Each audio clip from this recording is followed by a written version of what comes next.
Good morning, everyone. Just as a reminder, please switch off your cell phones. We are ready to start. It's 29 minutes past 9. Thanks so much.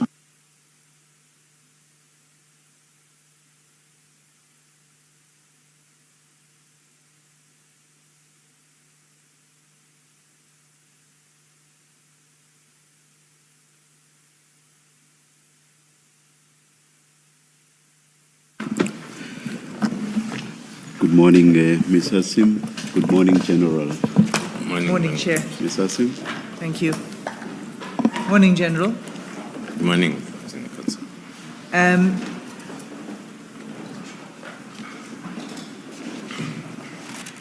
General, when we left off yesterday, we were dealing with the events of the 6th of December. And specifically, we were dealing with the questioning of Mr. Madlanga.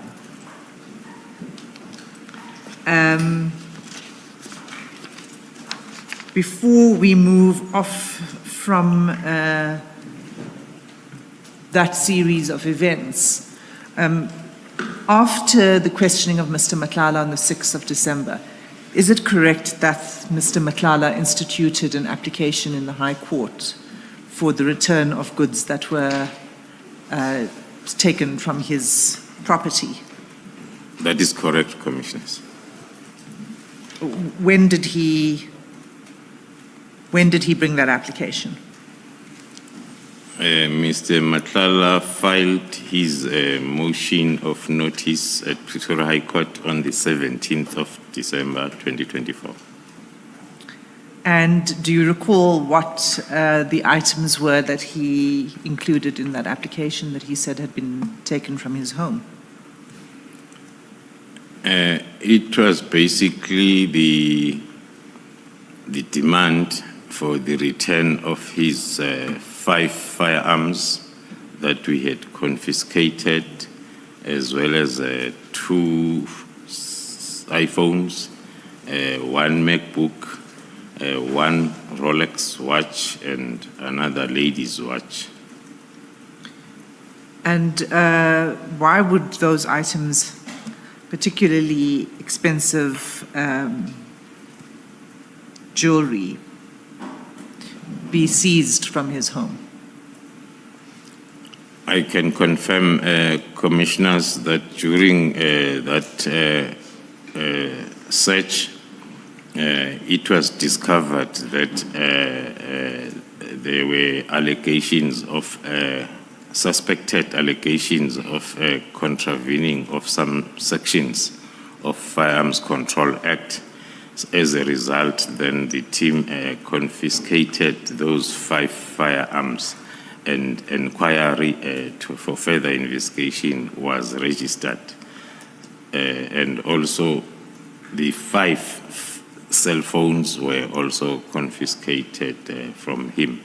The other items, the MacBook, Rolex, and another watch, were not part of the confiscated items. So you're saying it's not true that those were confiscated? It's not true, yes. So what happened with this case?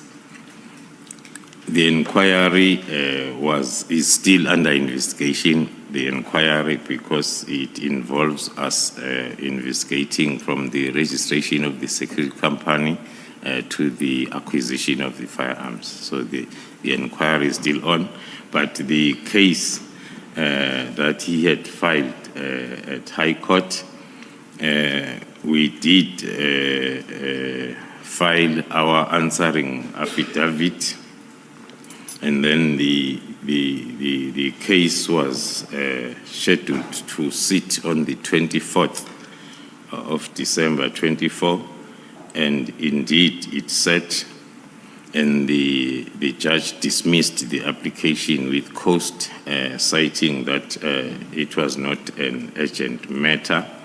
And then after that, then on the same day, Mr. Madlanga communicated with us that he was withdrawing this same application. Okay, so it was removed from the roll on the 24th for lack of urgency, and then it was later withdrawn entirely. That's correct, Commissioners. Okay. And so is there anything further to say about that application before we move off it? Yes, maybe Commissioners to add that before the sitting or before the matter set on the 24th, I had met with the former Minister of Police, General Cele, who informed me that he had been approached by Mr. Matlala, informing him that Lieutenant General Sibia advised him, Matlala, to submit or to write an affidavit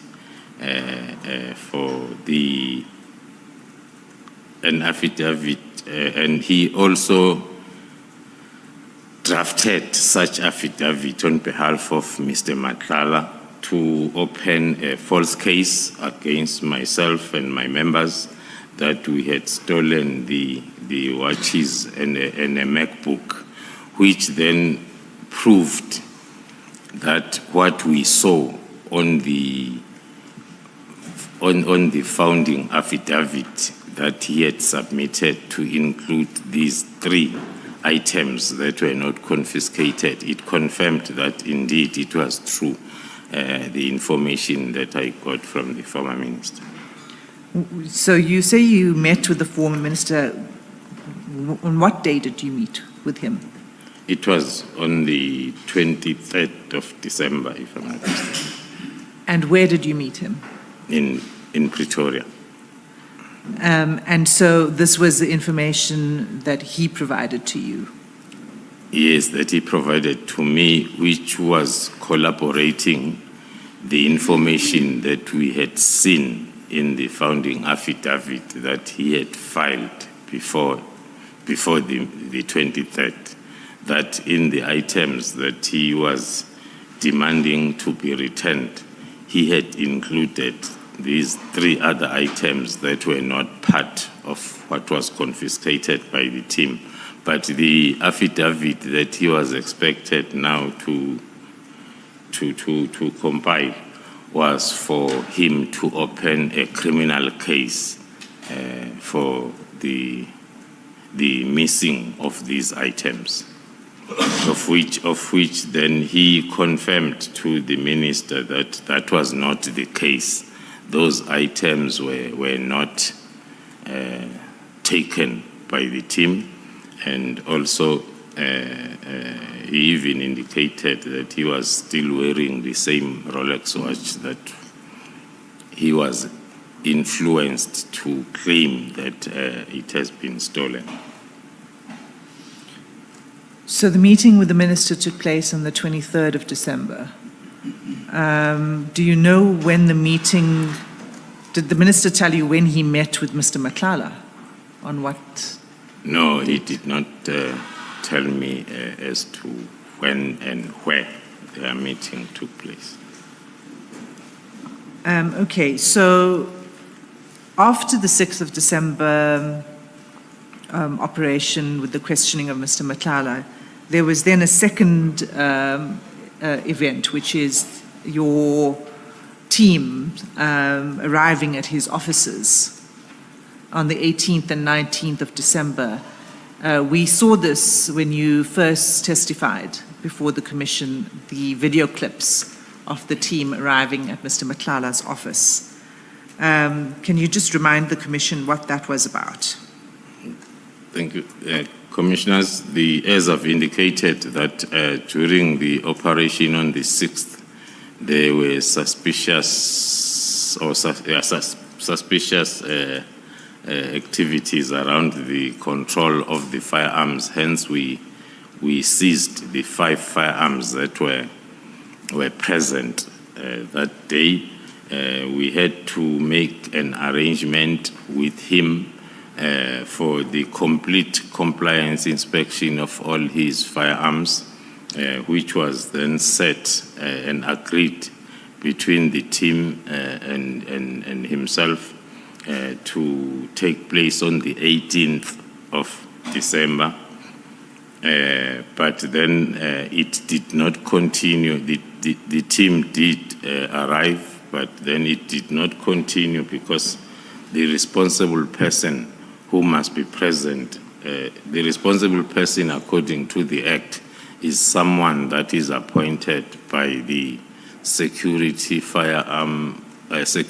company owner to be responsible for the control and management of firearms. So that individual was not available on that day, the 18th. Hence, then the compliance inspection was rescheduled for the following day, the 19th of December. And indeed, the team went back on the 19th, and the compliance inspection then was successfully conducted. And were firearms seized Yes. during this inspection? Yes, 18 more firearms then were seized for ballistic testing and the furtherance of the investigation of the inquiry that was registered.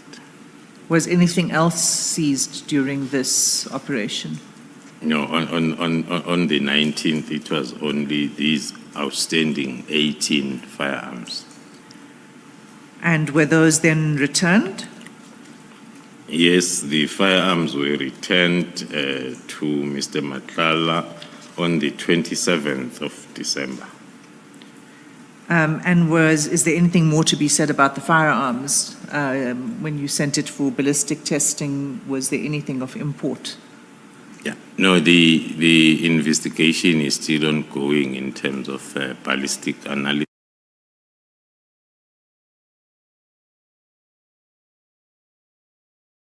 The cases that will need to compare with the samples from the firearms, or then we allow the IBIS system then to assist us in identifying the links. So that investigation is still ongoing. Okay, and then we know that from there, what happened next, at least from your involvement, was the arrest of Mr. Madlanga on the 14th of May. Is that right? It's right. The investigation continued on other cases that the team had identified that were linking Mr. Madlanga. The investigation continued then for the rest of January and up to February, and then around March, April, the team then was ready then to enroll some of those cases, and then there were discussions that took longer than we expected to finalize then the issuance of warrants of arrest. Discussions with whom? With the National Prosecuting Authority. And after those discussions, you finalized the warrant? We did then get the warrant of arrest. In May?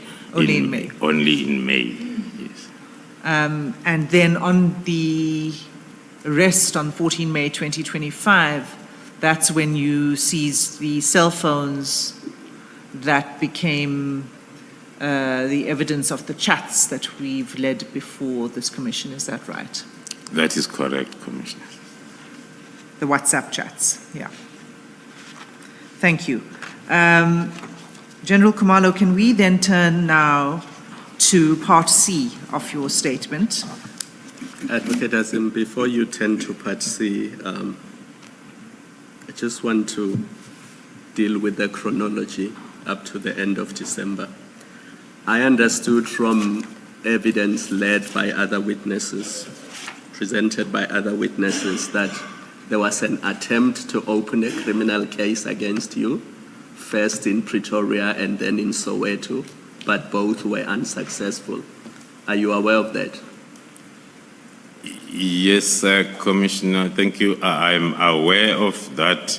It is linked with the same information that I've provided, an attempt to open the case, the false case, then with regards to the missing watches during the raid. Well, one can say from our side and also Mr. Matlala's was really not a festive period. We were very busy from the 6th of December, one can say up until the 31st of December. So for the whole month, looking at the engagements, investigations and operations and compliance inspections that we were busy with during the month of December. And then on the other side, lots of attempts also from his side to approach the High Court with the interdict and attempt to open those cases against myself and the team. So both sides were very busy during the month of December. Unfortunately or coincidentally, then the month of December ended with the disbandment letter of the very same busy month ended with the disbandment letter on the last day of December.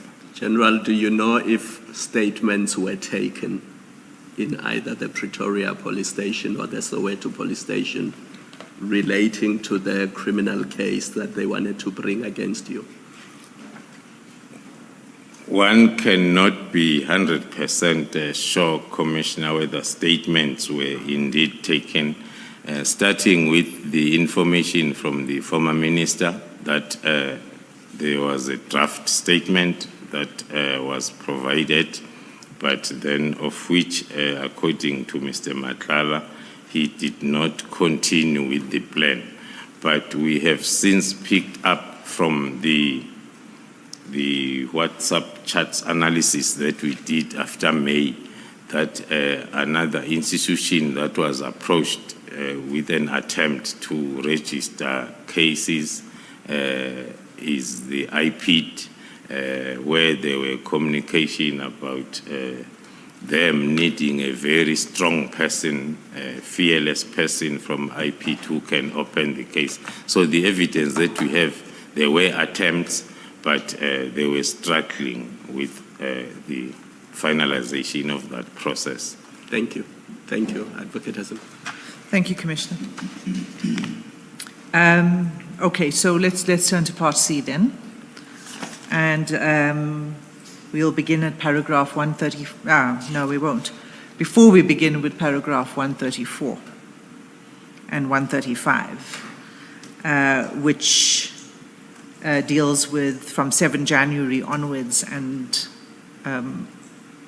the events that involved you from 7 January. Can we begin with the letter of 31st December? And you will find the letter in the annexure bundle at SDK 24.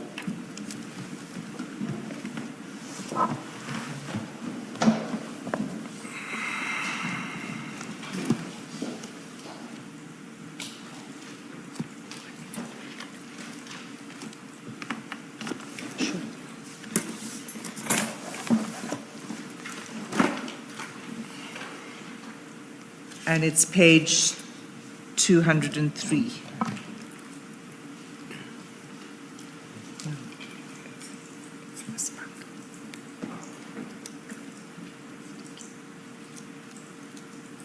Do you have it? That's correct. Okay. Yes, Right. So we've seen this letter several times before in the commission, but can we haven't heard you speak about the letter, and what the commission has heard quite a lot about is particularly paragraph 3 of the letter dealing with the disbandment of the PKTT. But I'd like you to start with paragraph 1. the first instruction from the minister, and that is about the filling of posts in the intelligence division. And it's a very specific instruction, and you are the head of crime intelligence, so this would have affected you, right? Yes. Thank you, Commissioners. Although the letter was not addressed to me as the Divisional Commissioner of Crime Intelligence, but then two of the issues that are raised in the letter had direct link with my positions of firstly being the Divisional Commissioner of Crime Intelligence as well as the project leader of PKTT. Then maybe to steal this moment for a few seconds before then I get to the question by the SC. It is the 31st of December.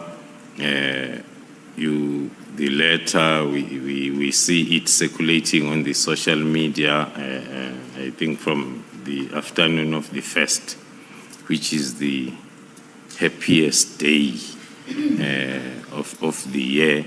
Everybody is in a jovial mood. Then from my personal perspective, it was indeed not the Happy New Year's Day, because I had to expect or receive calls from more than 110 people that I thought I am their leader, asking me one and the same question, all of them. Unfortunately, I could not answer any of those people that were asking what's happening, because in normal situation they will expect any communication affecting them to come via myself or my office. But this time around, this letter just started to trend, and then and also the language used. Most of them were worried about the language used to say, how can we sacrifice and leave our families for 6 to 7 years, and then we are told that we are valueless, and all other words that were there. I'm just touching on that maybe because I have this platform to raise it. No one has asked me as an individual as to how I felt about the letter itself, but I did not feel right. That's why after I realized that I'm not enjoying the 1st of January like everybody else, I think in the afternoon I had to request Lieutenant General Mkhwanazi to bring the team together and try to also him to explain something that he does not understand. The only thing that he could do was to motivate the team and tell the team that they must continue doing what they are there for.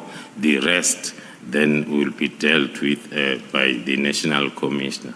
But indeed, Commissioners, it was not a Happy New Year's Day because of the letter.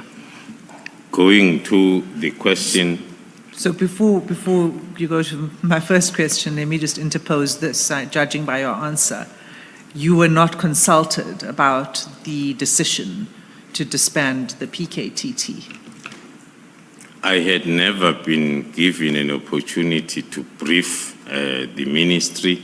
I've never received any complaints or signs of unhappiness. Was never consulted when the letter then was drafted and finalized.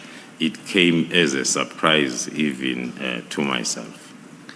We will come to that aspect of the third instruction, the disbandment of the task team. But for now, on the first instruction, obviously you hadn't been consulted on that either, correct? And that is correct, commissioners. That is why I should think that the only person, according to me, my view, the only person who can understand the letter is the writer himself. All of us that are reading the letter, I've tried to read it more than 10 or maybe 50 times, trying to make sense and understand, but one is failing to understand each and every paragraph, even the words, the choice of words. But going to the first one, because it touches my environment, one had to try and understand as to what might have led to this decision. One can say the only possible reason for now will be during 2024, the division had advertised 2 batches of senior management posts that included provincial heads of crime intelligence as well as the other section heads at head office level. So on both occasions, as we follow the process, once the Human Resource Management Division of SAPS approves your request for the post that you will want to advertise, they will then indeed advertise the post, and then they will receive applications. They will screen the applications and applicants, and then they will send to you those applications that they see that they meet the requirements. And then they will request you then to make a submission or a proposal for the panel. So on both occasions, or maybe let me start with the first batch. I did it on the first batch of posts.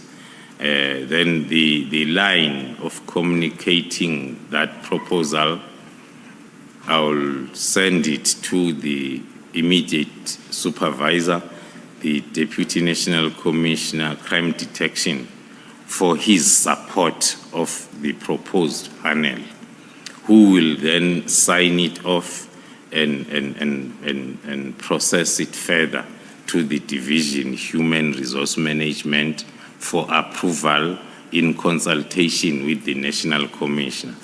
So my proposal for the panel for the first batch then was not supported by the Deputy National Commissioner.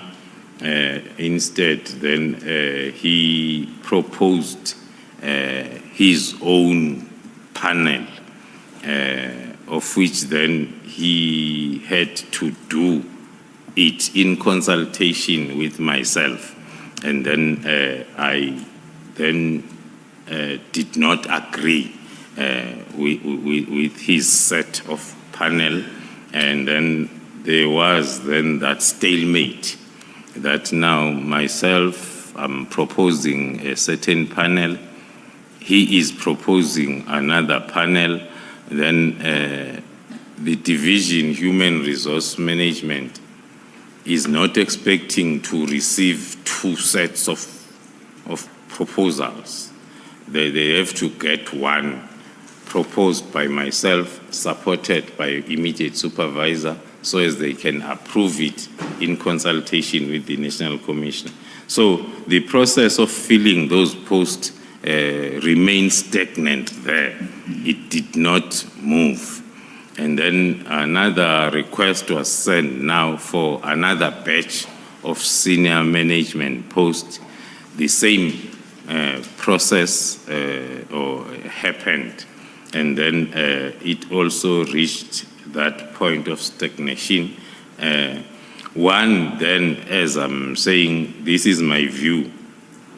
In my view then will be Before I get to my view, I had had a discussion with the National Commissioner around this issue, of which then I maintained my position that the panel that I've put together is, according to me, as the accounting officer of the division, in terms of all the legal framework that is there governing then the existence of the division. My panel needs to be supported.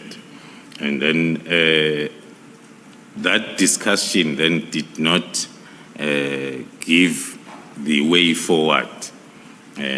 So the stalemate remained.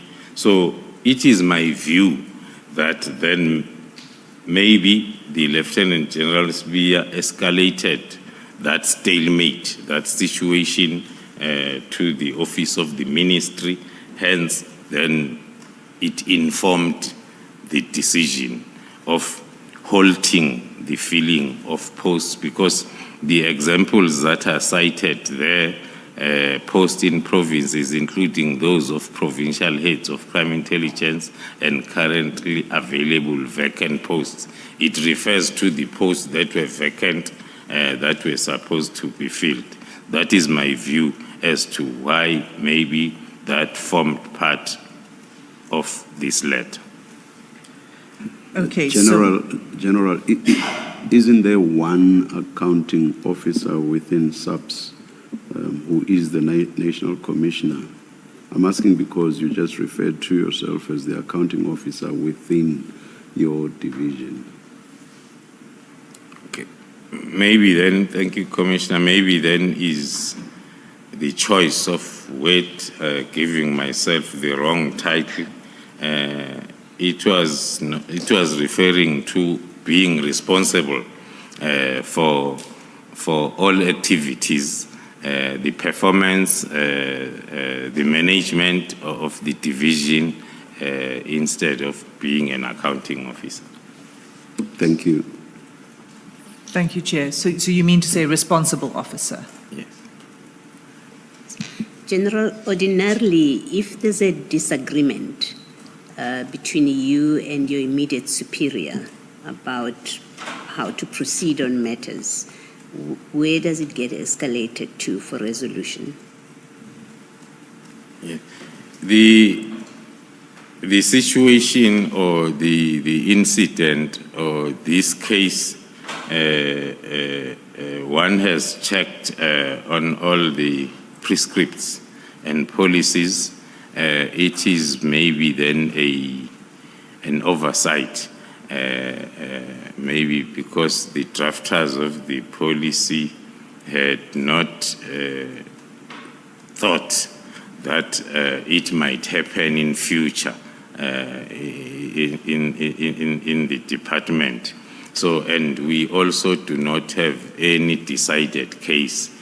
One will just think that because the approval is with the Divisional Commissioner of Human Resource Management, one will presume that in a situation like this, it is the Divisional Commissioner of Human Resource Management in consultation with the National Commissioner who must then take the two proposals and approve one, or they come up with their own, because the final weight rests with them, the final decision.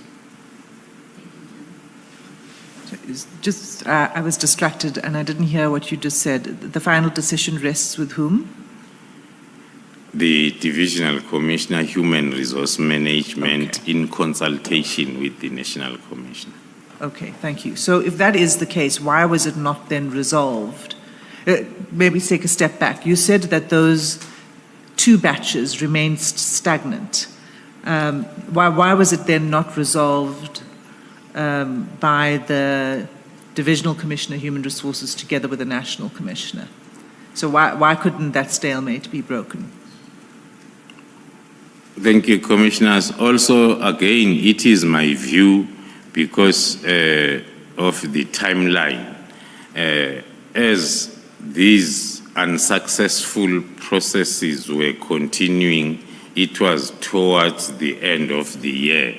So hence then I said it is my view that maybe then my immediate supervisor escalated the matter to the ministry, hence it possibly informed decision or directive number 1 of the letter. Thank you. May I still on the topic? And before this letter of the 31st of December, were you informed or did you ever come to know that there was a difficulty or a problem about the filling of these vacancies? Were you ever told that? Thank you, Commissioner. One was aware because after we understand the process that after you have submitted your proposal, after some weeks, then you expect then the approval of the panel. Now, hence I indicated that there was a first batch of posts. Now, the second batch is now advertised before even the first batch of posts is dealt with. So that was showing that there is a bottleneck. And then this second batch came in and joined the first batch, and then they both remained stagnant. Towards the end of the year, we had still not received the approval. Hence, then I formed that view on this directive. But more specifically, were you ever informed that the minister has a difficulty with the filling of these posts that you were wanting to fill? Were you ever informed of that? Not at all. I was not informed. Hence, commissioners, I'm drawing inference, and I say it's my view. The only level that I was aware that it is informed of the situation is up to the National Commissioner's Office. So as matters stand, you don't know why the minister gave this instruction? That is correct, Commissioner. Thank you. Thank you, Mr. Sim. Thank you, Commissioner. So you were not consulted, but you were also not informed. Yeah. Were these posts then subsequently advertised and filled at any point? Not yet. So they remain vacant. They remain vacant.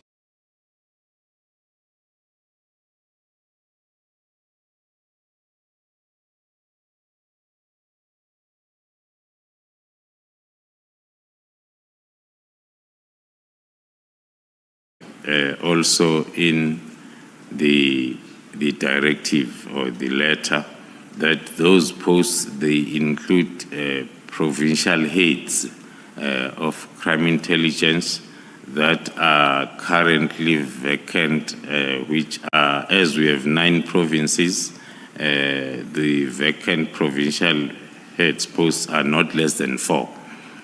So between 4 and 5, one can confirm that.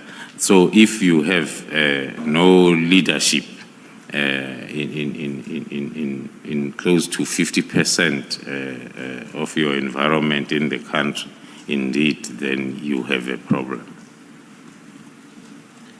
Thanks. Is there anything else you want to say regarding the first instruction on the posts? No, I've said it all. Okay. Commissioners. So the second instruction concerns ports of entry. And it's specifically a request that a new plan must be developed. Can you comment on this paragraph? Yes, thank you, Commissioners. At first glance,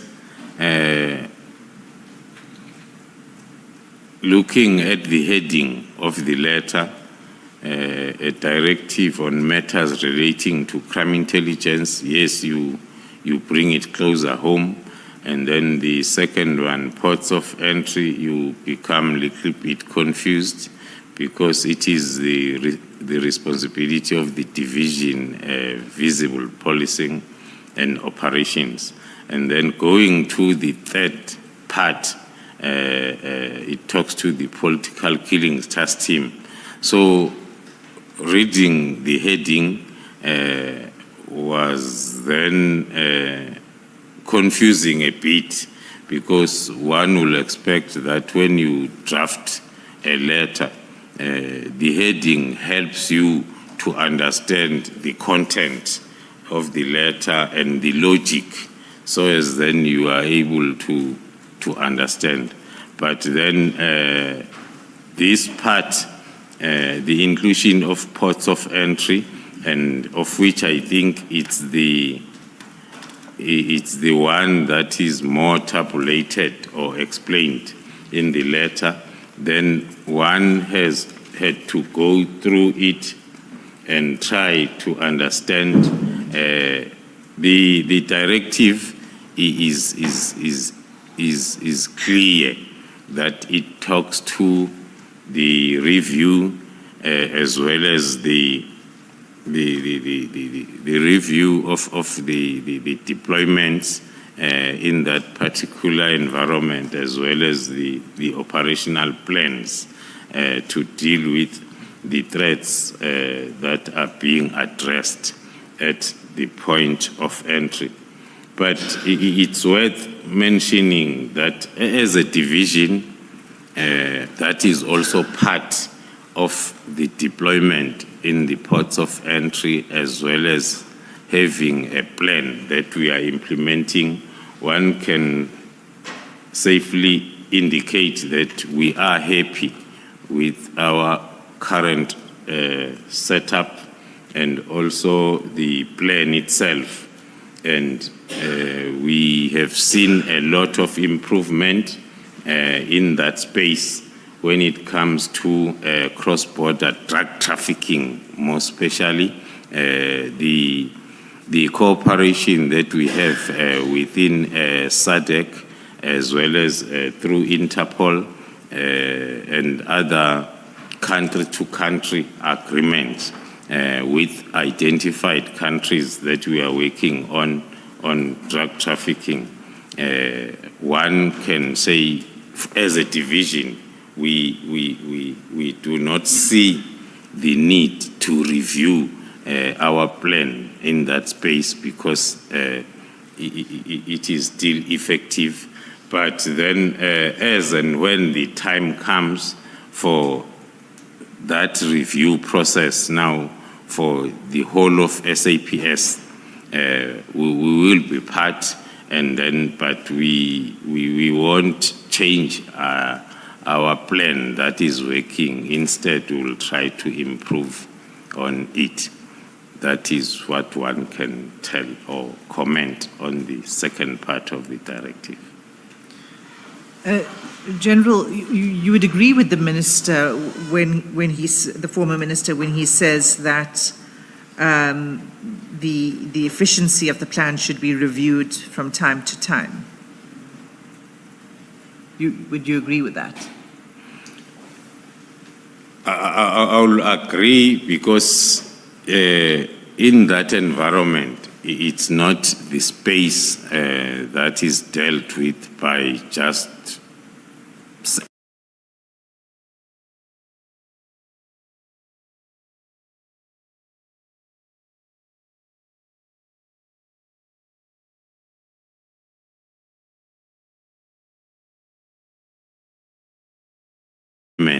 in the space of a port of entry. So I'll agree on that reason.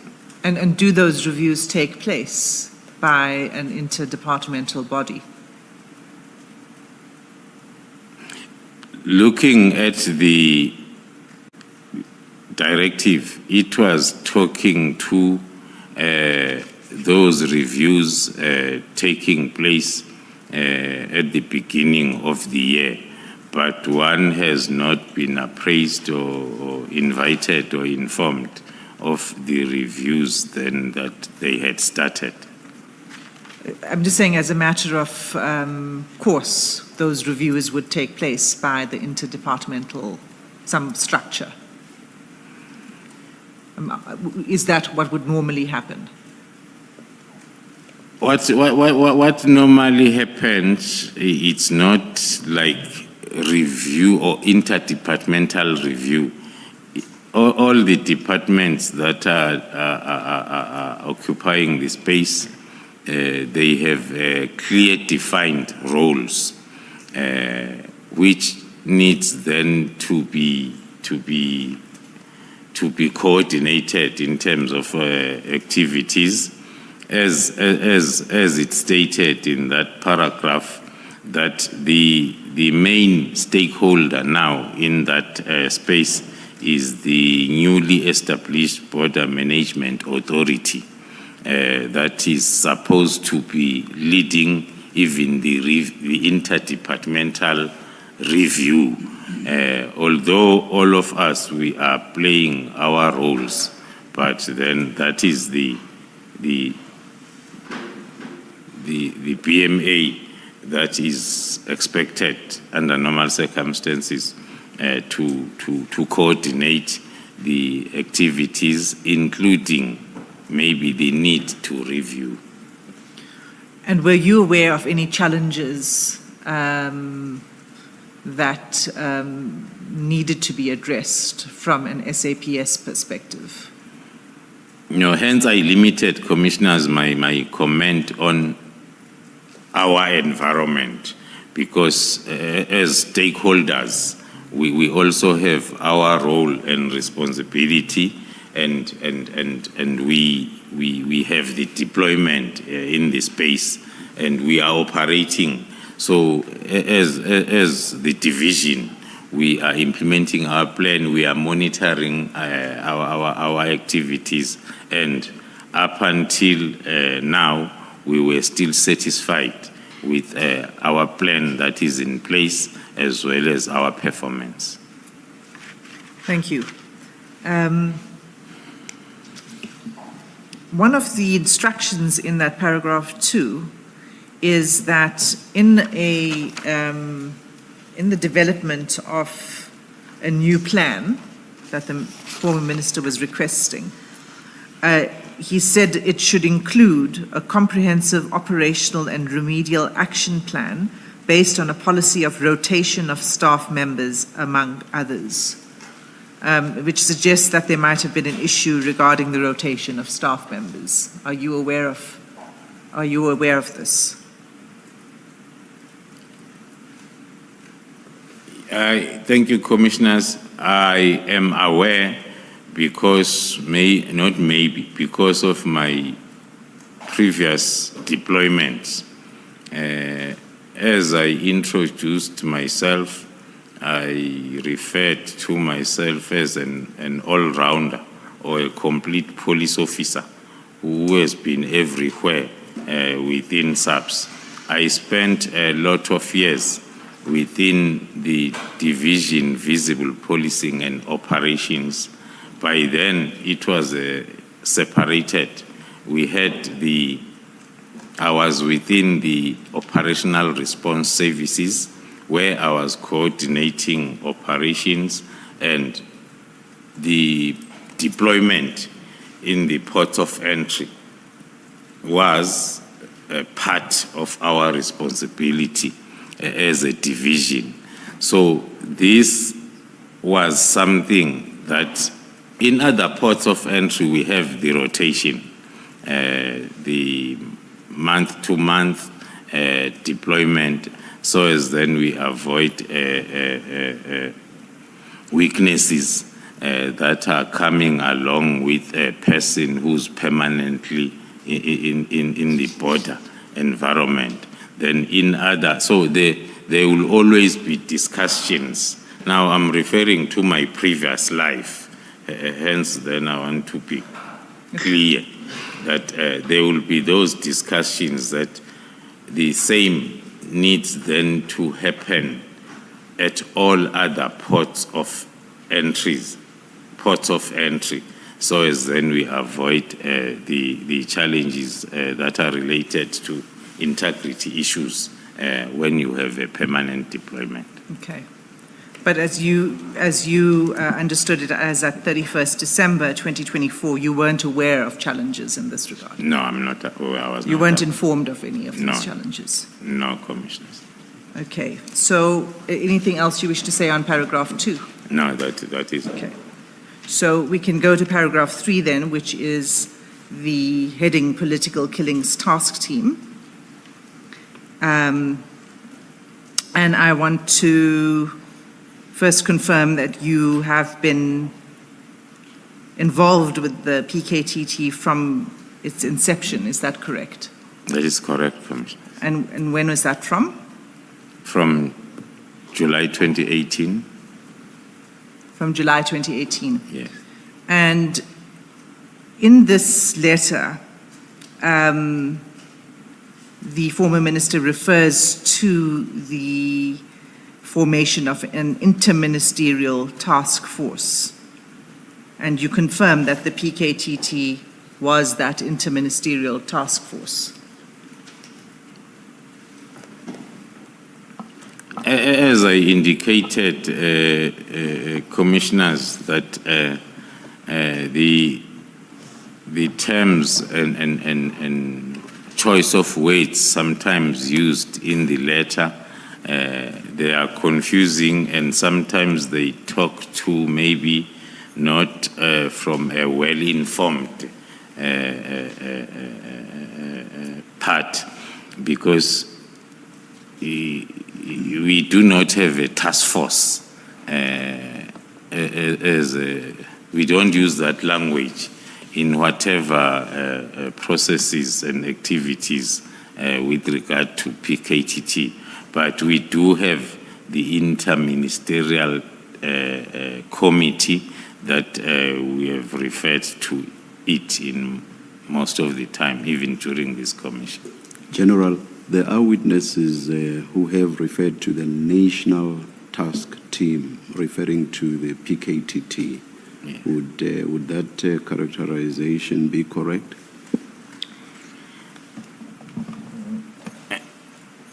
Thank you, Commissioner. The choice of adding "n" at the beginning again will be maybe an individual choice. Why I say so? Because from us that started the whole thing, our understanding is within SAPS there are lots of task teams within SAPS. A district commissioner might decide to establish his district task team for a specific purpose, the same as the provincial commissioner, the same as the national commissioner. That is then the task team. And then the political killings task team was established by the national commissioner, the political killings task team. Now, the choice of using "n" might come when then we talk of an interdepartmental, because on my previous testimony, I tried my best to explain the route that we took to get to where we are. To say when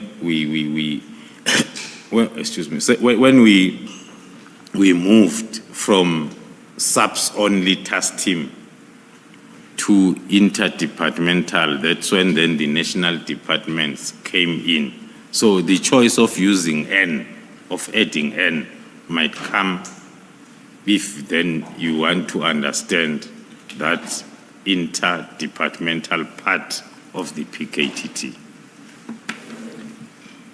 So, thank you, Commissioner. It was a national task team in the sense that it was set up at by the national executive. Would that be right? to describe it in that way. Yes, it can be right. And okay, so it was established by the national executive, and it was funded from the national budget, not from the provincial budget. Is that right? Yes, it was established by the National Commissioner. There is an N there of National Commissioner. It's funded from the national budget. There is an N there. Then the part that I was explaining was the one that talks to it now being guided and overseen at national level, starting with the interministerial to the directors general of the national departments. So hence then I say the choice of adding N, unless if it's meant to confuse, but if it is meant to explain, one can explain it like that. Thank you. So national task team is not descriptive enough, especially if you say there are several task teams at various levels. So national task team could be any national task team. So that's not descriptive enough, whereas PKTT is descriptive. Yeah, as we speak now, according to my limited information, we have 2 more national task teams that are running in the northern part of KZN, as well as one in the Western Cape. Thank you, General. Thank you, Chair. So then to go back to what you were just saying, the Interministerial Committee that you say had this overall view on the work of the task team, is that right? That's correct, Commissioner. Chair, we've been able to obtain the minutes of the Interministerial Committee and to have them declassified. May I ask leave to submit them formally for the record as an exhibit bundle? And the exhibits number from CJC 8 all the way to CJC 17. File 1. File 1 exhibits bundle. And if I could ask the witness and the commissioners to turn to that bundle now.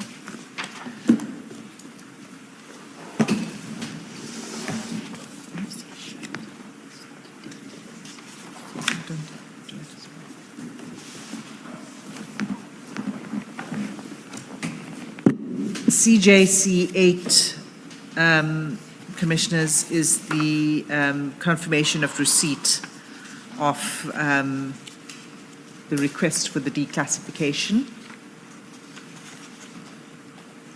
and CJC 9 is the letter from the authority that was required to declassify the minutes, which is the presidency, confirming the declassification and attaching the minutes. So if we could please turn to CJC 10. That's where the minutes begin, and it's at page 4 of that bundle.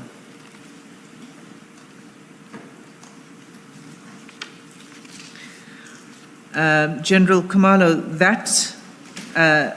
that set of minutes is dated 21 May 2018. Do you have it? Yes, Commissioners. Is this the first meeting of the Interministerial Committee? Yes, Commissioners, that is correct. It's the first meeting that was convened after the establishment of the IMC, which took place on the 21st of May 2018. So, in other words, immediately upon its establishment, a meeting was held. Yes, Commissioner. And if you turn to page 5 of the bundle, which is page 2 of the minutes, can you confirm who was in attendance?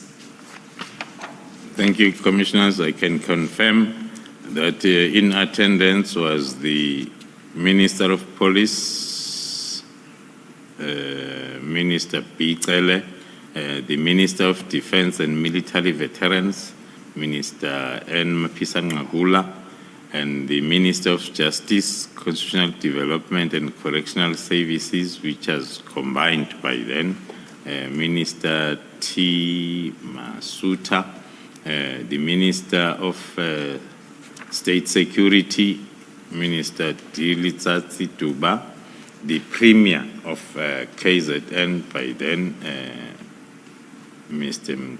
Premier Mchunu, and the Member of Executive Council of KZN, Mr. Kaunda, who was the MEC of Transport, Community Safety and Liaison. Just for clarification, do you confirm that the Premier at this time, Premier Mchunu, is not, it's not, and we don't want to confuse this person with Premier, with former Minister Mchunu? Yes, I can confirm that this was Premier Willis, as is normally referred to, Mchunu. Thank you. Not the current Minister of Police. Ms. Hassim, maybe for correctness, there is the mistake that is repeated of referring to Minister Mchunu as the former minister. He's not former minister, at least not yet.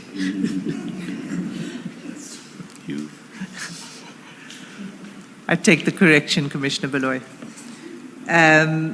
Okay, so these were the, this is what made up, these were the heads of the Interministerial Committee, is that correct? Yes, Commissioner. So these departments then and ministries continued to have involvement in the oversight of the PKTT throughout its existence. Would that be correct? That will be correct, as directed and established by the President. Thank you. So we don't need to go to it in exhaustive detail, but just so that we can get the main aspects of these minutes. The first serious presentation was a political presentation by the Premier. Is that right? And that's on page 6 of this bundle. That is correct, Commissioners. And in that presentation, if we look at the second bullet, the minutes state that a task team was established in 2011 to find the causes of the political killings. What task team was that? Although one was not part of the meet,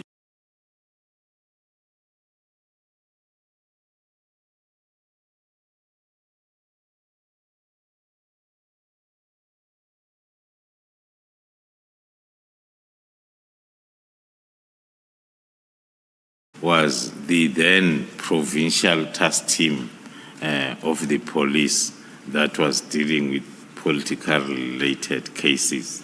So if the reference here on this second bullet is made towards the now political killings task team, then one will say the Premier meant then the provincial team that was in place by then.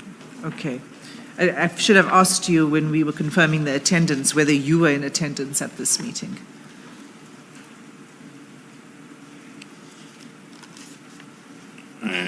Although there is no, I don't see the attendance list, but I was still not part of of the now PKTT in May. I only became part around June when we were then brought in to start compiling the new strategy and the plan that was going to be implemented from July onwards. But why then I say, commissioners, that one would have to rely on the attendance register?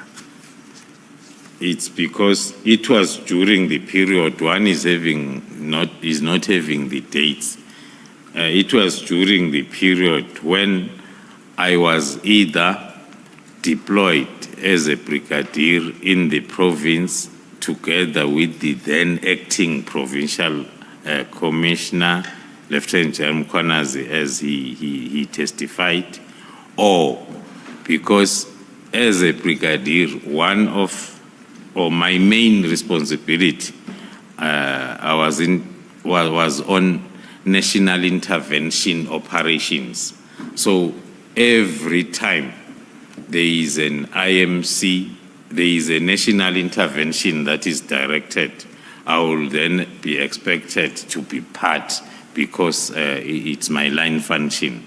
Hence, then confirming that I might have been part of this meeting either because I was deployed in KZN or because of my line function at national level. But in terms of being involved in the form of the PKTT now, I was not yet. No, I accept that. But so are you saying you do not remember whether you were at this meeting? Yes. Okay. And that if you were at the meeting, it would have been for whatever your role was. You were not at that point involved in the PKTT. Yes. Okay. And you don't remember. That's fine.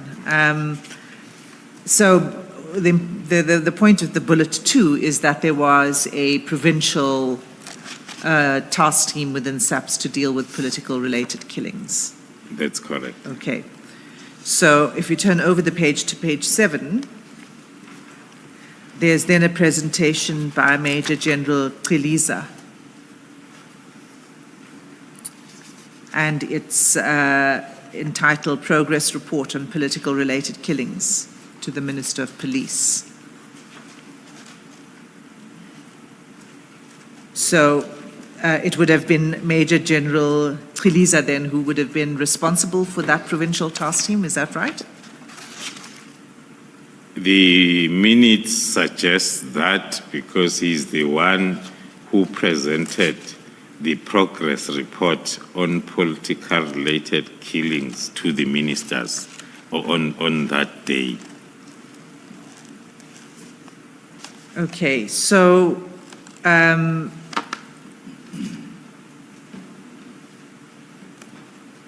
if we go then to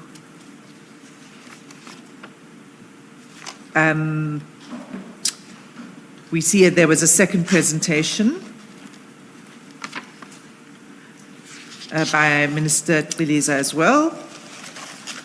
And we see that on page, I think that was page 7. That was his report. And then there is there's a second presentation on page 11.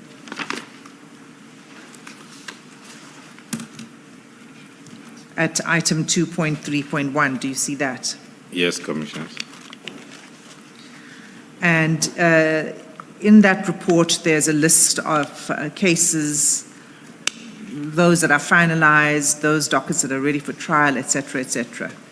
Are those the political related dockets that were being handled by the team at the time, the provincial team?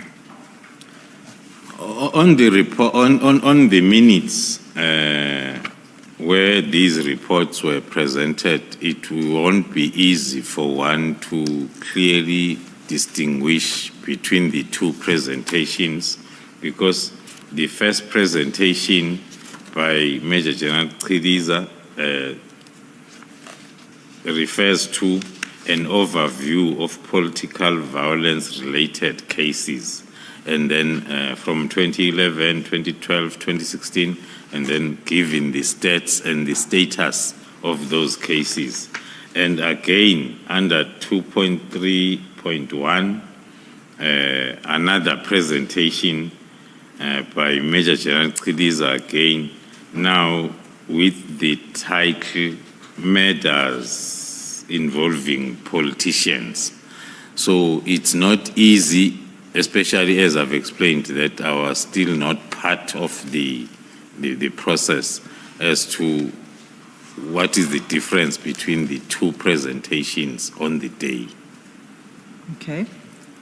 So if we go to page 13, we see that there was a discussion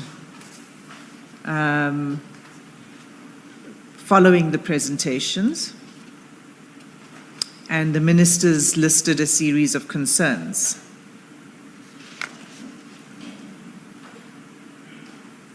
I'm not going to read through all of these concerns, but would it be correct to say that one of the concerns raised by the ministers was that the political killings in the province was escalating? That is correct, Commissioner. And could you just read out the first two bullet points of the decisions on page 14? On page 14, under the heading Decisions, the meeting resolved that the task team coordinate its work and minimize working in isolation to each other. Then bullet 2, the task team should have purpose, objectives, role and responsibilities, as well as the frequency of meetings, in brackets, terms of reference. And the third bullet? On page 15. On page 15? The first bullet on page 15. The first bullet on page 15, the task team should develop an investigation and prosecuting strategy that will mitigate all the risk factors associated with the investigation and prosecution, such as... Pause there, and then there's a list. Yeah.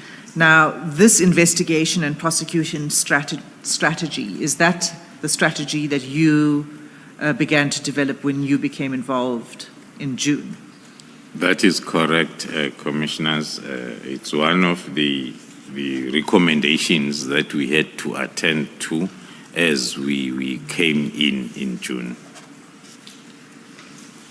Okay, thank you. And then if you turn over to page 16, there is a presentation made by the NPA, Advocate S. Abrahams. Do you see that? Yes, Commissioner. And then there is a further set of discussion and decisions by the IMC, which is recorded at page 17. Can you just read out for the record the two bullets that contain the discussion and decisions? The second discussions and decisions on page 17 of the minutes, the first one, ministers expressed similar concerns that NPA is providing statistics which are conflicting the statistics which were presented by SAPS detectives team. And this is attributed to the fact that the task team members are working in isolation, in brackets, no coordination. The second decision, a dedicated team of prosecutors should be part of the task team to guide the investigation team in order to improve the quality of cases put on trial and improve the conviction rate. Do you have any comment on those decisions? Thank you, Commissioners.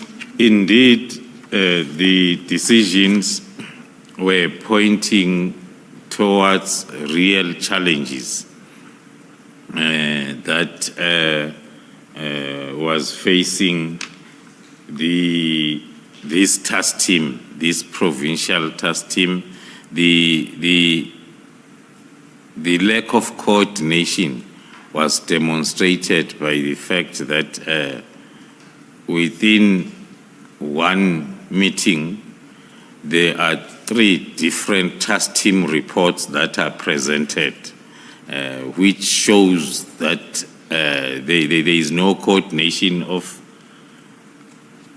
both activities and accountability, which then one will say the interministerial committee were not wrong in their findings, as well as recommendations as to what needs to be corrected. Thank you. So then if we go to the next set of minutes, which is CJC 11,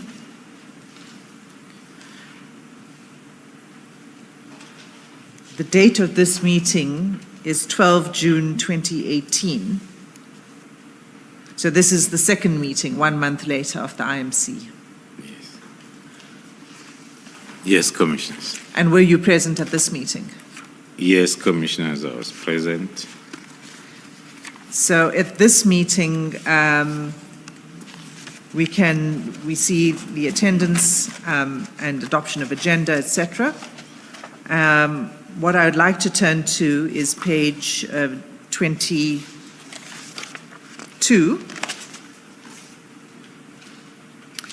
And there we see a briefing by the acting KZN Provincial Commissioner. And this was Lieutenant General Mkunazi, is that correct? That is correct, Commissioners. And what was the gist of his presentation or his briefing? It's a lengthy briefing, so I don't want you to go into the detail. But if you recall the gist of it, can you explain Yes. to the Commissioners? Thank you, Commissioners. The gist of the presentation by the acting provincial commissioner by then was first the fact that they were the new team was not the new team. The plan to establish the new team had started. So he referred to the number of dockets that had been collected and analyzed already, and also referred to the investigation and prosecution plan on page 25 that had already been provisionally approved by the National Commissioner pending the endorsement by the IMC. That was the most critical issues, and also he reflected on the issue that the strategy and the investigation plan will be given a full budget and resources from national level, and then the team will be restructured. So he was announcing to the IMC, looking at the challenges identified on the first previous meeting. So he was attending to most of them with the plan that was in place as to how all those weaknesses were going to be attended to. And the conclusion then was the proposal that was made by the National Commissioner at the time, and that's on page 25. So it was the restructuring and a development of this strategy or investigation action plan. If we turn over the page,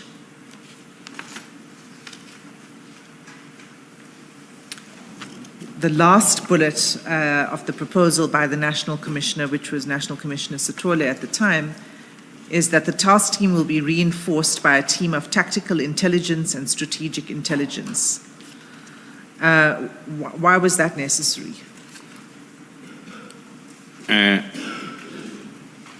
The National Commissioner was proposing his structure at national level that was going to oversee, because if we start from the previous page, he is talking of the last bullet on page 25, when the National Commissioner said, as part of monitoring and overseeing the task team, Lieutenant General Libya and Lieutenant General Tsumane, who was the Deputy National Commissioner Crime Detection by then, will be responsible for that task of overseeing the team. So he was briefing the IMC that the oversight will be at national level. Yes, the team will be operating in the province. Hence, then on the next page 26, the point there, he was stressing, because intelligence capability is a national competency. They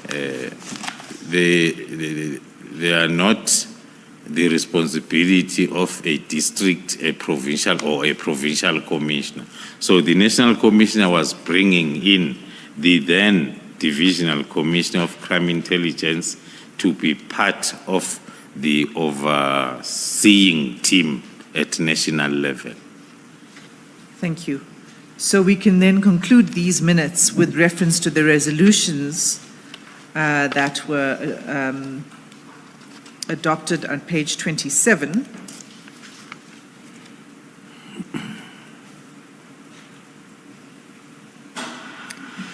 There are several aspects of these resolutions that speak to the work of the PKTT going forward.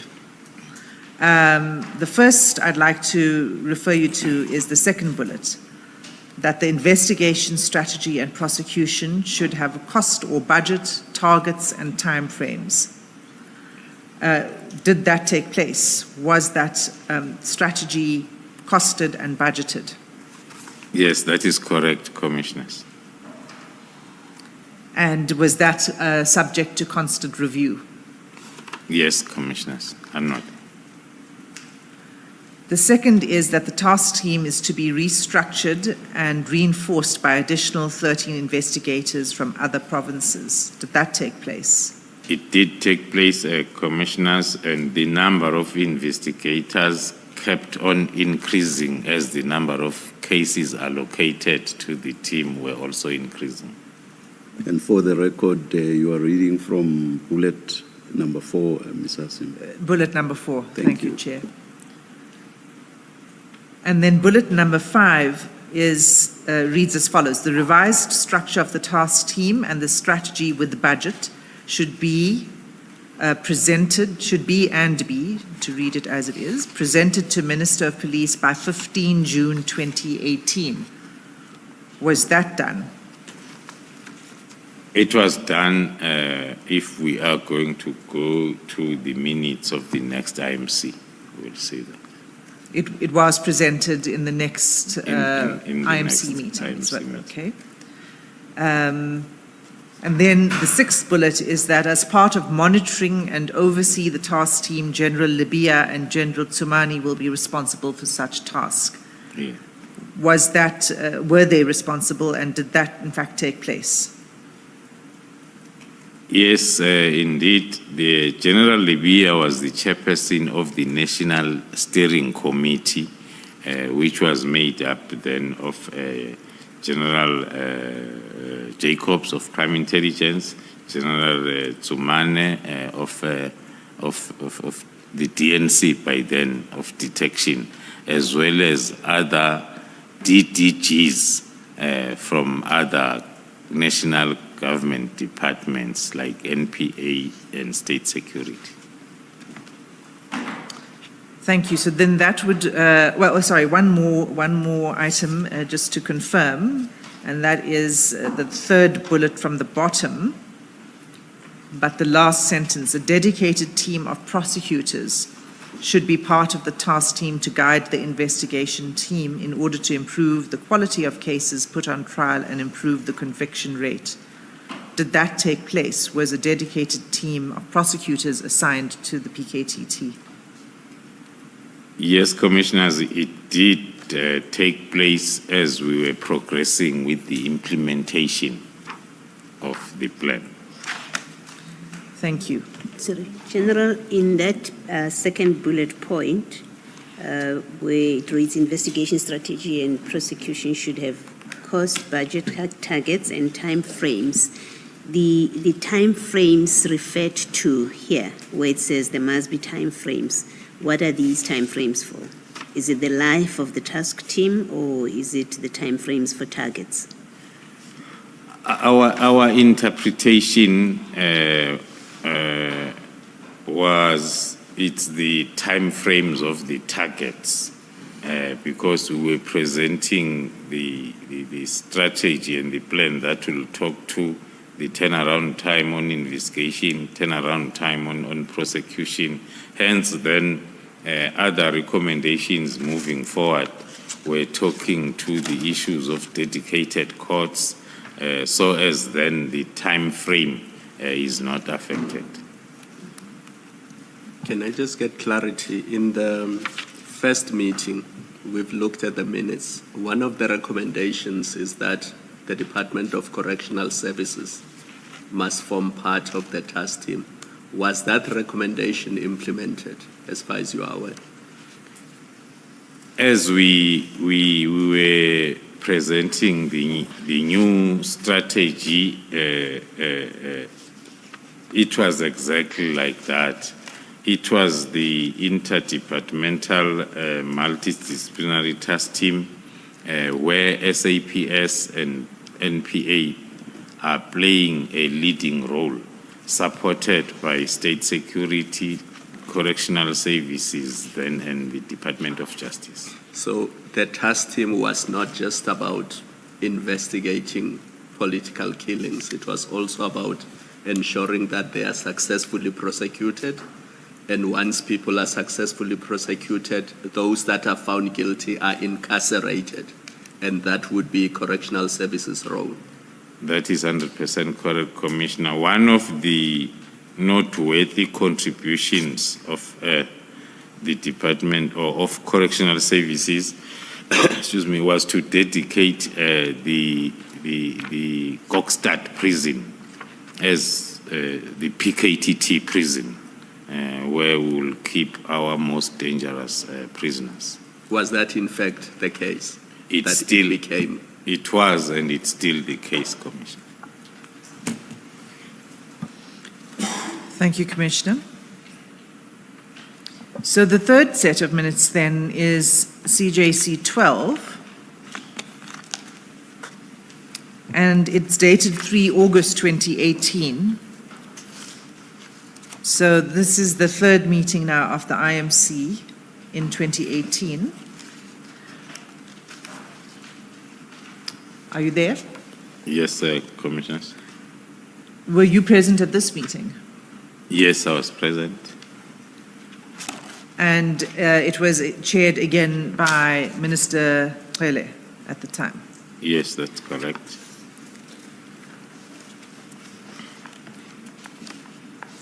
The important aspect of this minute is the item 2.2 on page 31.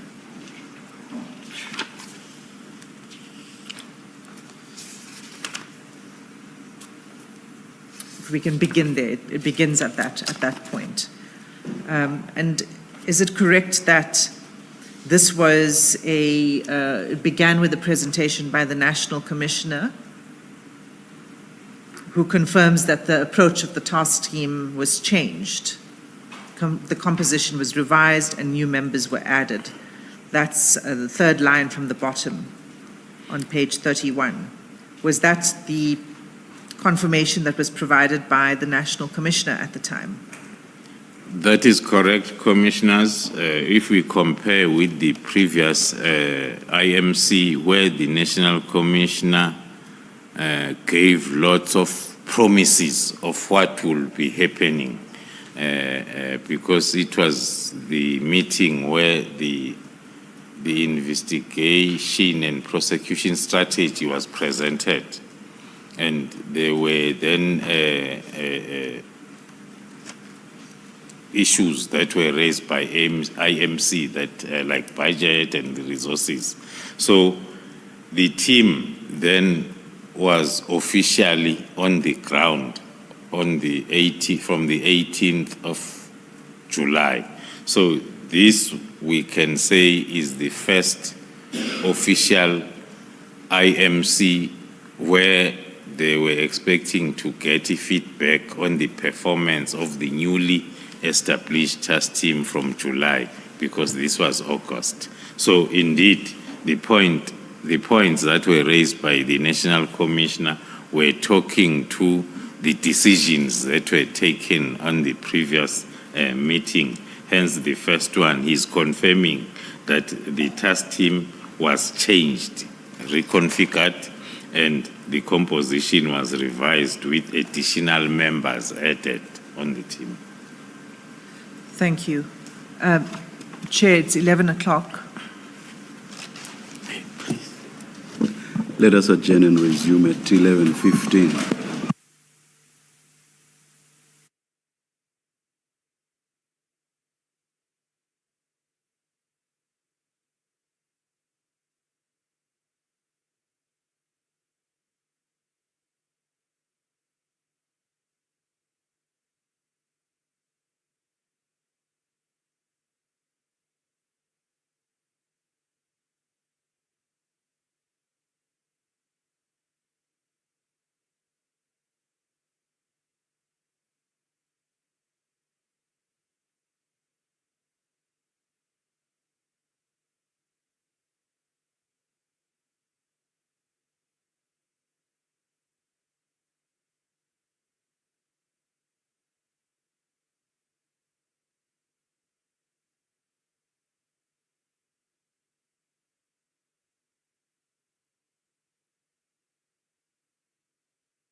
Welcome back, everyone.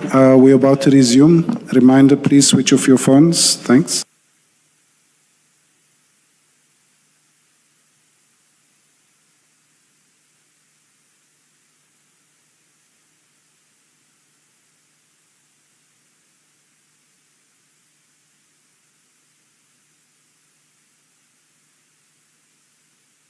Thank you, Commissioners.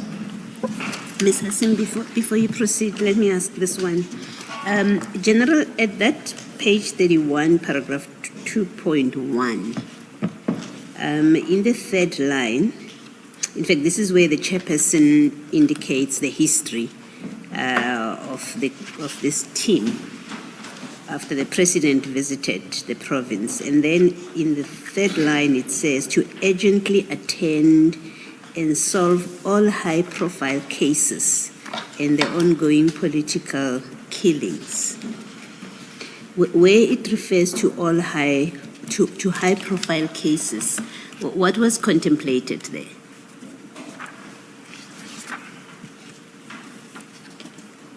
That's at page 31.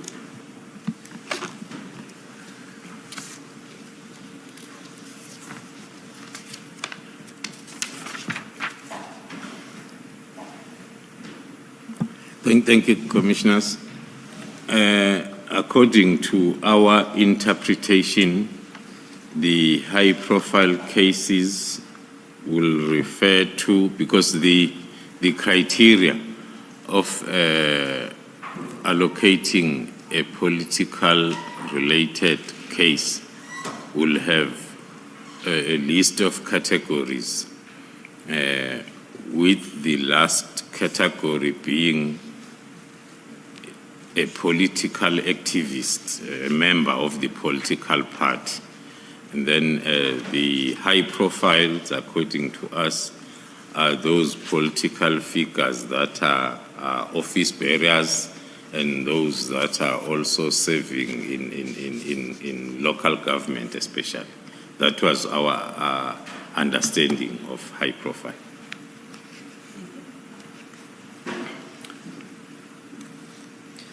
Thank you, Commissioners. So just after 2.1 is 2.2, and it's the briefing by the National Commissioner, the first one which we just dealt with, about the approach of the task team. And then if you turn over the page, there is a presentation that is made by the Acting Provincial Commissioner. And it begins with the introduction. And then the first heading is operational coordination, and it speaks about the joint operational centers. Is it correct to say that the description here under this heading is what you've presented to the Commission when you testified when you were here before? Commissioners, can I be reminded on the CJC number? It's page 31, and it's CJC, I've forgotten. 12. Page 31.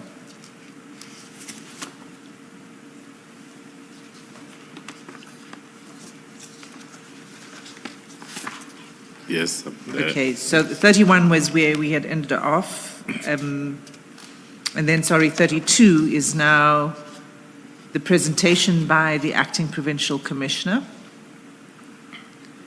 The second heading is operational coordination.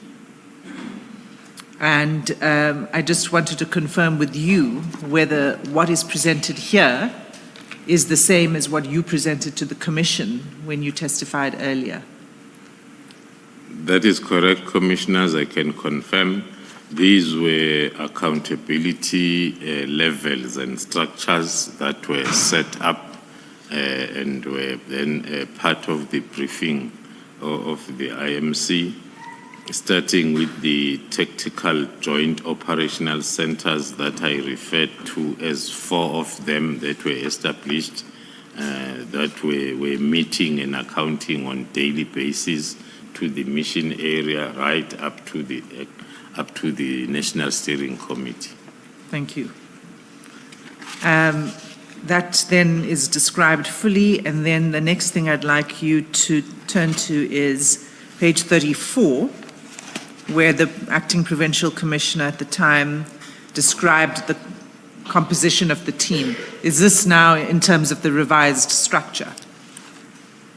Yes, commissioners, that was in terms of the revised structure and the command and control as was presented previously, looking at the mission area joint operational center, the first box on the left, the task team leader referred to as Major General Ramatswele, as we have presented before, and the project manager referred to as the then Brigadier Khumalo, which is myself, and then other tactical commanders for different disciplines, and those four operational teams below that were implemented.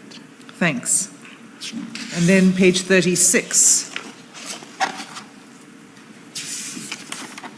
which deals with the table of case dockets. Is this presentation and analysis of the dockets that were within the control of the task team at the time?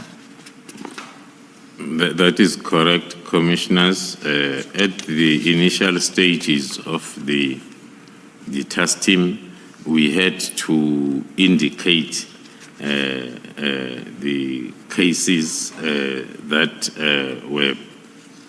were presented during the previous IM. We can show the additional cases in that page or slide. We are reflecting that on the previous report, the cases allocated to the team were 98, but then during this meeting, there were now 126. Thank you. And then if we go to the end of these minutes, it's page 41.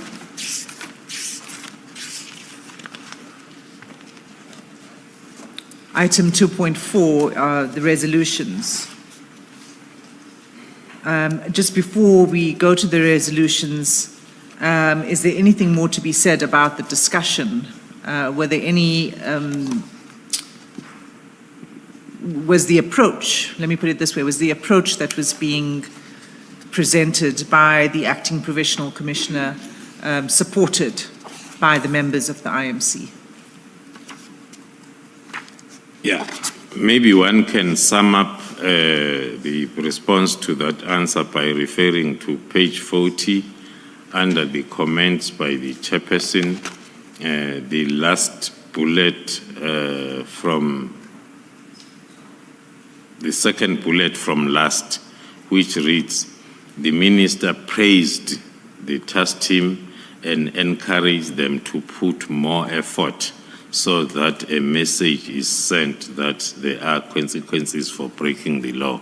So those were sentiments that were shared by the IMC during this initial meeting of the new team that was put in place. Thank you. And then finally, the resolutions. The first bullet point is for the task team to provide a progress report. Did the task team do so on that 126 cases? Yes, those are 126 cases that were reflected during this meeting. So the resolution was on the next meeting, the team is expected then to give a progress report on each and every one of those cases. Also, 81 of them that were still under investigation. So there was a continuing report on these cases to the IMC, is that right? That is correct, commissioners. That was the structure of all our accounting sessions.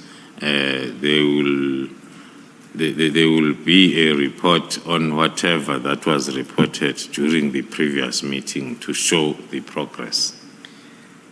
Now, can you read the third bullet, please?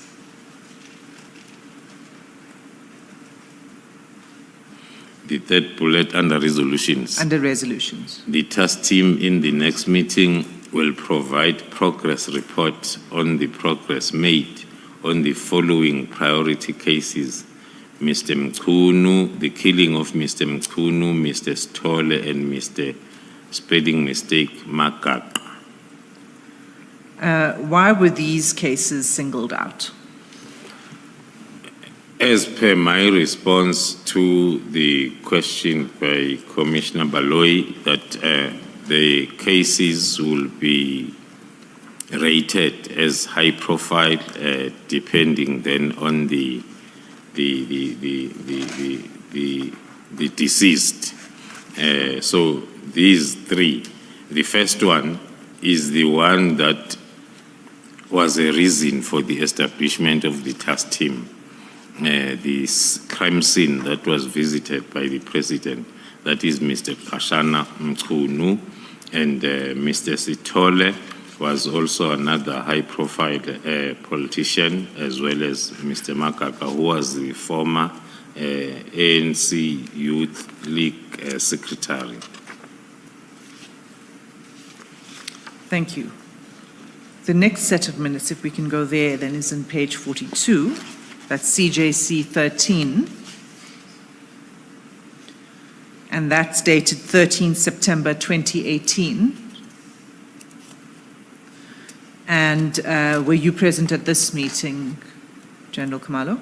Yes, I was present, Commissioners. And again, was it chaired by former Minister of Police, Cele? That is correct.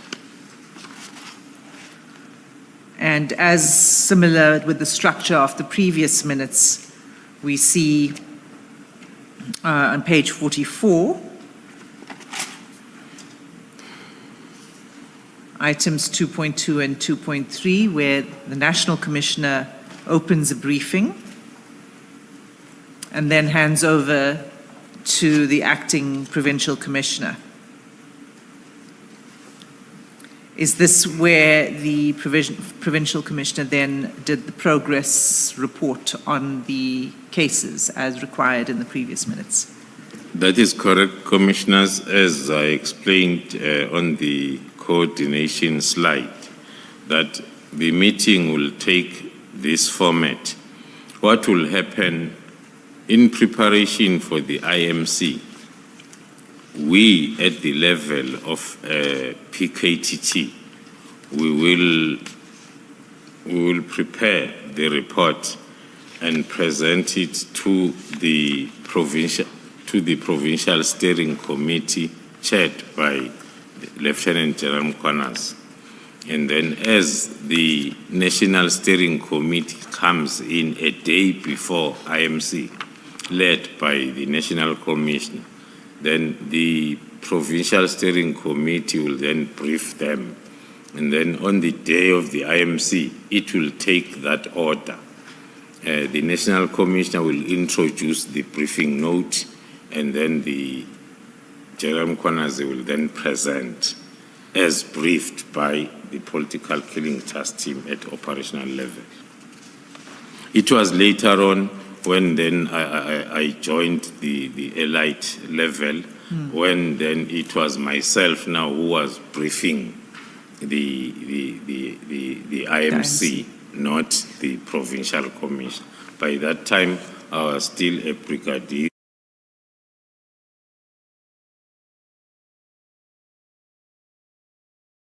And brief but then after I became a Major General, that's when then they allocated the responsibility to me to brief all the levels, the National Steering Committee as well as the IMC. So this briefing is extremely detailed, and it goes all the way to page 56, in fact. And we don't need to go through the details, but I just want to confirm that this was a presentation that was made by the Provincial Commissioner with your assistance. That is correct, Commissioners. So if we turn to page 55 of the bundle,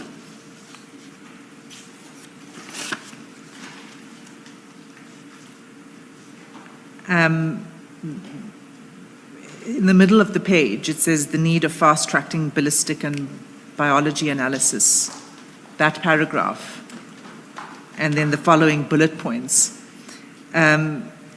Is it correct to say that at this point in time, so this meeting is now, September 2018, is this when the need was identified for expert analysts to be included in the team? That is very correct, Commissioners. From our initial plan, we had planned the task team to have these expertise. But because it was a new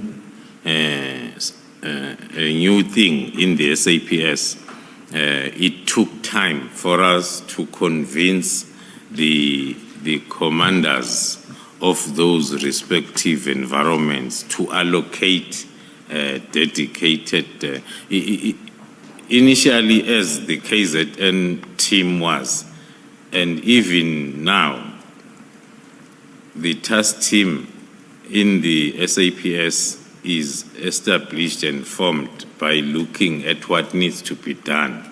If it's an investigative task team, only detectives will be assigned to the team.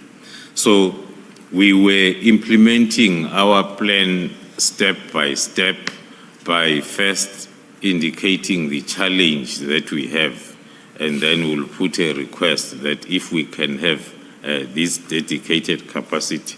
I have an example that I can cite on call data analyst, because we were utilizing DPCI call data analysts that are in Pretoria, and we are in KZN. They did come, and we celebrated that at last we have. Then they said, no, we are here to pick up the discs and go back to Pretoria. They disappeared with those discs up to date.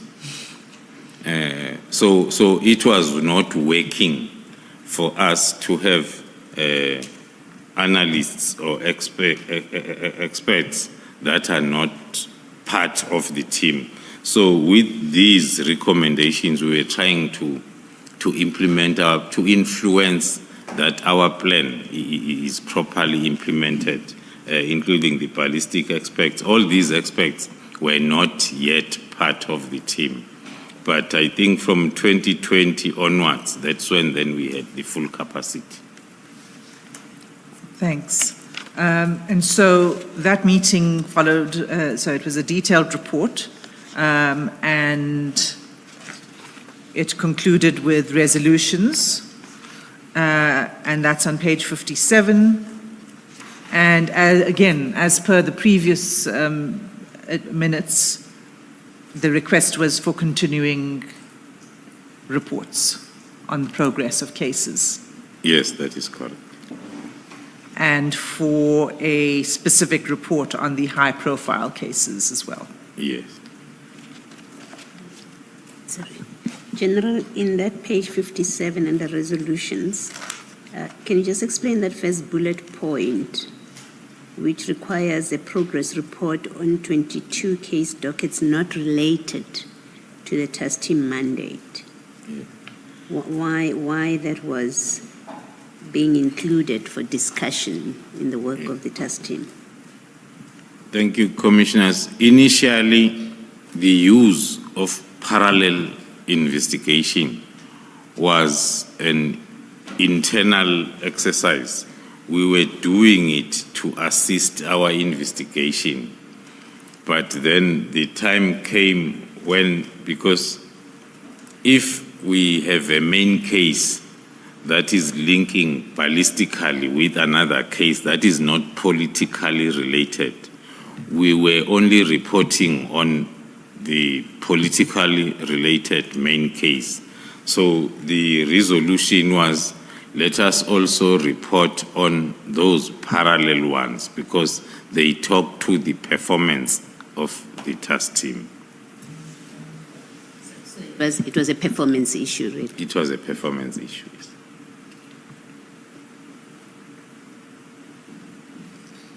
Was any question raised at any point by the IMC about the fact that these parallel dockets were included in the work of the PKTT? There were mainly comments that were coming from, because our report was structured such that we all the activities of the team. So when we get to the ballistic analysis, that's where we will show the linkages that the firearms that we have confiscated, they were linked with other cases that we had then requested from the stations to investigate them parallel to the main case. Now, because now our statistics were not tallying at all the segments of the report, that's when then it was a resolution that as we report, if we check our reports moving forward, even the report that we presented as part of the testimony in the commission, it has those categories: political-related cases, parallel cases, and ad hoc cases.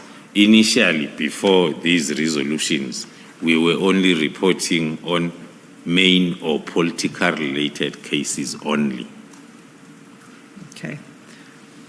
Thank you, Commissioners. So let's move on then to March 2019, 28 March 2019. That's CJC 14. And that's the minutes of the next meeting of the IMC. Were you present at this meeting? Yes, that's correct. And again, it's a very lengthy briefing, am I correct, that was provided by the acting PC?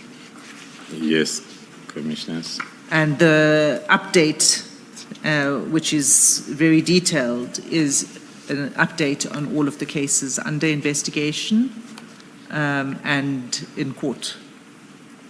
That is correct, Commissioners. Maybe then to draw the attention of the Commissioners on page 64, where we were complying with the recommendation of the previous meeting, where we started then reflecting on parallel case dockets that were not part of the previous reports. And on page 65, you report on ad hoc cases. Yes, as I explained, Commissioners. And those related to the unlicensed firearms. Yes. And that meeting... Sorry, can I just ask? Is it then correct, would it be correct then to characterize the position this way, that although the team was set up and its mandate is to investigate political killings, these parallel and ad hoc investigations means that at least operationally, the mandate sort of expanded, because with the parallel cases, you're not necessarily looking at political related matters. I think somewhere earlier on, there was a report, for example, of a reckless driving case, and there are robberies here. So in practice, the mandate sort of expanded. Would that be an accurate characterization, General? That will be very correct, Commissioners, because it was an operational decision not needing the extension of the mandate. I'm trying to separate the two, because we are investigating political related cases, and then there is a case that is linked with the other case that is not political related.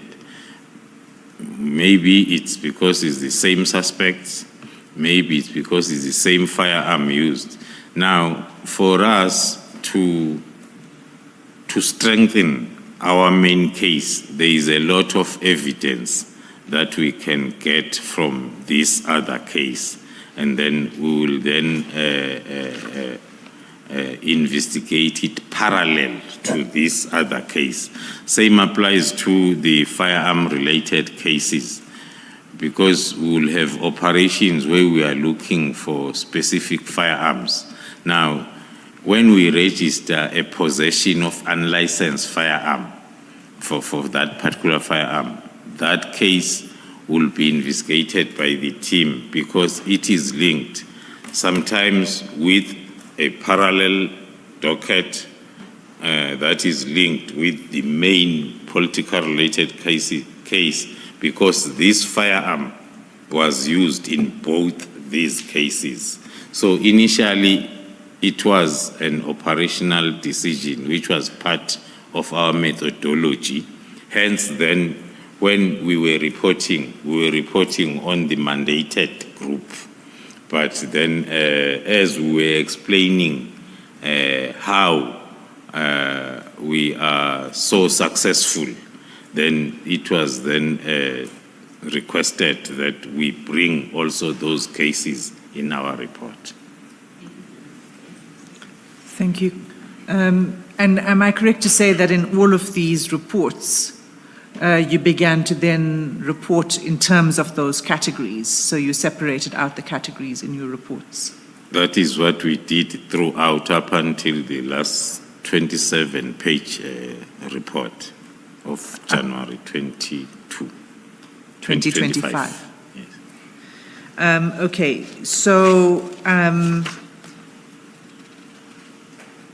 I'm going to just move on to the next. The resolutions here, just to for the sake of completeness, to wrap it up, are similar to the previous resolutions, which is to continue your reporting on the cases and to intensify efforts on certain cases. Correct? That is correct, Commissioner. Okay, so the next meeting then is 30 July 2019 at CJC 15, page 73. Were you present at this meeting? That is correct, Commissioners. And can you tell me whether this meeting followed the same format as the previous meetings, meaning a very detailed report by the Acting Provincial Commissioner? Yes, indeed, it followed the same format where the National Commission on paragraph 2.2, page 73 will introduce, and then and General Connors will take the IMC through the prepared presentation, starting with the introduction as well as the cases allocated and giving the status report on each and every one of those cases. Thank you. If we can then, again, a very detailed record of the presentation that is included in the minutes.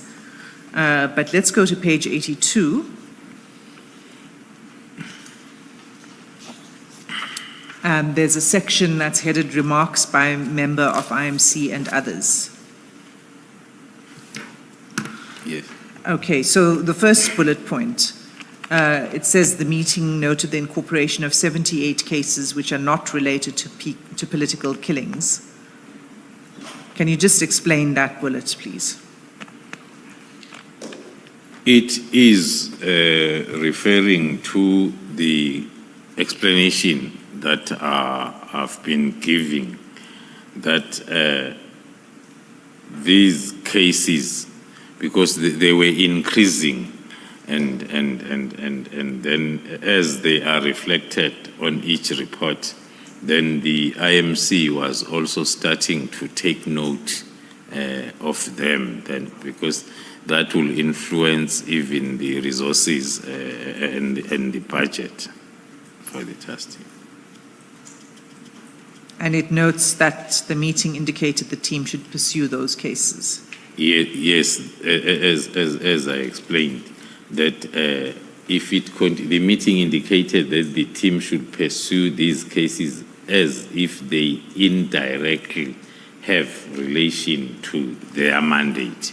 So it started as an operational decision, but then during this meeting, it was then accepted as an indirect mandate, although it's not talking to the mandate of political killings dockets.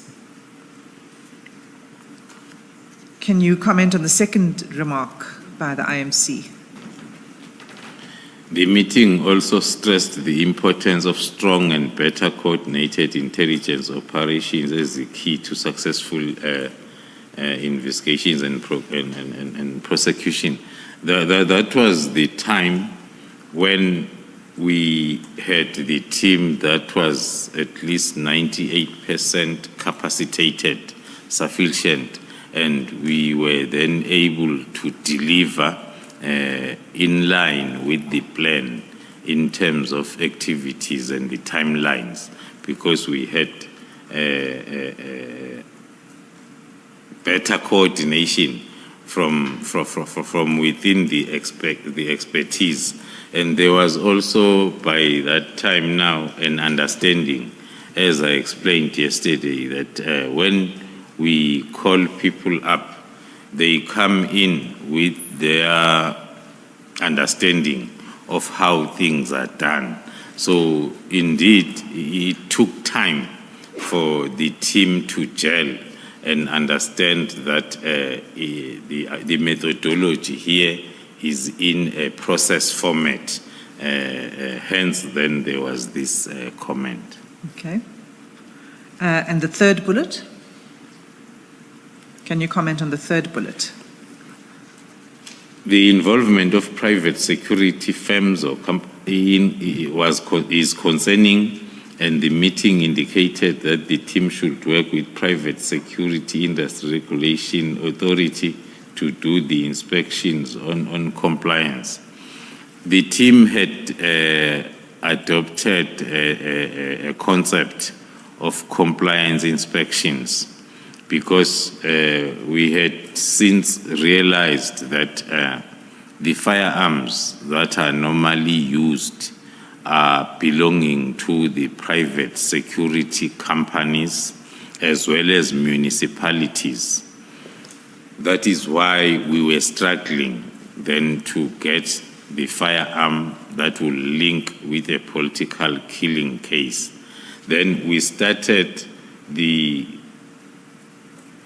compliance inspection. The criteria will be, when we identify the hit orderer, then we will profile the hit orderer until we get to I must choose the word now, an associate who is having a private security company owning firearms. That is when then we will go for compliance inspections. And in most of the compliance inspections that we conducted, we will find that the caliber, because you will first profile the security company to identify and understand the firearms that the company is owning. Then when you go for compliance inspection, your focus is on a caliber that is fitting the one firearm that you are looking for. So when you get there, in most cases, the firearm that you are looking for is reported stolen 2 weeks ago. So that was an indication then for us to say we need to widen the scope, and we have another example in the municipalities. One of the municipality, we were looking for the firearm that was used in killing the councillor. On records, that firearm then was found to have been booked to a particular security security guard who's employed by the municipality. We did find that firearm from that security guard but we found it was sliced like a bread, so as then it cannot be used for ballistic purposes. But we did find the firearm. So this was during the time when we were realizing that the struggle for us to find the firearms that are used, it's because they are most of them within the private sector companies and municipalities. Nevertheless, the meeting noted the progress made on recovering firearms. And if you could just read the fourth bullet. More especially the increase of the firearms, the number to 181, it was mainly because of that compliance inspection, because we will find a lot of unlicensed firearms within private security companies and municipalities. So it was 181 firearms, ammunition, and magazines recovered. Yes. And that was since, it says the re-establishment Yes, of the task team, not the establishment. So, since July 2018. so that's July 2018. Okay, and then again, requests for more progress reports. And what we see after this is that there are no minutes for the years 2020 and 2021. Can you explain that? Yes, Commissioners, as we are all aware, those years were years when we had a problem of COVID. So the meeting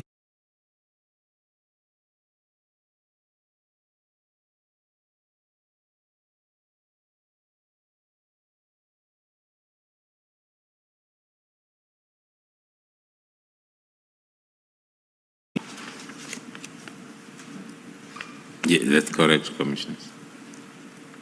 It's dated 2 February 2022. Were you present at this meeting? Yes, I was present, Commissioner. And again, we see the similar format, a very detailed briefing. And this briefing was by the Acting Provincial Commissioner again, is that right? Yes, that's correct.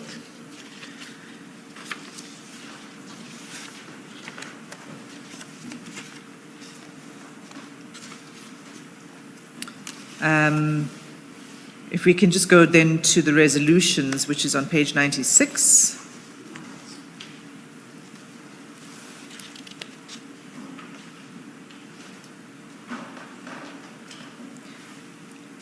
There are 5 resolutions, 5 bullet points. Can you explain the first bullet point? Thank you, Commissioners. The resolutions, in most cases, the resolutions will be linked with the challenges that will be brought to the attention of the IMC by the team.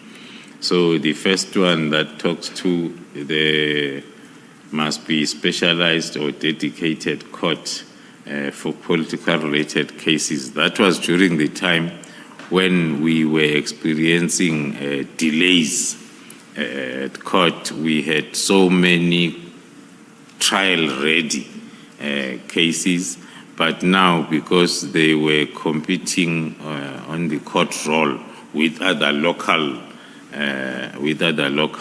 cases, looking at the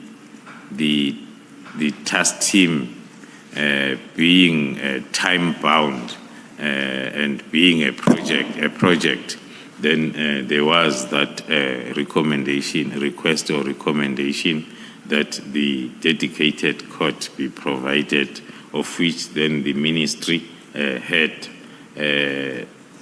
identified that Saudi court case that after threat and risk assessment and other processes, mainly because of the conditions of the cells in that court, then the interdepartmental, especially the provincial steering committee, decided against the use of the court. Then the next one talks to the dedicated prosecution team at lower courts to deal with firearm-related cases. The main problem there was, as the team will register a case of possession of unlicensed firearm, and the dedicated team of prosecutors are dealing with politically related, more especially if the firearm is not linked with the case. Now, those cases were also suffering a lot, and then the team thought that maybe they must also put up that request for their cases that are at lower courts to have the dedicated prosecution team. And did that happen? Unfortunately, it did not happen, Commissioners. Okay, if you can just then finish with reference to the third bullet point on these minutes. The Department of Correctional Services should improve on security, especially unlawful access to cell phones by inmates, and report in the next meeting. This has been an ongoing problem up to date, but it was something that was also brought up by the task team for the IMC to assist on. There were lots of proposals that were put on, but were not implemented. That is why we still have the same problem. And it's one of the reasons why the request that was approved and the recommendation to use Kokstad prison, because communication within that prison is impossible. So that concludes those minutes. The next set of minutes is CJC 17, and that meeting took place on 5 September 2023. Were you present at this meeting, General Khumalo? Yes, Commissioners. Now, this meeting, again, followed the similar format to the previous meetings, except that the report of the work of the PKTT was presented by you and not the Provincial Commissioner. Is that correct? Page 100. Yes, that is correct. And again, as with the previous reports, it's a very detailed briefing, and it goes on for quite a number of pages. I don't know if there's anything specific you want to highlight in relation to this meeting. If not, we'll just go to the end of the minutes. There is nothing more than to flag that on this report we had included a threat and risk assessment because it was built up to the upcoming local government elections. So can we then go to page 123? And you'll see this is a section dealing with remarks by other members present in the meeting. Yes. There are a number of comments here. Are there any, there's some that are notable. Some of the issues that are addressed here are issues that seem to recur. The importance of dedicated courts, for example. But we also see that the Deputy Minister indicated that he agrees with the recommendations of the task team and that the team should be enhanced. What did that mean, that the team should be enhanced? It was referring to the increasing workload and also in preparation for the upcoming local government elections. Hence, then, after the TRA was presented, that formed part of the remarks and resolutions by the IMC. Okay, so it was linked to the threat and risk assessment and then the upcoming elections, Yes. the need for enhancement. So then there's a bullet that says some members have been taken back to their original station. Why is that?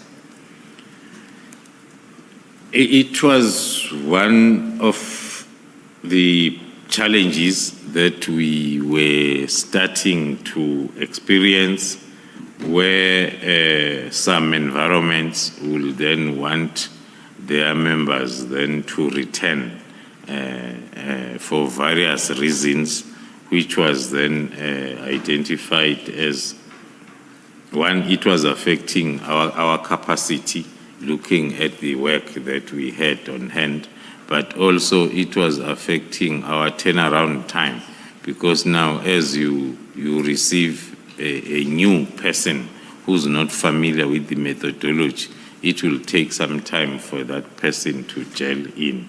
But that was basically what we're experiencing. Maybe to add, there is a point above that talks to the minister indicating that the task team is also now involved in the investigation of Fort Hare University cases.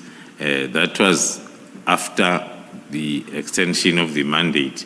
Now, that also affected our capacity because we had to move then other members of the team to relocate to the Eastern Cape. That was one of the reasons why then the capacity was a problem. Thank you. I note that 2 bullets from the bottom that the Minister Lamola commended the work of the task team. And then on the next page, page 124, we have the resolutions. And can you read out the last 2 bullet points? The last 2 bullet points of the recommendations, first one being the success of the task team should be communicated to the nation via press briefing. The second one, the task team cannot be dissolved. It must continue. And that is the end of the minutes of the meeting for September 2023. Was there any other IMC meeting after that? Maybe we don't have minutes. There were no other IMCs because this one was the last IMC towards elections. Hence, then it had also a recommendation or a threat and risk assessment and a recommendation of enhancing it, and also the decision not to dissolve it. I should think that maybe in line with the change of administration, this is the last decision taken by this IMC that it should not be dissolved. So as the next IMC, when it comes in, it continues this good work that this current IMC have seen. So I have a question about that, because if the meeting takes this resolution that it must not be dissolved, is it because there were discussions before that contemplating that the PKTT should be disbanded? Not as far as I understand it. It can only be that in our reports, we will also look at the timeline.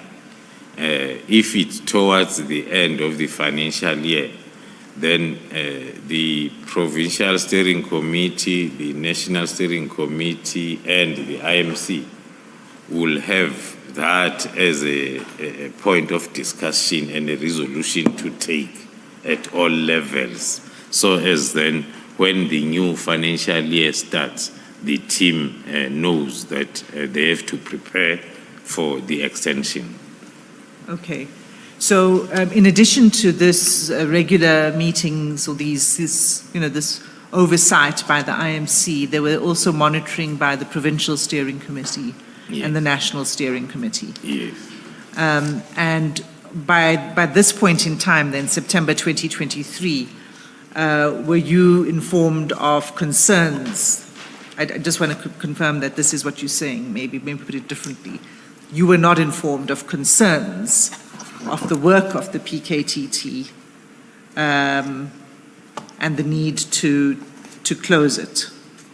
No, I was not informed of any concerns or complaints. I was only aware of the commendations of the good work by the team, because there is the last unminuted meeting where the team had to brief the president himself on the progress. That was then the last meeting before elections. So, as far as you were aware, the task team was conducting itself in a manner that, there were no concerns that were raised with you as far as its performance goes.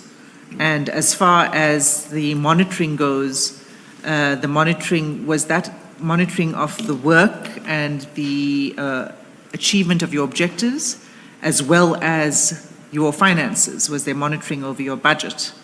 Yes, that was done simultaneously at all levels, from the Provincial Steering Committee up to IMC.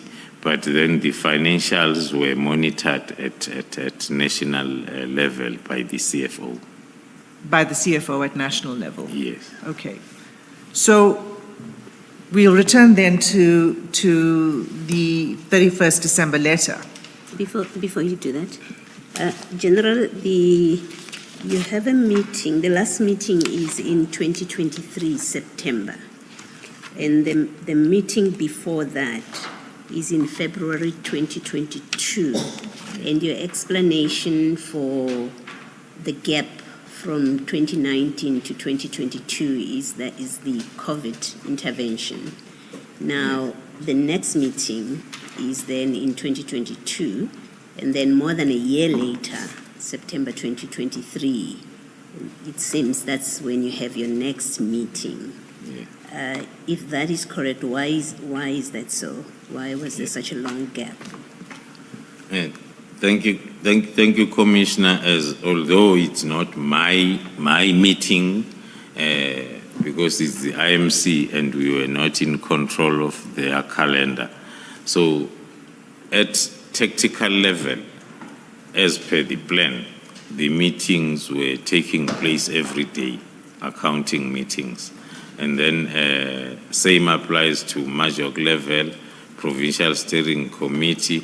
There was then I won't say a problem, but the regular meetings at National Steering Committee as well as IMC between 22, after COVID, between 22 and 23, they were not as regular as they were. One then can maybe, because their main role was to monitor and evaluate and assess that the team is performing. One will say maybe they did not see the need to meet as regular as before, because they had since assessed the situation and confirmed that indeed the performance is as they are expecting. Thank you for that explanation. And then secondly, the The team is constituted for the first time in 2018, right? Yes. And I just want to make sure that the chronology, as I understand it, is correct. And then in 2018, where you started, you've given a list of the different ministers who were involved in their department. So, for example, and maybe let's just start there. I won't take you through each one of them. I'll just hop along as we go on. So you had Minister Cele there as the Minister of Police.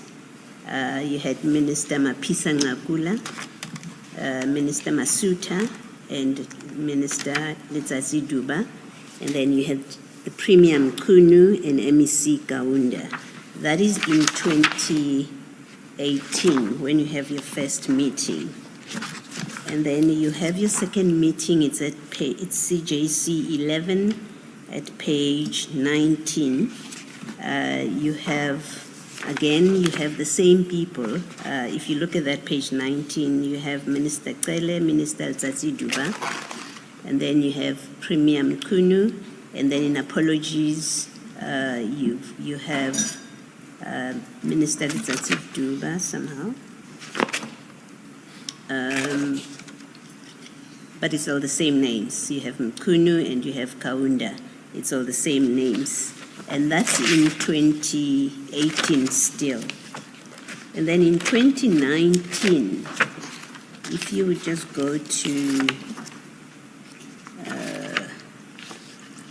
just hold on for me. If you would just go to CJC 14, which starts at page 59, that you continue there, the same ministers. But then at some point, this is 2019, and then at some point there's a change of ministers, and that's the point that I just want to make sure I get right. This is now in 2019, July, at page 73, CJC 15. You still have Minister Cele, and then you have under apologies, Minister Mapisa Ngakula, still defense, and then now you have a different minister, Minister Lamola for justice, and then you have, for the first time, Deputy Minister Makwetla for defense and military veterans, and then Deputy Minister Kodwa. Makwetla is deputy as well. And then you have Deputy Minister Kodwa as Deputy Minister of State Security, and then MEC Kaunda. You see where I'm reading? It's at page 74. Yes. That's in 2019. I just, and perhaps Ms. Hassam can assist, I'm just trying to locate when we have elections where there's change of leadership. 20? Yes, I'm told that in 2019, that's when we had the next election. Now, National elections, yeah. Yes, now we have a new minister, Lamola for justice. We have a new administration, basically. Yeah. And the ministerial committee continues to exist. Was there ever a break about it, that a new ministerial committee still has to be constituted after that election in 2019? Thanks, Commissioner.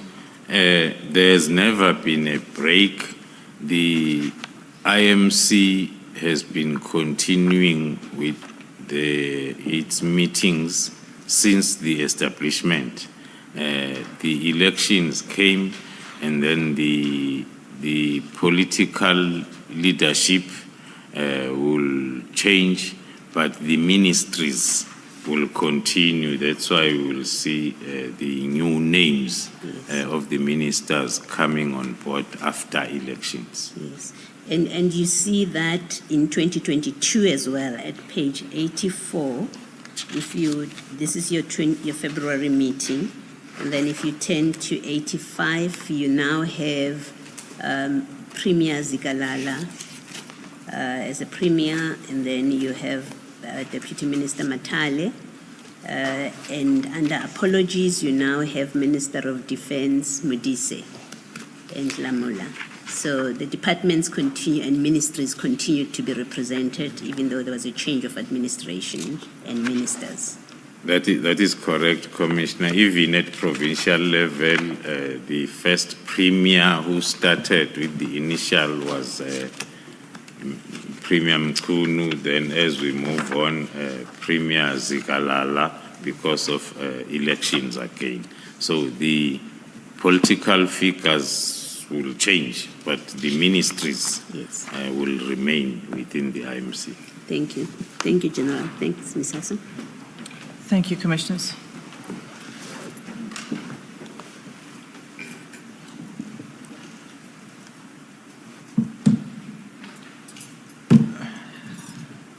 General Khumalo, the National Steering Committee, did the members of the National Steering Committee change over time?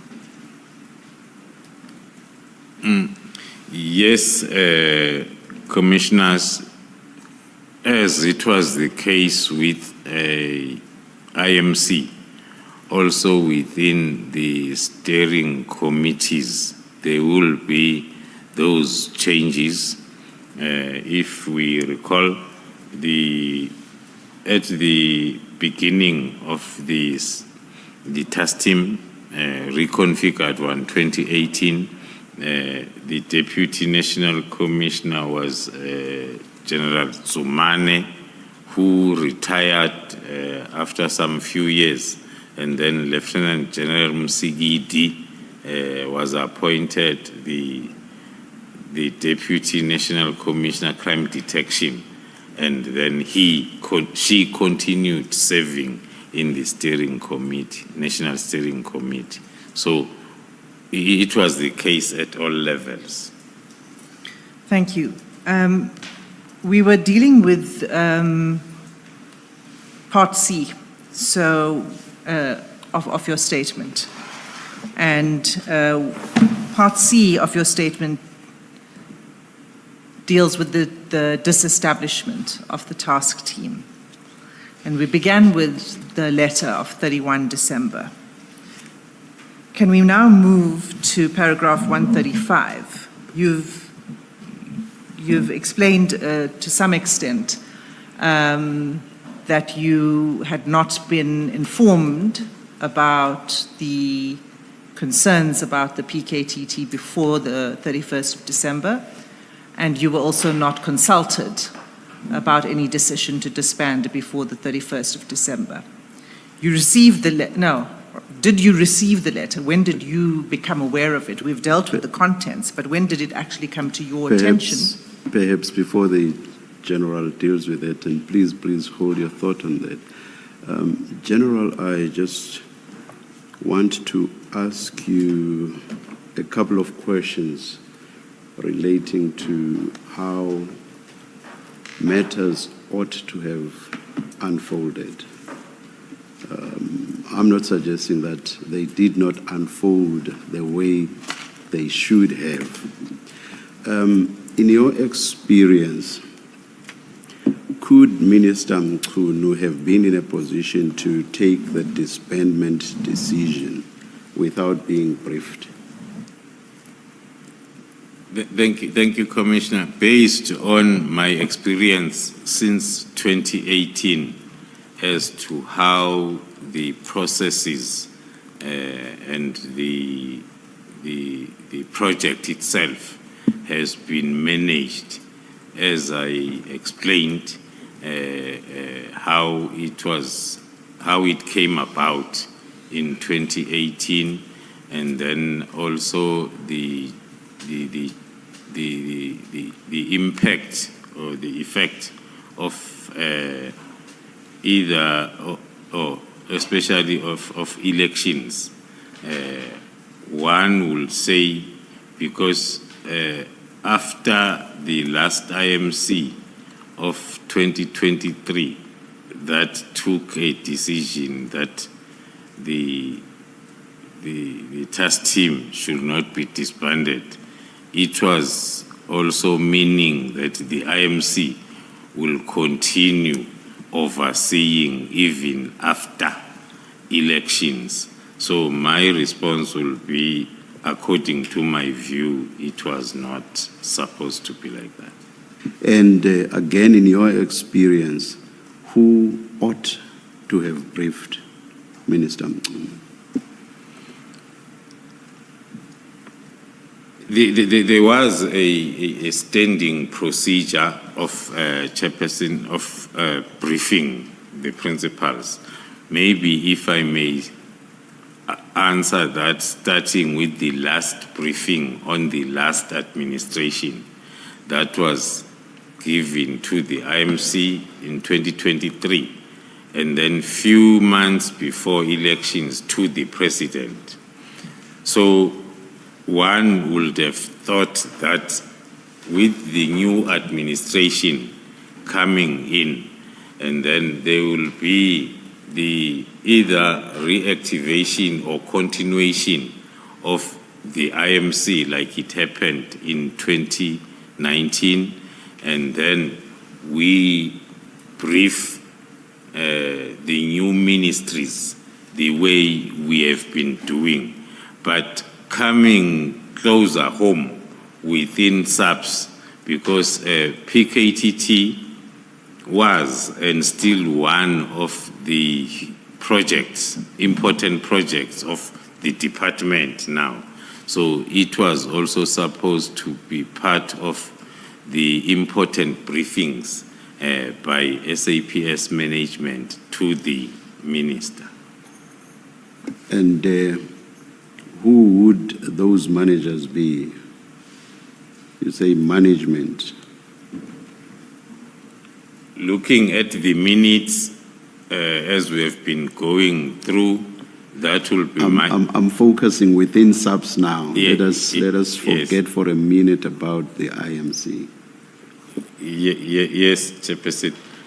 Looking at the minutes, as I'm saying, all the briefings will start with myself preparing the briefing note as the project manager.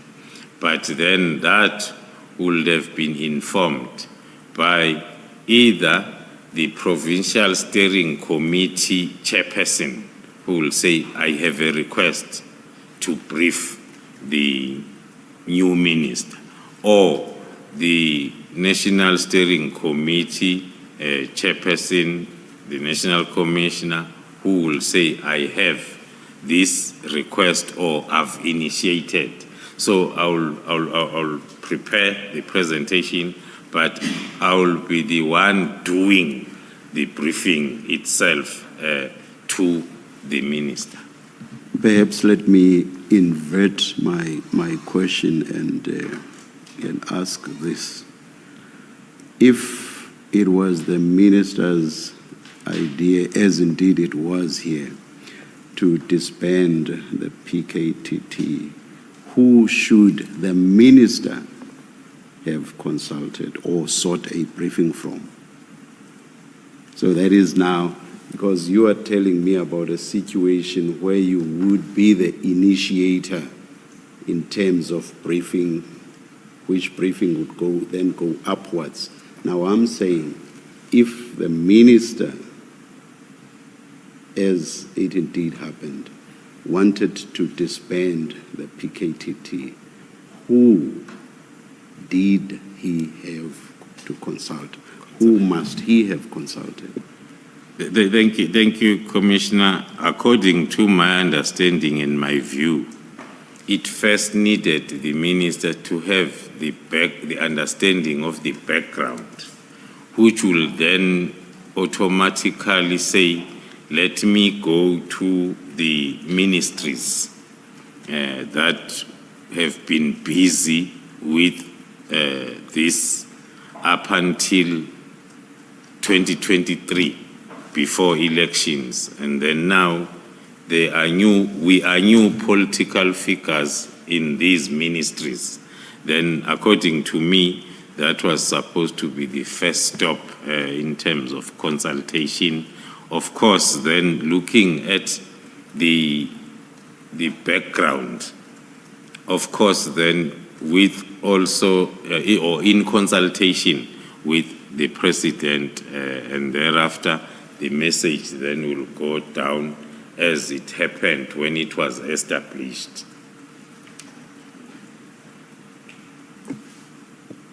on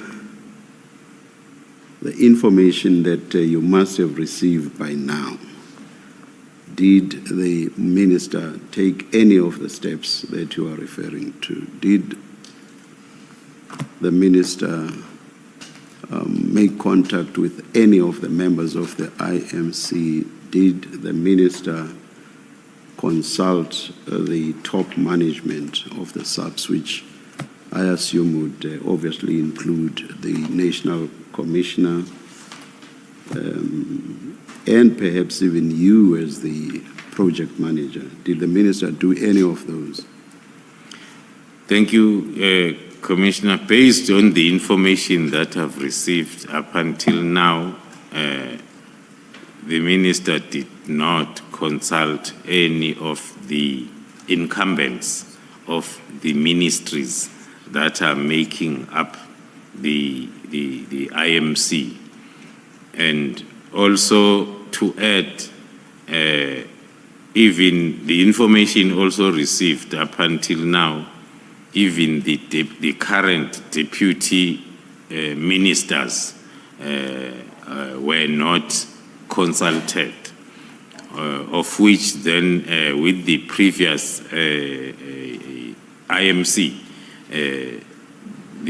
by then we had one deputy minister of police who was now and again in attendance on some of the IMCs. So at that level, I would say, based on the information that I've received up to now, there was no consultation at that level. And then on the second level below, I will confirm that we have never been given an opportunity to brief or also to be consulted before the decision was taken. The minister knows best why he did not do any of that, if, as you say, he indeed did not do it. But I will still ask you this. Do you know why the minister did not do any of these? I will not definitely know as to why that consultation did not happen, Commissioner. But according to my view, that I will hold on to it up until I'm given the real reason.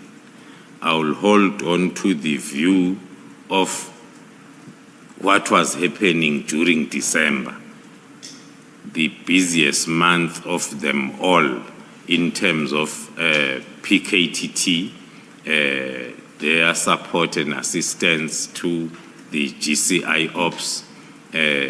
All that can be supported by our operation that took place on the 14th of May, when we had to analyze the communication, which was starting to give us more supportive information as to why we say the reason was because of the activities of December.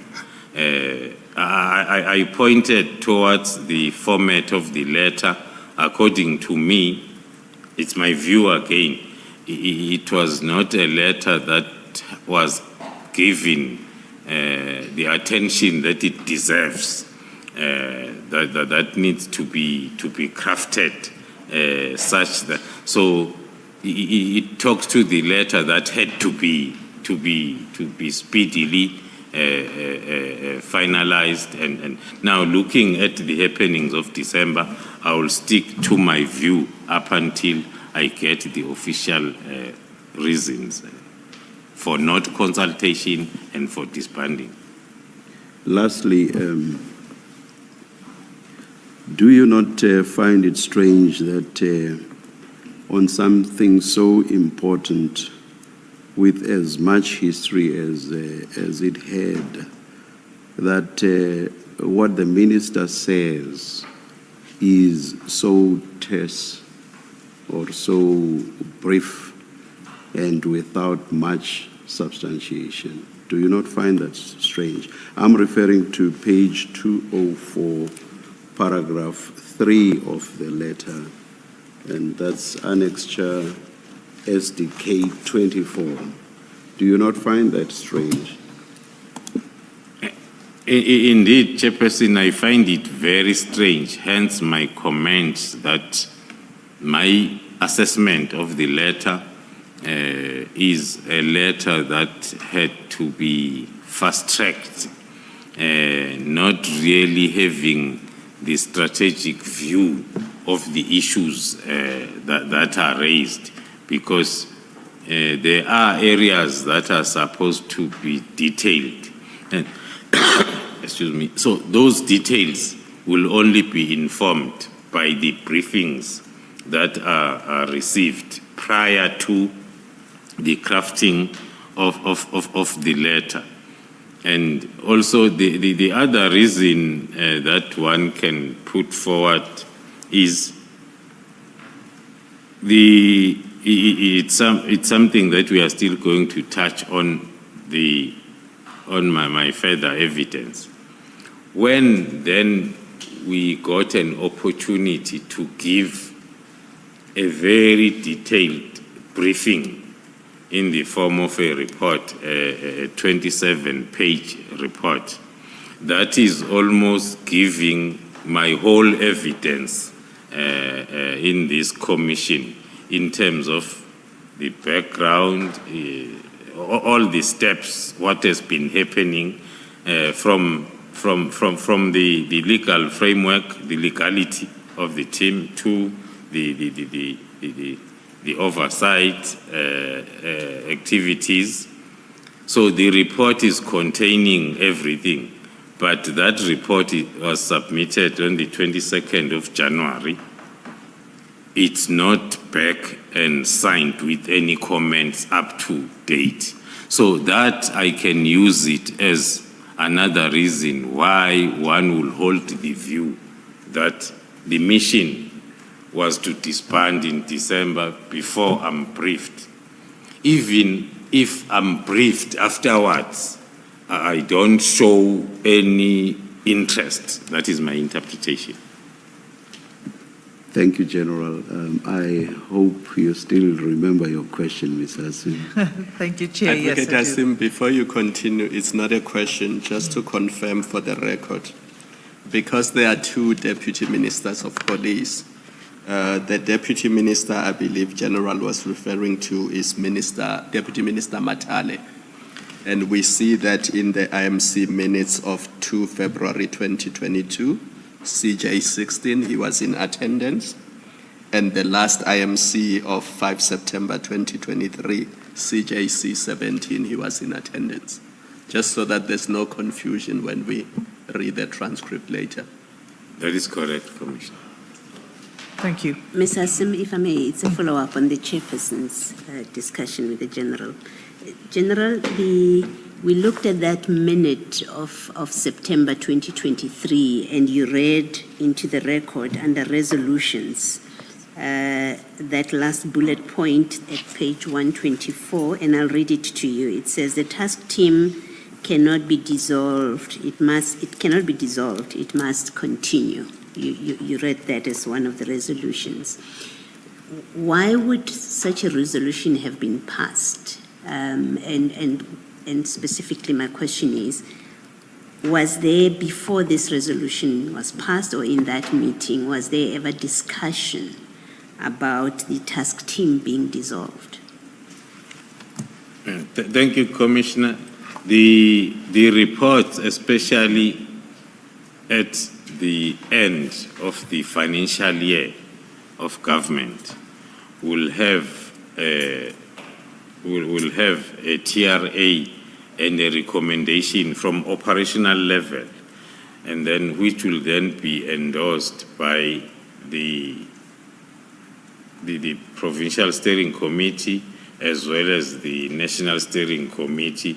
So at IMC, it will go as a resolution that has been taken at operational level, because the operational level is at directors general level, those that are financing and resourcing the team. So my understanding, the resolution was informed by the end of the term of the current IMC representatives, that it was the last one before the elections. So that is my understanding, but I can only talk to at the lower level, which is the process that was happening annually, so as then it can inform their decisions as directors generals. Thank you for that. If you go back one page, and I must apologize, Ms. Asima had meant to get clarification on this, and I realize now. If you go back one page, 123 to 123, and then the fourth bullet point from the bottom. 123, and then the fourth bullet point, it says from the bottom, it says some members have been taken back to their original station. Can you see what I'm reading? Page 123. Under the heading is remarks by other members present in the meeting. Yes, Commissioner. You see that? And then if you start from the top, it's bullet point 6. If you start from the top. Yes, Commissioner. And it says some members have been taken back to their original stations. Can you just explain what was going on there? Because on the face of it, it may feed into the idea that the team already was being dismantled at this point. Yes, Commissioner. There was a period where we had a problem where different environments or units wanted their members back for various reasons. So we raised it as a concern as we were reporting at all levels that is affecting the performance of the team. Sometimes the unit commander will say, I need this member back, I'll replace this member with this one, which was then, as I've said, what was taking us backwards, because now you have to start a 2-year training on a new person that is new. But sometimes also it was not with replacements.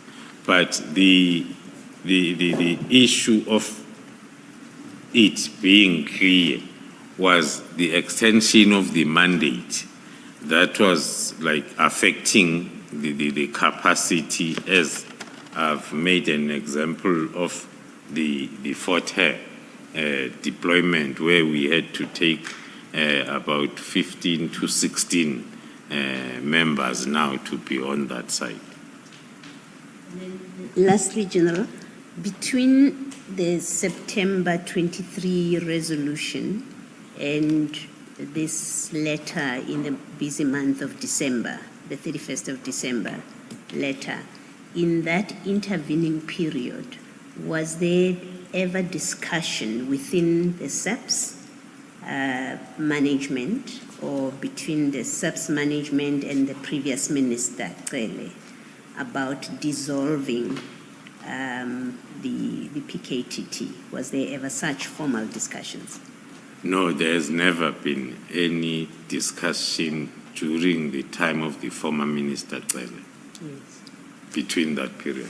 Thank you. Thank you, General. Thanks, Ms. Sassi. Thank you, Commissioner Beloya. If I can just follow up on your trend of questions with one more, to confirm this. While there was not that discussion on dissolving, is it correct understanding that every year there was a discussion on whether to extend the life of the team? So it's another way the flip side of the question is, while there wasn't a discussion on dissolution, every year there was a discussion on extension. Is that correct? That is correct, Commissioners, but that discussion will be at a national commissioners level, or I will say at national steering committee level. I've said the reason is, as the financial year is coming to an end, the Directors General must plan for the new year. So it will be, because each and every department that is part of this interdepartmental was and is carrying the cost by itself. So that's why there will be that discussion.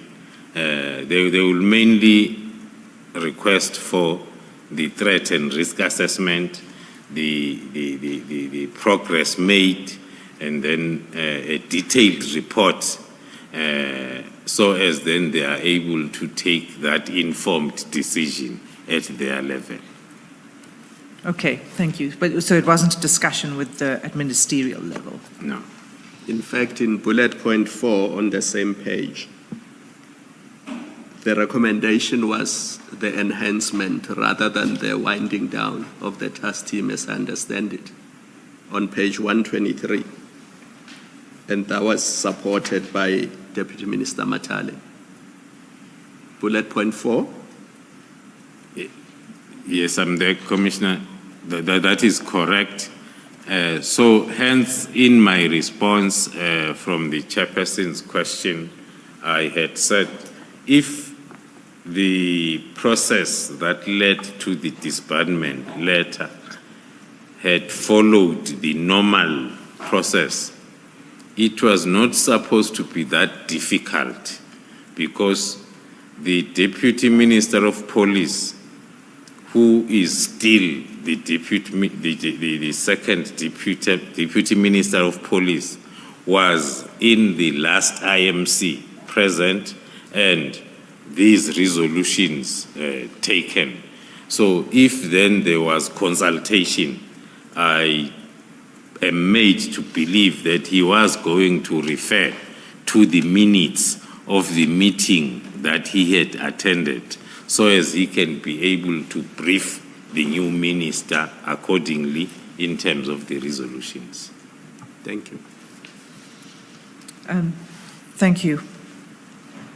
Sure. Okay. I'm struggling to get movement with this. This day, I'm still on the same paragraph. And I'm not even going to get there yet. I have another question, which is, you were not informed, you said, about the concerns. You were not consulted about the decision before the letter of 31 December. Despite the fact that you are the project manager of the PKTT. Were you, once the decision was made and this letter was prepared, was the letter then forwarded to you, seeing as it affects you? At least two of the paragraphs affect you, because the first is on the freezing of posts within crime intelligence, and then the third is the PKTT disbandment. So when did you become aware of the letter formally? I know you said you saw it on social media, but was it sent to you formally in your capacity as Divisional Commissioner of Crime Intelligence? Thank you, Commissioners. The only time the letter was shared with me officially was on the 14th of January, which is like 2 weeks after it has been out, when the National Commissioner came back from leave and then called me in for the discussion of this letter, and then he handed over the file with the letter. So that was the first time, I will say, I confirmed that it's not fake news. It's indeed an official communication between the minister and the National Commissioner. That was the 14th of January. That was the first time the letter itself was Yes. formally provided to you. Yes. So let's go back then to your statement, because your involvement in the beginning of the notification to you, as I understand it, is on the 7th of January. And if we can start there with SDK 23.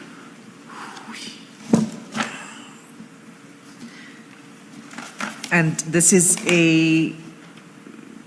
an email that's sent to you on the 7th of January 2025. Can you explain what this email is saying to you? Let me go there. Let's see.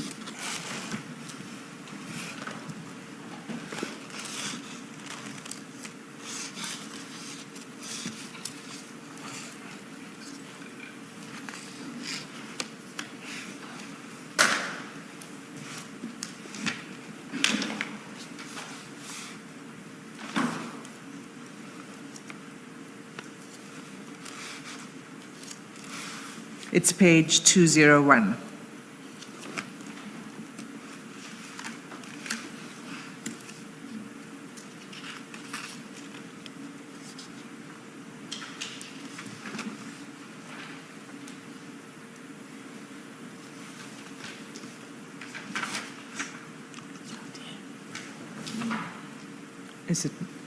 Is it not in your bundle?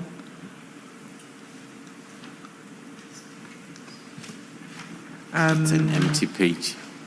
Missing page. Okay, we have two options. One is you could look at the screen, if you're able to see the screen, and while we locate a replacement for you, because it's just one page that we need to provide you with. Yeah. Yes, that is correct, Commissioners.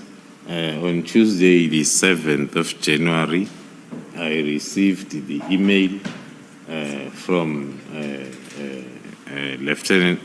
a Colonel Afnand from the Office of the Deputy National Commissioner, Crime Detection, that had the heading, Deactivation of the Political Killings Task Team. So looking at the heading, I associated the heading with one of the points that I've seen on the letter that is on the social media. Then the message was the DNC Crime Detection has directed the trailing email be forwarded for your attention and the closing report for sign off by the 13th of January. That is the email as received, and it had no attachment. It was just this email that officially I could not understand it. Hence, there was no further action to it because it is just having that one line without any attachment for me to have a proper understanding of the background of the directive. And if we could just scroll down, please. Right. So what was being forwarded to you was an email that was sent to the Deputy National Commissioner, Crime Detection. Yes. Is that right? That is correct. And can you just read the last paragraph of that email? Your office, which is the office now of the Deputy National Commissioner, is further requested to submit a close-up report to be submitted on the 14th of January 2025 for NATCOM's, which is the short word of National Commissioner's consideration and sign off to the minister.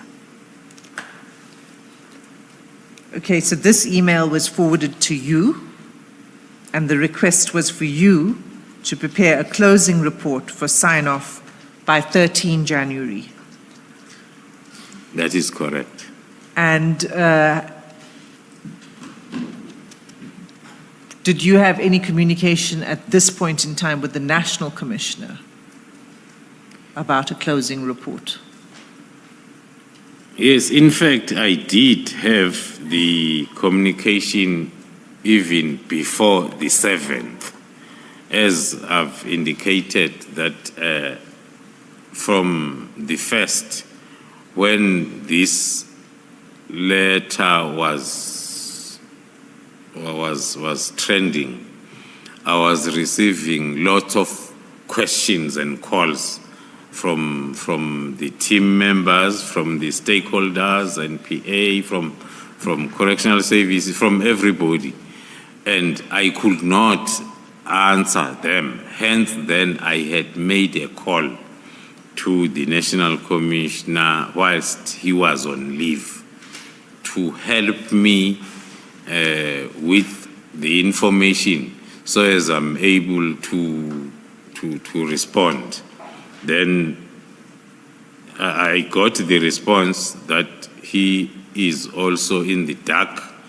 The best thing is just wait until I come back. That is exactly what I did. I disowned the letter from the 1st when it started trending up until the 14th when I received it officially, and we had an opportunity now to discuss and try to understand it with the National Commission. And did you raise your concerns with the National Commissioner at that point in time? Indeed. My first call was a complaint to say, I'm receiving lots of calls and I do not know what to tell people from the task team members to the stakeholders. Now, help me, what must I say? And the advice was, tell them as I'm telling you that we do not know what's happening. We are still going to try and clarify the issues, and then we'll come back to them. So when you get this email from General Sabia's office saying that you need to prepare a closing report by 13 January, what did you do? Did you begin to prepare the report, or did you do nothing? I did not do anything, commissioners, because as I've indicated, there was no attachment. I did not want to legitimize and think that the letter that is trending, this email is referring to it. For one main reason, the heading of the email is talking to one subject matter amongst the 3 subject matters that are in the letter that is trending. That was the first reading, the first reason. But secondly, without the attachment itself, it was not easy to understand the directive from the Deputy National Commissioner because it's one line. Then for me to be able to understand this one line, there must be this attachment that I must go through and understand. So hence then my decision not to do anything, instead to wait for the National Commissioner to come back from leave as per our agreement. So then if we go to paragraph 138 of your statement. Before you do that, General, this at 2:01, these emails, the bottom email of the 3rd of January from Brigadier Letoko. Now we know from the National Commissioner's evidence that on the 3rd of January he was on leave, and you have confirmed that. That's correct. That's correct, Commissioner. Right. Who was the acting National Commissioner at this point? The appointed acting National Commissioner was Lieutenant General Musigidi. It wasn't General Sibia. No, it was not General Sibia. Okay. And then in that email of the 3rd, it's addressed to, and you do mention in your statement at paragraph 135, the email is addressed to Captain Keketsi Sibongile and Mabula TR, and then copied to General Sibia and General Sibula. Where in terms of office does Captain Keketsi sit? In whose office? Captain Keketsi is in the office of the Deputy National Commissioner at Crime Detection, Lieutenant General Sibia. And Mabula TR, do you know? I won't know, Commissioners. And then Sibula FM? General Sibula? Sibula FM is in the office of the National Commissioner. She is the executive manager. Yes. And then in the email to you, which is the email of the 7th of January, it is addressed to you, and then is addressed to you and to Captain Sibongile. And it doesn't appear that anyone from the Office of the National Commissioner is copied on that email. Am I correct? That's correct, Commissioner. Thank you. Thank you. Thank you, Commissioner Balois. So, let's go to the 14th of January. This is when the National Commissioner returns from leave. And can you just tell the Commissioner about the discussion you had with the National Commissioner on that day? Thank you, Commissioners. I'm not going to repeat what I had explained, because the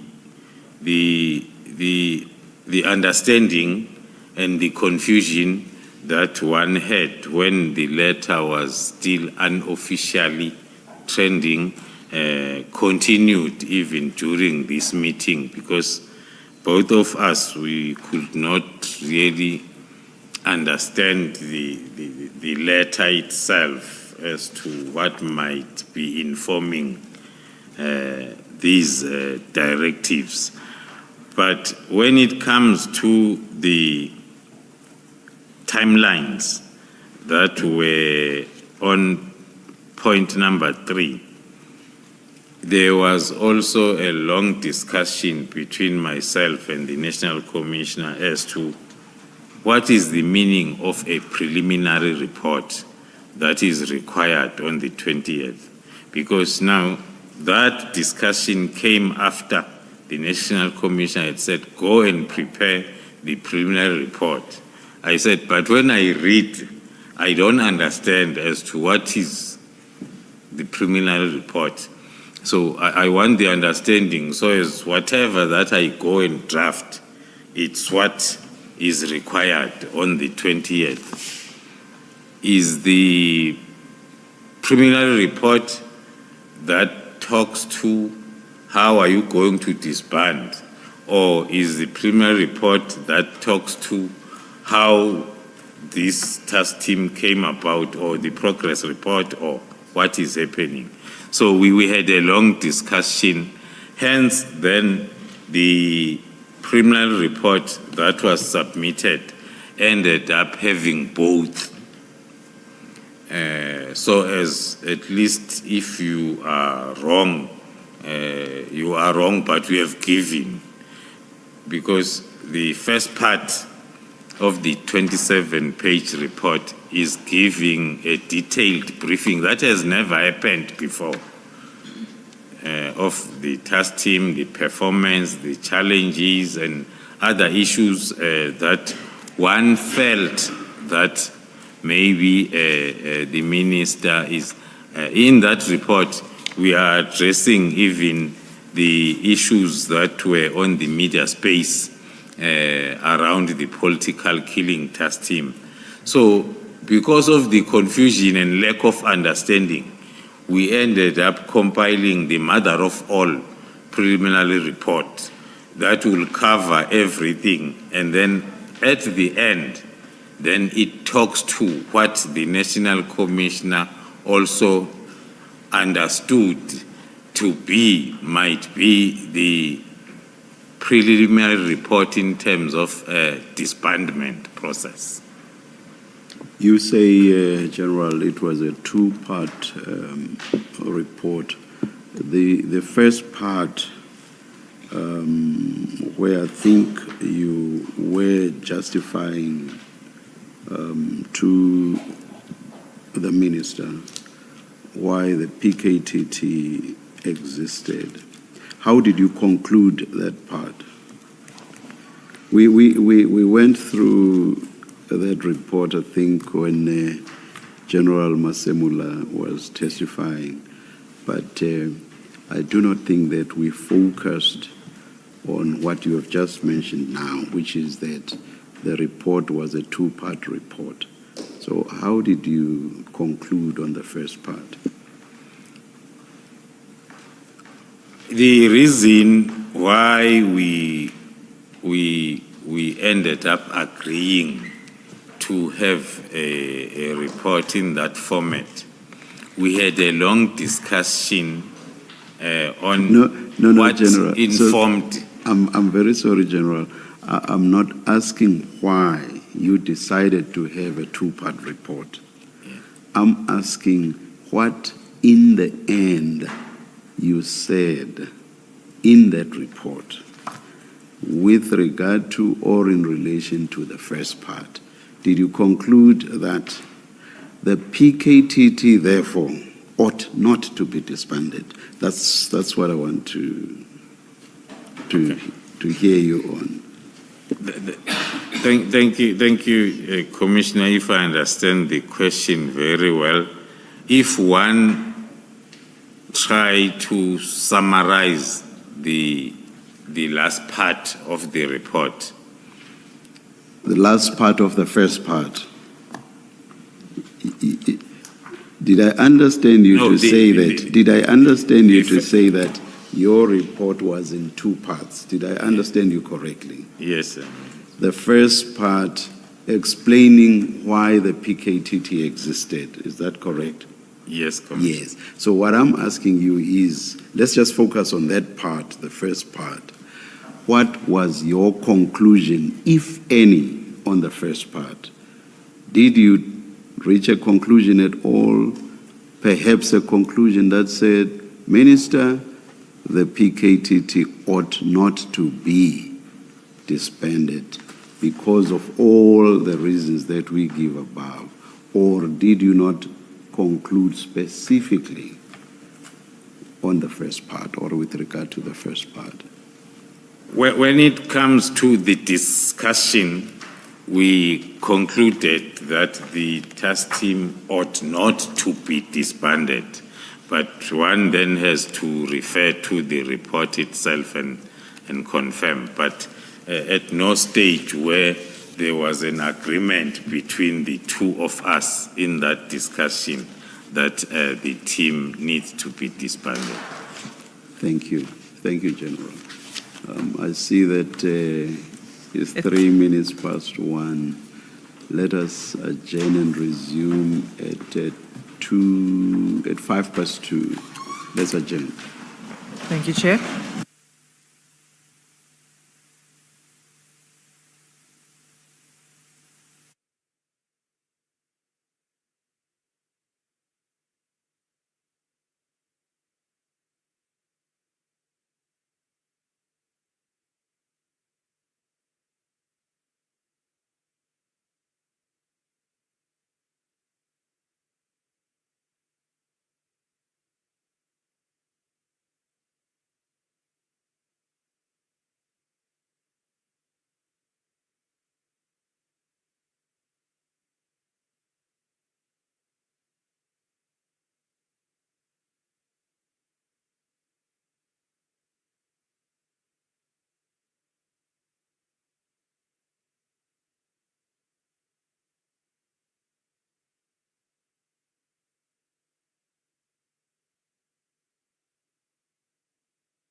signatures.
Good afternoon, all. We are ready to resume. Thank you.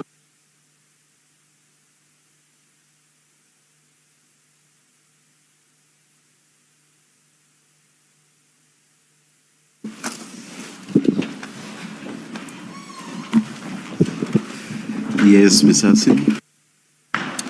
Thank you, Chair.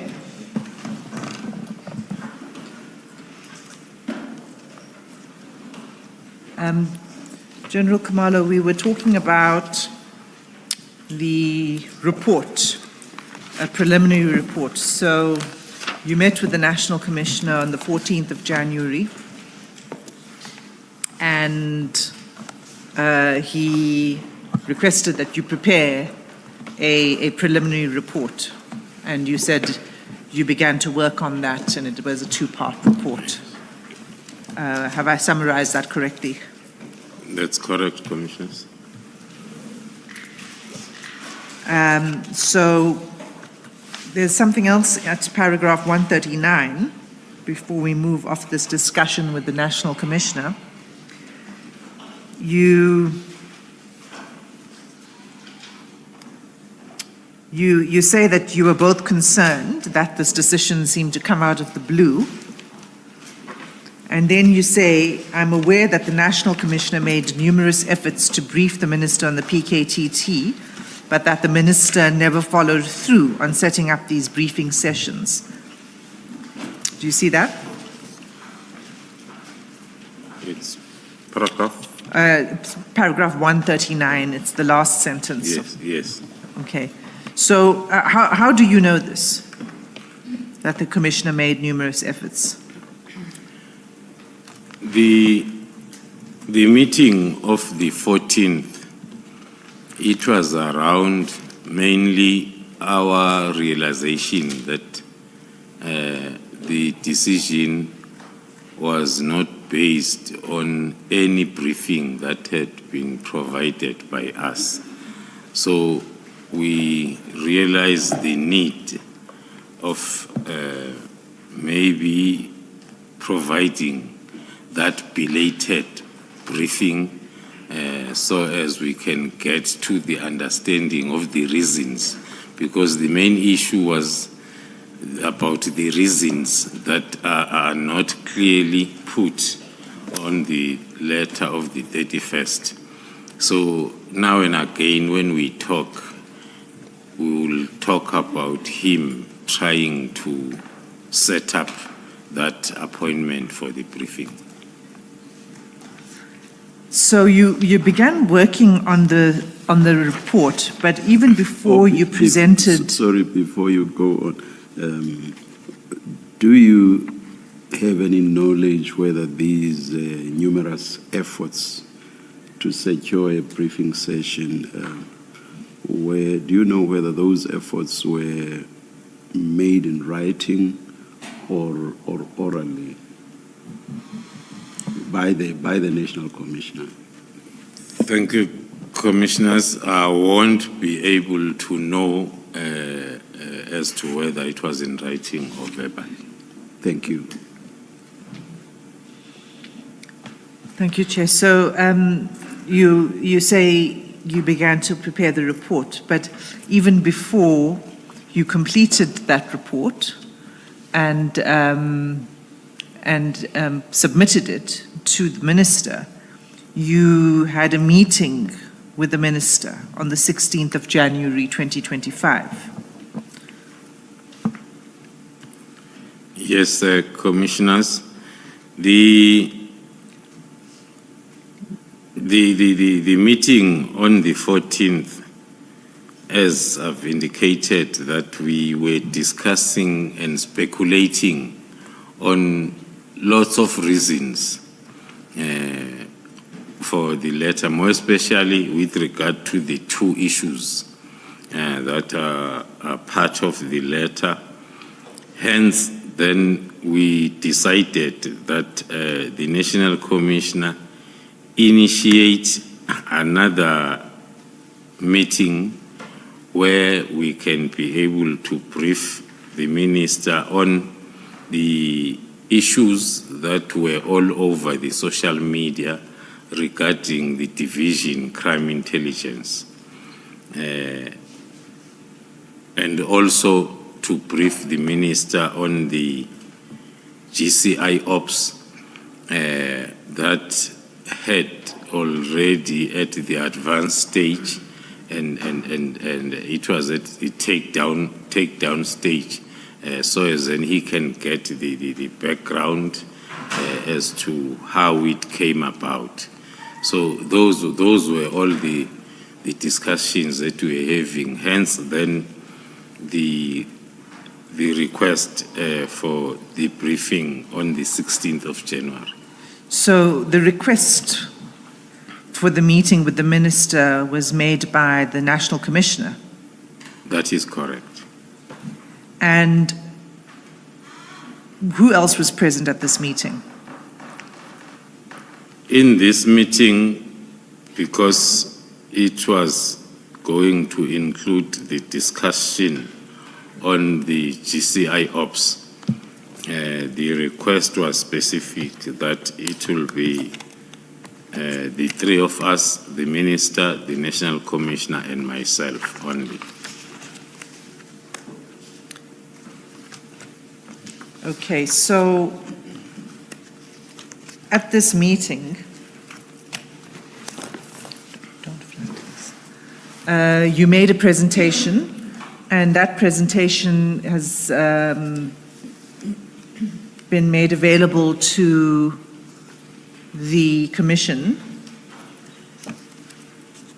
at least a part of it has been made available to the Commission, and that's at CJC 21. It's the exhibits file, file 1.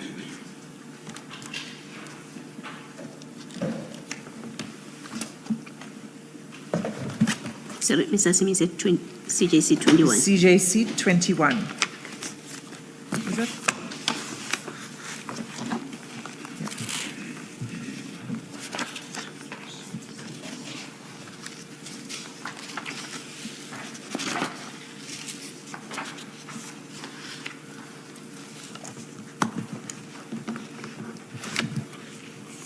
Let me know once you've found it. Have you Yes, found it? yes, Okay. Right. So the first page is the title of the presentation, and the next few pages. Can you tell us what these concern before we look at each page? The next pages are containing mainly the motive behind the activities of the Big Five cartel, respective roles, as well as their identification. And then also the second slide talks to the identification of the senior officers within SAPS that had been identified to be working with the cartel. So it's the GCI Ops briefing. GCI Ops briefing. So the first slide, can we turn to the first slide and just after the title slide? Yes. This is the briefing on the Vereeniging case. Yes. Okay. So I see that on the right-hand side of this slide, there are a number of names that run down of police officers.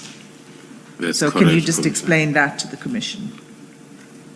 Yes, we were painting the picture of the support structure of the cartel, concentrating mainly within SAPS, those officers that had been identified to be working with the cartel.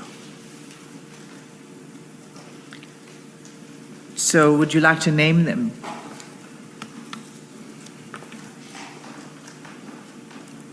It's the column on the right-hand side. Yes, some I will be able to name them. Some I'll be able to name them because they've come up in the evidence that has been led to the Commission. Lieutenant General Sibiya, Major General Shibiri, Brigadier Nkwashu, Captain Mahotle, by that time were the names identified. So these were the names identified by the 16th of January already. Yes.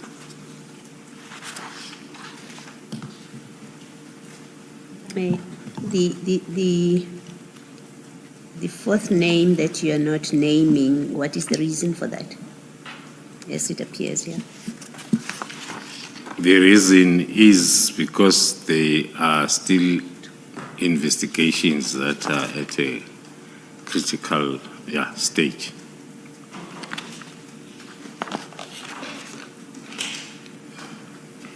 And then if you turn over this page to the next slide, what is this, what's the purpose of this presentation? The next slide, it's going into details on the same, but talking to the structure of the SAPS officers identified to be working with the cartel, but on a standalone.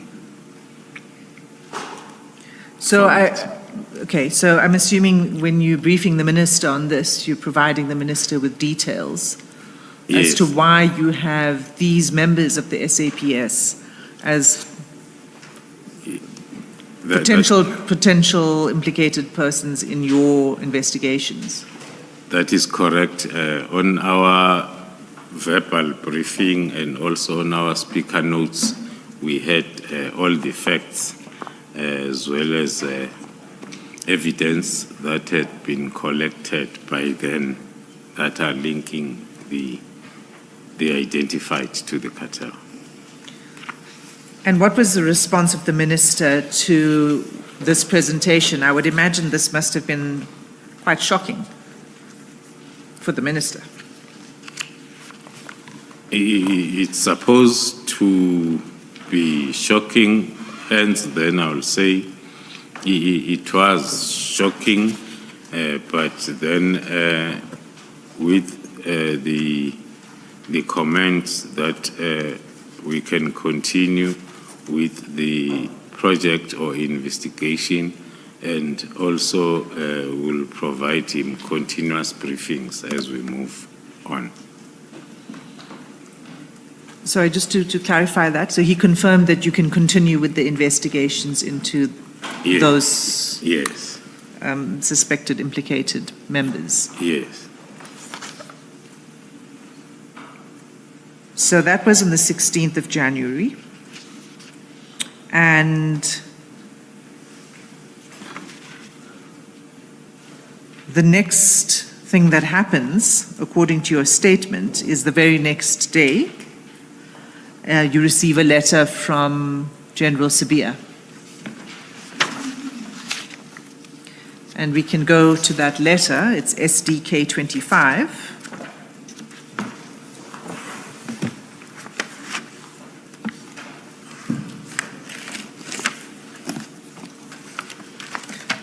Now, this letter is dated 17 January. Had you had any communication with General Sabia between the first email you received on the 7th of January from his office for the close-up report? So between the 7th of January and this letter, did you have any communication with General Sabia? After I received the email on the 7th, there were a few calls that I received from him trying to find out as to how far. Then those questions will be met from my side with the same explanation that I've given, that I do not understand what is it that I need to do, because you just forwarded to me an email without an attachment, so as then I can understand what is it that I need to do. So our discussions were around that, and then there was also somewhere during the discussions when then I indicated that I'll rather wait for the National Commissioner, to whom then the letter that was trending was addressed to, so as then I can officially understand what is it that must happen. So it was those discussions. And then, as I've indicated, on the 14th, when the National Commissioner came back, then we had those discussions and way forward, followed by the briefing on the 16th, and then preparing for the report for the 20th of January, as per the letter. But then, after the briefing on the 16th, then on the 17th, I then received the letter as per Annexure 25. Okay. So the communications you had with General Sabia when he was calling you to ask about the progress of writing the report before 17 Jan, did you discuss the decision of the minister at all, and why? What informed the decision? With General Spear, no, Yes. we did not get to that discussion. It was a matter of, because even when he made those calls, he will ask as to how far with the report. Am I going to get the report? Then my response will be the same, that I'm nowhere. I've not started because I do not know what to compile in terms of this report because of this one-line email that is without an attachment. And for me to understand, as I've indicated, even when the National Commissioner came back, it was still a problem to understand.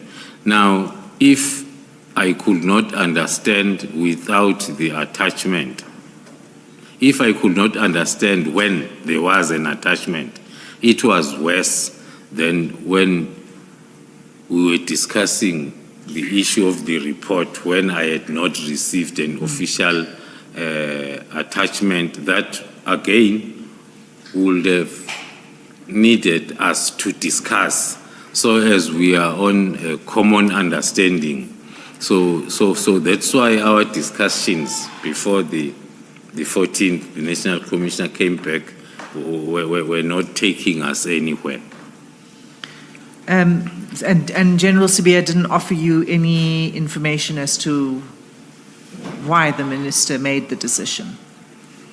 No. We did not get even to that part of the discussion.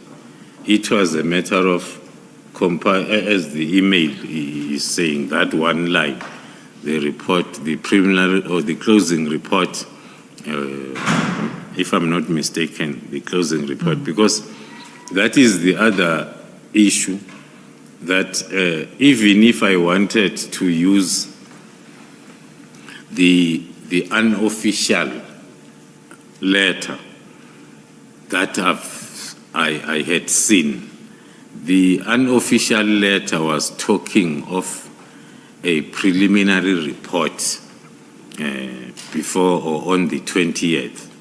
Then towards the end or somewhere of January, then the closing report. But I think during our discussion, I even raised that as one of the reasons why I'm stuck, because the email says provide the closing report, if I'm not mistaken. But the unofficial circulating letter says provide the preliminary report first before the closing report. So it was just those discussions. So General Sibiya was asking you for the closing report, and was he putting you under pressure? I mean, was there a sense that it had to be done immediately? Yes. Okay, so that's the only communication until 17 January when you received this letter? When I received then this Okay. letter, that's correct. So the letter is at page 206 of the annexures bundle. Can you just read paragraph 2 of that letter, please? Paragraph 2 of the letter dated the 17th of January, it reads, on the 31st of December 2024, the Minister of Police issued a directive to the National Commissioner to immediately deactivate and disband the NTT-PK. This decision was informed by an assessment that the task team no longer significantly contributed to policing efforts. So that sentence, the decision was informed by an assessment. Did General Sibiya, with this letter, send you the assessment? I've never received any assessment that was informing this this sentence. So you don't know what the assessment is that is being referred to? Yes, Commissioner. And in your, the decision, assessment that the task team no longer contributed to policing efforts. Now, this is still 2020, this is early 2025. Can I please just cross-refer you to page 107? So we'll come back to this annexure, so that we stick with this page. But cross-refer to page 107 of the same bundle.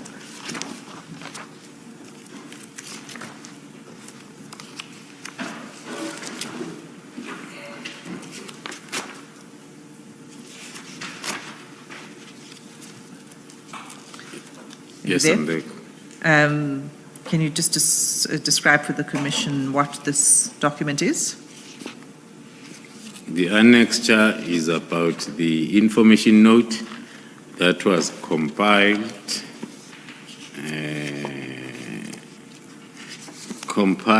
by myself on the 27th of March 2024, and it was verified and approved by the Deputy National Commissioner, Lieutenant General Sibia. It was a request for a financial authority for the financial year 2024-2025 of the National Task Team investigating political related cases in KZN, which is PKTT. So can you go to paragraph 4 of the information note?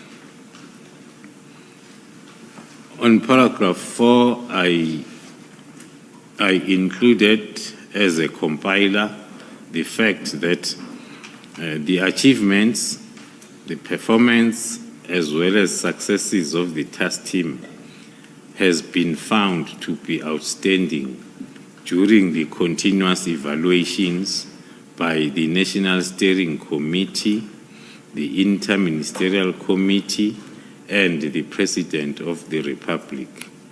The current phase of the task team was approved up until 2024-03-31.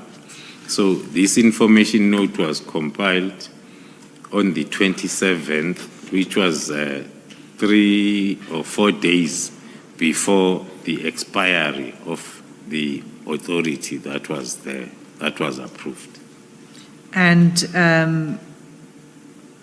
it was recommended, so you compiled it, but it says on page 109 it was recommended by General Sibia. The findings, I mean The information note was recommended Right. by General Sibia Yes. on the 26th of March. So he would have agreed with the assessment of the PKTT as of March 2024, as described in paragraph 4. That is correct, Commissioners. And this is the request for extension that was approved, if we see page 110, by the National Commissioner, but for a smaller amount than was requested. That is correct, Commissioners. And why was it approved for a smaller amount? The reason can be found also on my recommendations and on page 109, that the first recommendation is for the whole estimated budget for the financial year to be approved.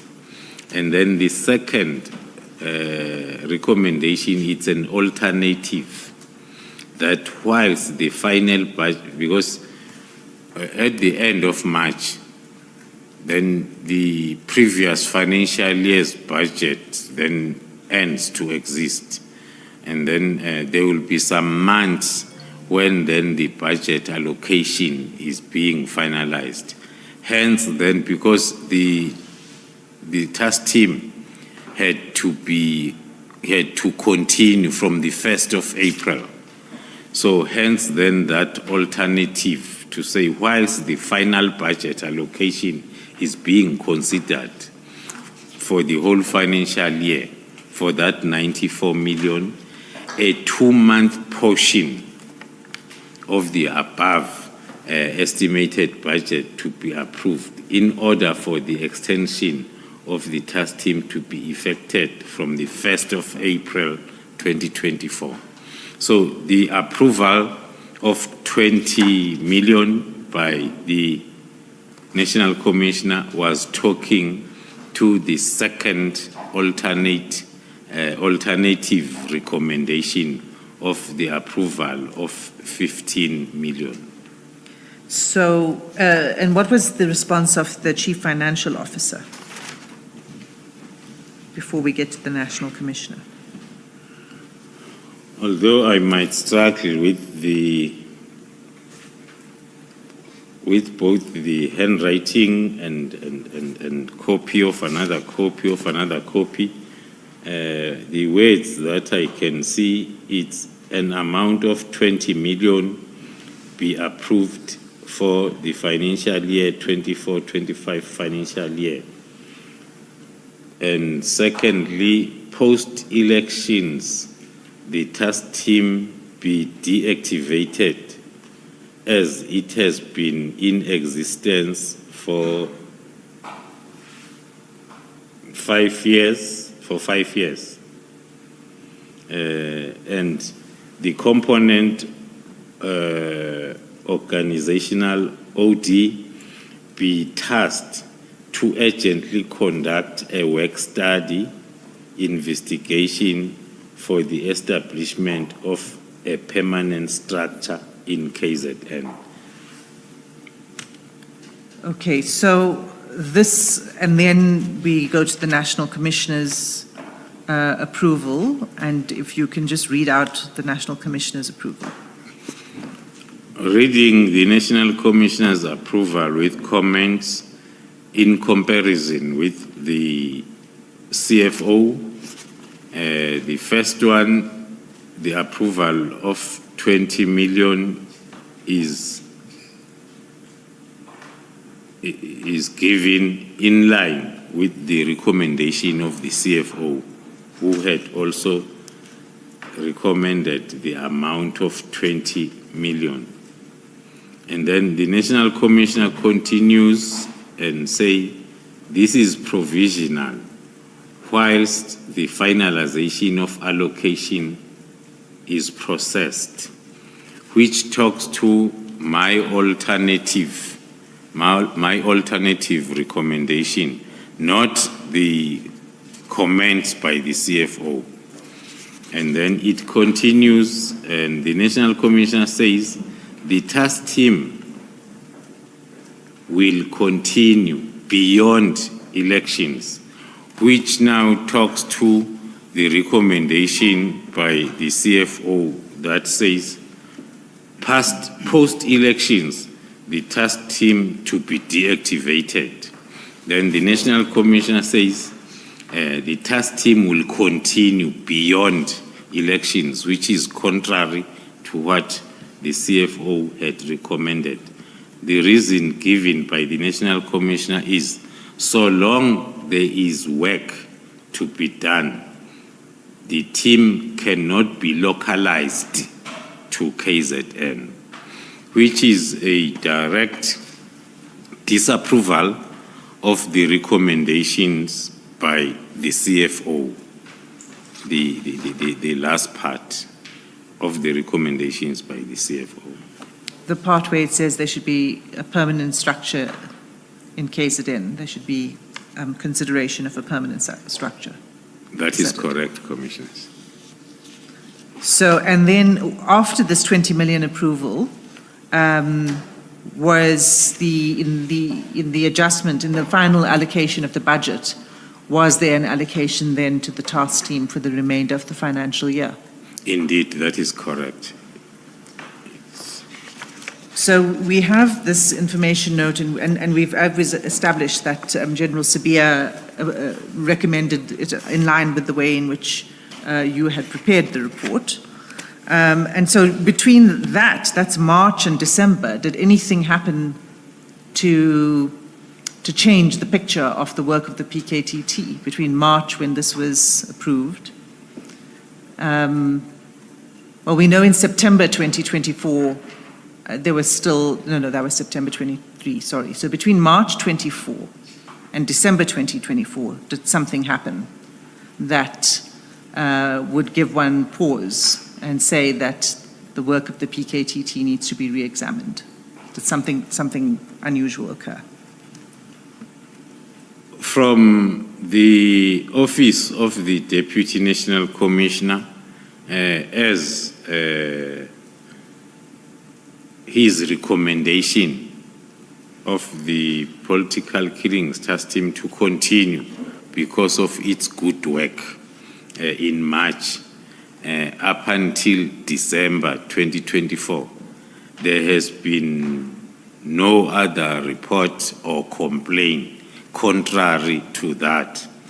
Instead, although it's not part of my statement, there was a time when there were killings in the Eastern Cape, and the Deputy National Commissioner was on his way to attend to that, and he sent me a message to say, it looks like you'll have to prepare your PKTT, some of them that was before December, but it was between March 2024 and December, just to prove that the performance of the PKTT, that he was aware of the performance of the PKTT, because he had requested to extend the mandate of the PKTT then to that other investigation in the Eastern Cape. And in that communication, he even suggested that the team that is already in the Eastern Cape doing Fort Hare cases also do those cases that had happened in the Eastern Cape that he was attending to. Okay. So the letter goes on to say then that the directive must, what General Sibiya is saying is the directive requires immediate compliance, and that there are certain measures, paragraph, where are we now? page 206, back to the letter, page 206. Yes, I'm there. The directive requires immediate compliance, he says in paragraph 3. Yeah. And he asks you to undertake appropriate measures to ensure the effective disbandment of the team. And then he says the following: these measures must ensure that ongoing investigations are not disrupted or compromised. In your statement, you disagree that the measures would not have this effect of disrupting, and I'd like you to explain that, please. That is correct, Commissioners. Maybe before I even get there, the cross-referencing that we were doing now, it talks to the financial approval up until the end of March 2025. Which was recommended by the Deputy National Commissioner. Now, if in December you don't even maybe raise that issue to say, but the minister's directive of immediate disbandment is also affecting the financial authority that is still on. So there will be some sort of wasteful expenditure. I'm citing that because of the cross-referencing that we were just talking to say, even from the office of the DNC, to write the immediate disbandment together with the financial year authority without raising that matter, especially with me, who wrote the information note that he recommended. I would have expected that maybe writing to me, my supervisor must tell me as to what is it that I must do now with the funds that are committed already until end of March. If now my supervisor says disband now, beginning of January, whereas the supervisor said, here is the financial authority that you can commit up until the end of March. Then coming back to the sub-paragraphs of paragraph 3, the measures that had been forwarded to me to implement or to put in place in order to ensure that the ongoing investigations are not disrupted or compromised. It was the continuation of confusion because the paragraph before, it says disband now or immediately, although it's not safe nowadays to use the two interchangeably, the immediately and now, but it says immediately deactivate. And then measures that you must put in place to make sure that investigations are not disrupted. According to me, they are all not reasonable. They are not talking to the main message because the first one talks to the monitoring and oversight. Now, if you disband all the structures, who is going to do this monitoring and oversight? Because you started by disbanding. So that was not going to be possible to happen. That measure, number one. Same applies to accountability. Accountability moves together with an official allocation of a task to someone. Now, after we have disbanded and removed all the responsibilities from everybody, then it was going to be a problem in terms of accounting. The other issue that one can flag that is appearing almost throughout the measures is the accountability, oversight, and everything that needs to happen.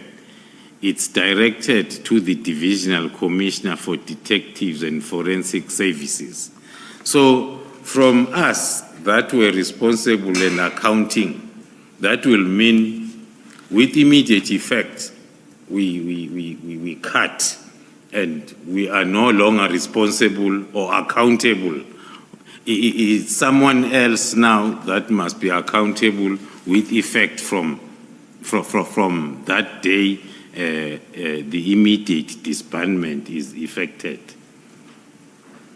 Also, another example that one can use on those measures is the assignment of cases, where, if I may read, it says all dockets must be hand-delivered to a location designated by the Divisional Commissioner, Detectives and Forensic Services, who must establish a secure repository for case files and evidence to ensure continuity and prevent any loss or tampering.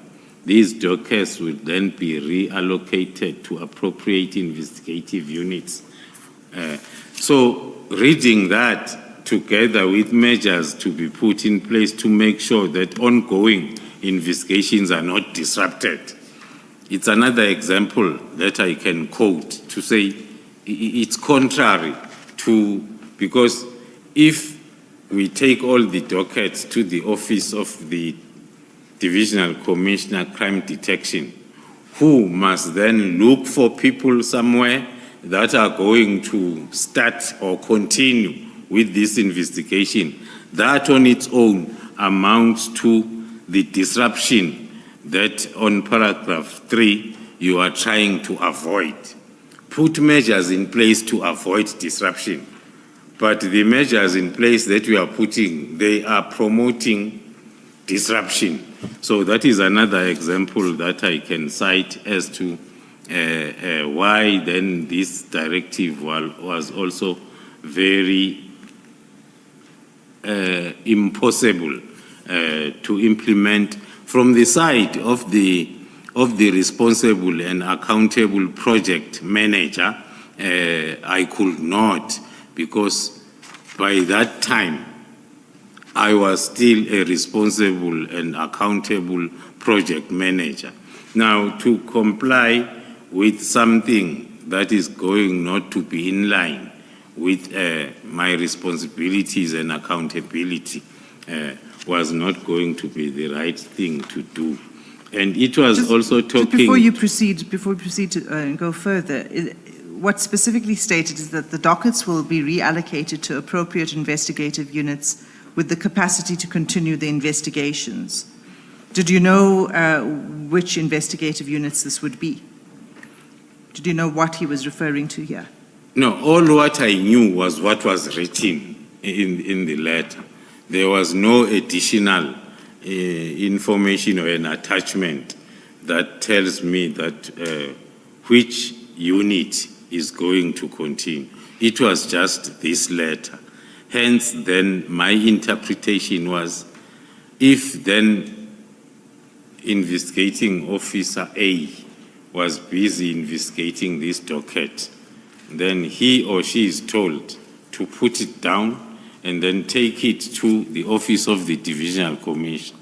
And this divisional commissioner look for a suitable unit and an investigating officer who's going to continue with the investigation.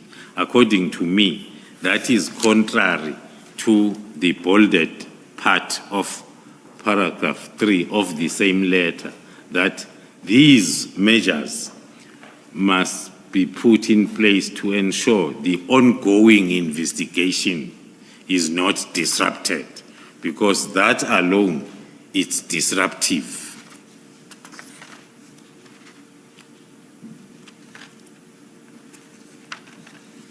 Okay, continue. I think we're dealing with 146 was addressing what you were saying now. Paragraph 147 of your statement, you also speak about the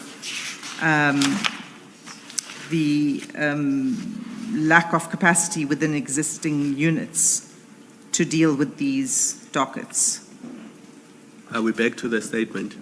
Sorry, we're back to the statement, yes. We're going between the statement and the letter.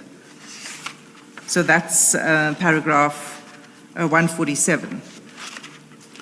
So, on paragraph 147, to still talking to the measure number 3.4, cross-indexing to the letter, it still explains that the initial reasons for the establishment of the PKTT was the failure of the normal units to effectively investigate these cases. Now, there we are saying, for that reason, that PKTT was formed because of the inability by the existing investigating units and also them being ill-equipped. We were referring that to the methodology applied by the PKTT, that it's totally different from the methodology that will be applied by any unit, investigative units. That commissioners, one maybe can add that the discussion that talks to these dockets, the way they were and are investigated to be transferred to a normal murder and robbery or whatever name investigation unit will not make sense, because the unit is totally different from a task team. You cannot talk to those two as if one can replace another. The unit of, let me first start with another example. The unit of National Intervention Unit, the combat, it is made up of operatives that have successfully completed the national intervention training. Only them.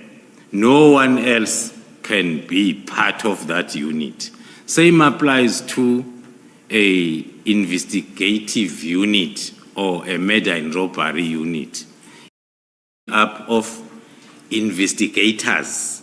Then the task team, the difference is you draw expertise from different units to make a task team. So it will be naive to think that what the task team can do, the unit can also do, because the task team is made up of expertise from different units and expertise. That is what we are trying to stress on that paragraph. So the effect would have been to revert to the traditional method that you were talking about yesterday of policing and investigating. That is correct, Commissioner. So those are the measures that General Sibiya was saying you need to put in place, which you felt would have the effect of disrupting the investigations. But then in paragraph 4, there's a second thing that's requested, and that's the closing report. So can you just read the first sentence of paragraph 4, please? Thank you, Commissioners. The paragraph 4 is a long format of the one-line email that I had received on the 7th of January, which reads, a comprehensive closing report must be submitted by the 16th of January. That is the day I was briefing the Minister on GCI Ops, but the letter then was signed off and sent to me on the 17th. And then I would have to confirm the compliance with the above-mentioned directives, and that report would have been structured according to the next guidelines. Okay.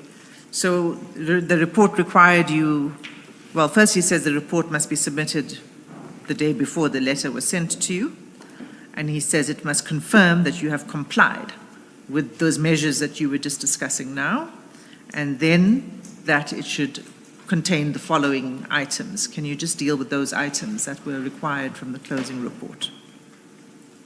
When one went through the requirements of the report, that's when one lost the hope as to, if you want to compile this report, what is it that you need to do? Because the first one talks to the executive summary, where I was expected, or we are expected to give the mandate, purpose, functions, and reasons for disbanding the task team. From the very same me, the project leader, who was not consulted, who do not know why. But now on the report, I must give the reasons. Hence, Commissioner, as I say, then it's one of the directives that when you go through and you want to comply, you end up being more confused than before you received it. Because some of the parts, one would have been able to give the mandate, to give the purpose and the functions. But now the last one that says the reasons for disbanding. Now, how do you marry these conflicting requirements as reflected? And I suppose the same would apply to the next bullet, which is summary of the key considerations that resulted in the decision to disband the task team. You were not favored with the key considerations. One might then use the same approach, commissioners, that the senior counsel is using, that you were not given. But as I've indicated, it starts with you were not even consulted. And in the letter of the 31st, there are no details. And in the email of the 7th, it's worse. Not even the attachment is there. But now, on a long directive of the 17th, a lot is required that one cannot get anywhere, including then the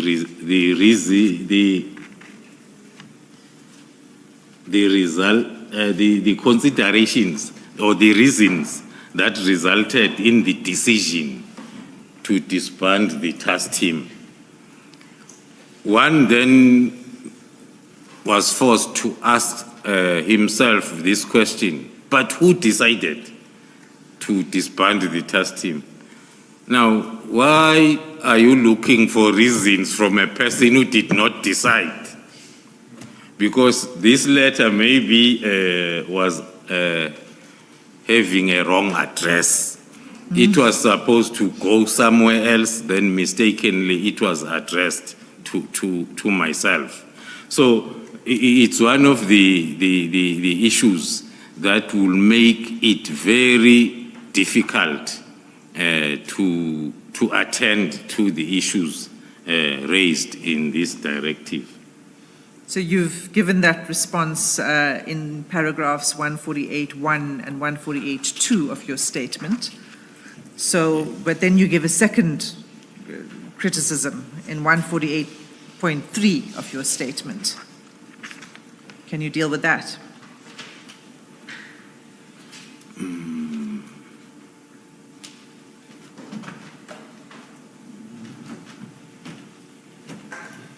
Yeah, it is some sort of the continuation of the explanation that I was trying to give, that as I was instructed to include the analysis of the PKTT's effectiveness and the impact on crime reduction, with specific reference to the PKTT's mandate. That was supposed to be required before the decision. Now, if I'm going to include it in the closing report, it is not going to make any sense or the reasons thereof, because the decision, if the decision was taken in good faith, the minister will have presumably have already done this analysis that is required in the closing report. That was supposed to be done prior to the decision. That is my view on that point, commissioners. And then, thank you. Ms. Halsim, perhaps the witness should read 148.3 and 148.4 into the record. I would actually have loved for him to have read even maybe a couple of other paragraphs before that, but perhaps because we are way past that now, if the general could read 148.3 and 148.4 into the record, please. And even 149, all the way up to 149, please. Thank you, commissioners. reading on record from paragraph 148.3, in my affidavit, I state that secondly, I was instructed to include an analysis of the PKTT's effectiveness and impact on crime reduction with specific emphasis on the mandate of the PKTT. Once again, if the decision to disband the PKTT was taken in good faith, the minister would presumably have already done this analysis prior to taking the disbandment decision.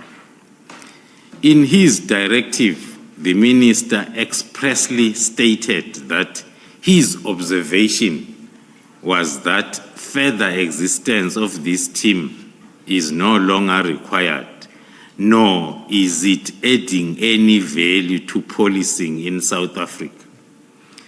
If the minister did not have any analysis of the PKTT's effectiveness and impact on crime reduction at the time of his decision to disband, he could not, in good faith, have reached the conclusion that the PKTT is no longer required and add no value to the policing in South Africa. Paragraph 148.4, thirdly, one of the more concerning aspects of the proposed report is that it had to include the stakeholder feedback from organizations such as the NPA and State Security Agency in response to the announcement of the disbandment. In other words, when the minister took the decision to disband the PKTT, he apparently did not engage the NPA and SSA on the effects that the disbandment would have on pending prosecutions and the general state and the state security This was further confirmation for me that the minister had not done the necessary due diligence before he took the decision, the disbandment decision. Paragraph 149. It appears that the minister did not consult with the individuals he ought to have consulted with for purposes of making a decision regarding the disbandment. From my discussions with the National Commissioner at that time, it was clear that he was not consulted by the minister regarding the disbandment. Thank you, General. If I may, before you move to another paragraph, General, in that letter from General Sibia and the format of the report, what you should include in the report, under the stakeholder feedback, you've referred to key stakeholders, NPA and SSA, but there's also another sentence there where you were required in the report to summarize any public or media reactions when the disbandment was announced. Did you ever get to understand why you had to do this exercise of finding out what the media and public have to say and why it was necessary information? Thank you, Commissioner. Other than to sum up that maybe the purpose of this directive was for me to try and clean up the mess that might have been created from the 31st of December, which was impossible. One, the stakeholders have referred to the difficulty that I had from the 31st to explain to the very same stakeholders as to what's happening with this letter. So it was going to be impossible. Same applies to the reaction from the ground. as to how was this decision affecting them. What I know from the ground, I was receiving lots of calls from the families of the deceased whose cases were still under investigation, and the families of the deceased whose cases were finalized, who were very disappointed. But that was what was coming to me just as a known project leader by them, as one of the important stakeholders, the families of the deceased on the cases we were working on. So, General, I take it we can safely assume that you did not comply with this letter of 17 January. That is correct, Commissioners, even if I wanted to, because of misunderstanding of what was required from me, I did not comply. But you were, at that point in time, preparing the report, the briefing for the minister, correct? Very busy, Commissioners, and I was running against time. The letter is coming on the 17th, and I have 2 days now to finalize the report for the 20th. So I was busy with the report. Okay. So that report, we know is, first of all, Commissioners, it's at SDK 26. It's page 212 of the 213 of the annexures bundle. Now, General, this letter, this report is very detailed. It's 27 pages. And it spends quite a lot of time describing the work of the PKTT, as an overview of the dockets, the progress of the dockets, and the rest of it. Now, we don't need to, subject to questions from the commissioners, we don't really need to examine this in great detail because we've been through it before, and the National Commissioner has also been through this letter.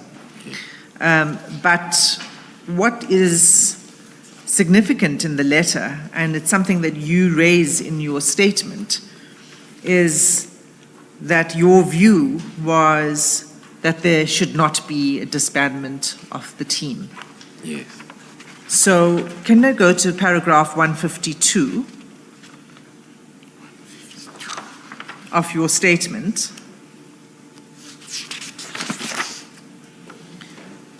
So after you explain that the report highlights all of this different aspects of the work of the... Pardon me. I'm very sorry to interrupt you mid-sentence, Ms. Hassim.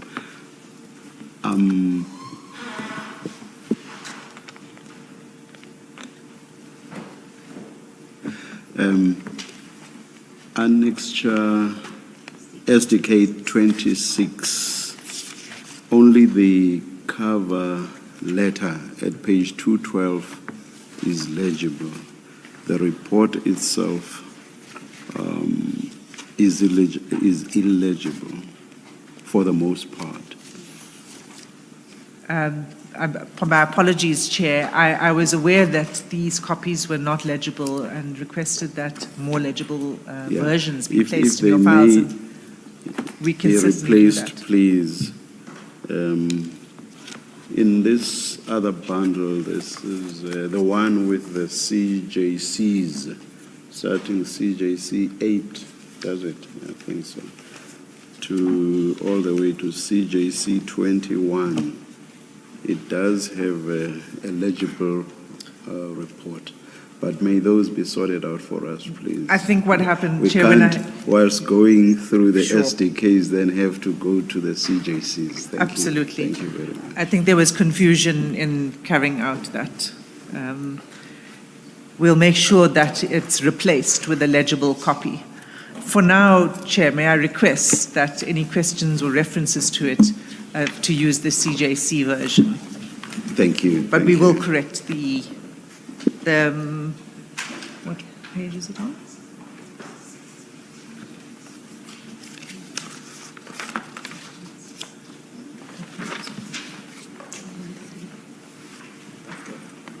No. Yes, Ms. Hassan. Sorry, Commissioner Baloy, I was trying to answer your question. I'm not sure which page it's on. You've got it. I'm told it's CJ's, hang on. SDK 26 in CJC. In, Found it. in the CJC bundle. Found it.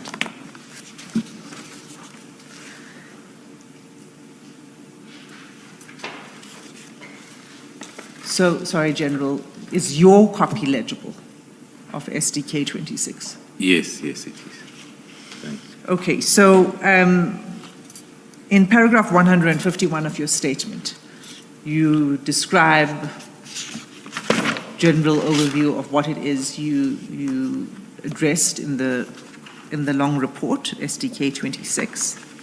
And then at paragraph 152, can I ask you to just read that paragraph into the record, please? Reading paragraph 152 to the record, insofar as the report had to include a write-up of the justification for the disbandment of the PKTT, it goes without saying that I could not justify the disbandment. Neither could the National Commissioner. The position has always been that the PKTT had to remain. Therefore, in the report to the Minister, the National Commissioner and I simply stated that the directive of the Minister to disband has been noted and that the initial objective and the directive by the President has been achieved with noticeable decrease of political-related killings in KwaZulu-Natal as a result of PKTT's intervention and execution of its mandate. In other words, we did not agree with the disbandment, but this was a directive for the Minister, and he had directed that this aspect be dealt with in the report. Okay, so let's just look at that with reference to the report. In your bundle, General, it's at page 237. Commissioners, in your bundles, it would be page 25 of 27. In the pagination was probably the same because it was meant to be substituted. So page 237. And it's the bottom of that page, the conclusion. So, General, there in the conclusion, that confirms what you've just said in your statement. Is that correct? That's correct, Commissioners. So maybe you could read the first paragraph of the conclusion. First paragraph of the conclusion on the report of the 22nd, paragraph 3.11. In conclusion, the task team has undeniably achieved and far exceeded the purpose for which it was established. No other task team in South Africa has achieved these successes, nor has been able to investigate and ensure successful prosecution of the perpetrators of politically related matters. And then you continue in the second paragraph, and that's where you say the directive by the Minister has been noted. And I just want to understand correctly what happens then in the rest of this report, which is now almost near its end. Yes. I just want to understand what you were saying. You were saying that you continued to make the proposal that now follows, because that was the request of the Minister to include that in the report. To include, let me continue. The paragraph starts with the directive by the Minister to disband. the National Task Team has been noted, and the initial objectives and the directives by the President has been achieved noticeably, as we say in the conclusion, also in my statement. Then the next paragraph says, the South African Police Service remains responsible for the finalization of those dockets in the possession of the task team, as well as finalization of dockets which are currently before court. The following steps are being taken to wind down the task team without compromising pending investigations or court purposes or court processes. And then you set out the steps. The winding down steps, flowing from the previous paragraph, Commissioner. Yes. And those steps are also summarized in paragraph 153 of your statement, is that correct? That's correct, Commissioner. And do I understand correctly that what these steps envisaged is that the dockets would remain with the PKTT until they were finalized? That is correct, Commissioners, as from the first paragraph that says it is the South African Police Service responsibility to finalize all the investigations. So this is how then the process is going to be followed in order to ensure that all the investigations are finalized. But the SAPS could be any part of the SAPS that can be responsible for the finalization. But what you proposed in those steps is that they must remain with the task team until they are concluded. Thank you, Commissioners. In the same sentence that says the South African Police remains responsible for the finalization of the dockets in possession of the task team, as well as finalization of the dockets which are currently. So that was introducing the fact that the task team must see its work to the finalization. Okay, Is so that not Roman 2 that we should be looking at? The first sentence of Roman 2 on the same page 238. that's correct, and maybe the witness could just read that. It was also one of Thanks. the advices or recommendations forwarded by the National Commissioner addressing this letter to the Minister as a response of the 31st December letter, to say stakeholder engagement to be conducted with other external role players in the task team, especially the National Prosecuting Authority, who have a dedicated capacity of prosecutors working with the team. It's the Roman numeral 2 that we were referring to. If you can read the first sentence of Roman numeral 2.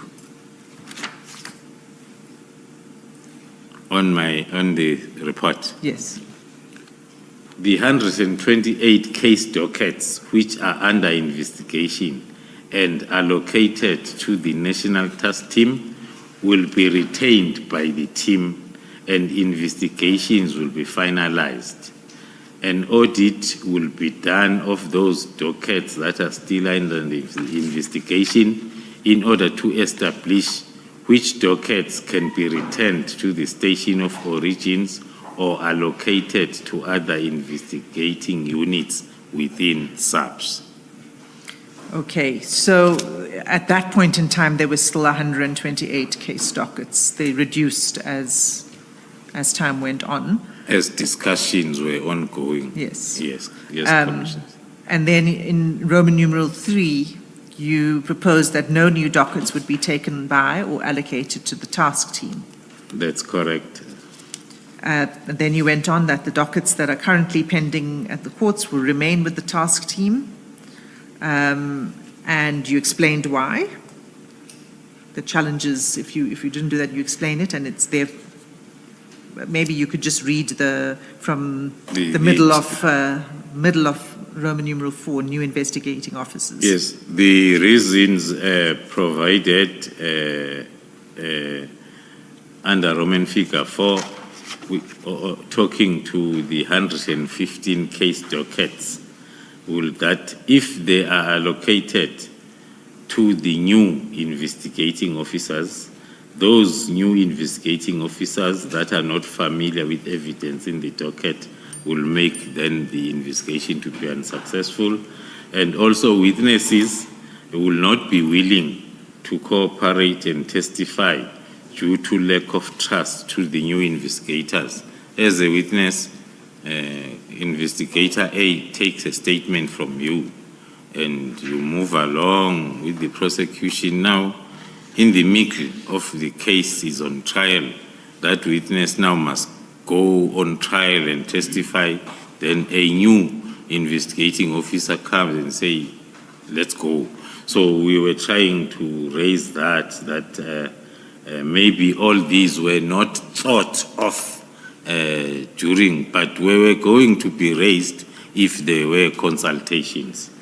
Further investigations that are still outstanding and attending to the continuous queries by prosecutors was also going to be negatively affected. Okay. So this was going to be a very gradual process. It would take quite some time. Yes. If you turn over the page to 239,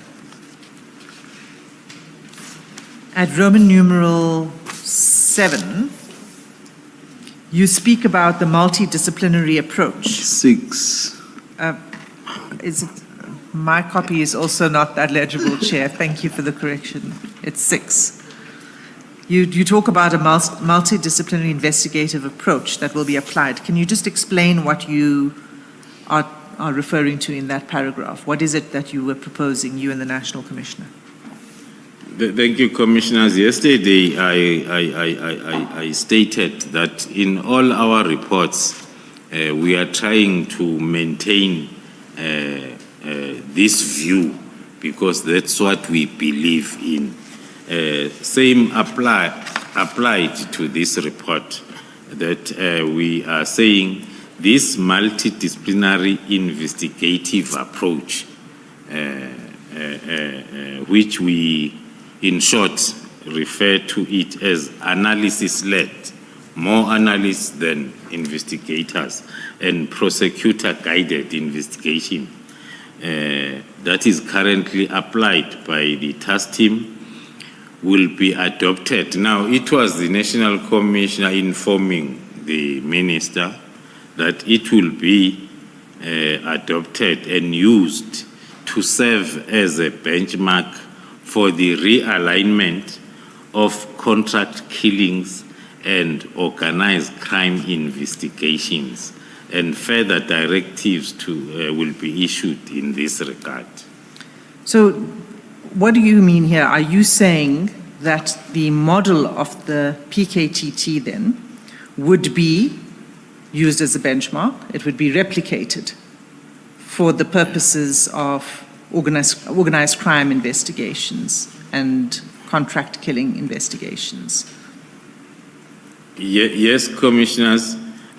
Put directly, one will say the direct meaning of this recommendation is let us retain the methodology and we use it as a transitional process from where we are, especially within the organized crime investigations environments of SAPS. Now, this talks to disband or remove the center of excellency, and then you start afresh. So this, in short, that's what it was trying to say let's retain, and then we build up from it. So you'd replicate the model, the method Yes. of the PKTT? Yes. You say, General, this was to be transitional. Looking at 6, Roman numeral 6, it does not sound as if this was meant to be transitional. I read it to have been intended to be permanent, once implemented, to be permanent. Am I incorrect? Am I misreading it?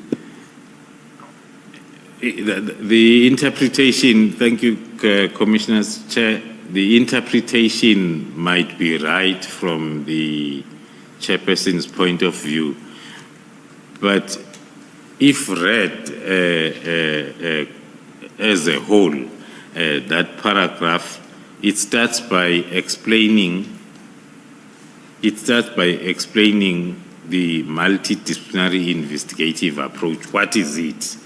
And then we are saying that is the approach applied by this team currently. And National Commissioner say this approach will be adopted instead of using transition, will be adopted and used to serve as a benchmark to standardize the investigation of all contract killings as well as violent organized crime. Thank you, General. Thank you, Chair. So that report, we come to the end. It's got the signature of the National Commissioner and the date. And then there is a space below it for comments and for signature by the Minister, but there is no signature. I take it that means it was never approved, adopted, or signed by the Minister. If I may go back to the pressure between the 18th and the 19th, 2 days to come up with a 27-page report that up to now it has not been approved. It's still empty.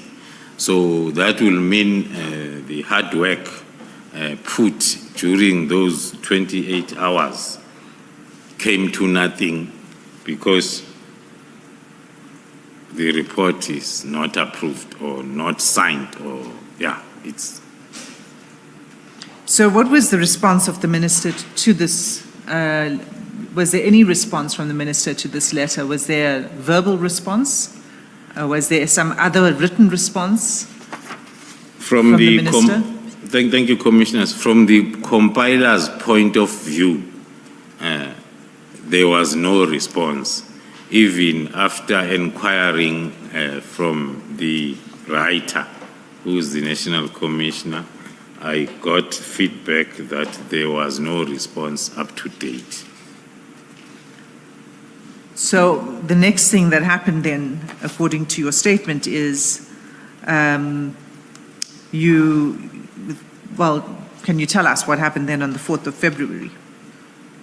Before you do that, General, let's just finish off on these two documents. Can you explain what appears to be an anomaly?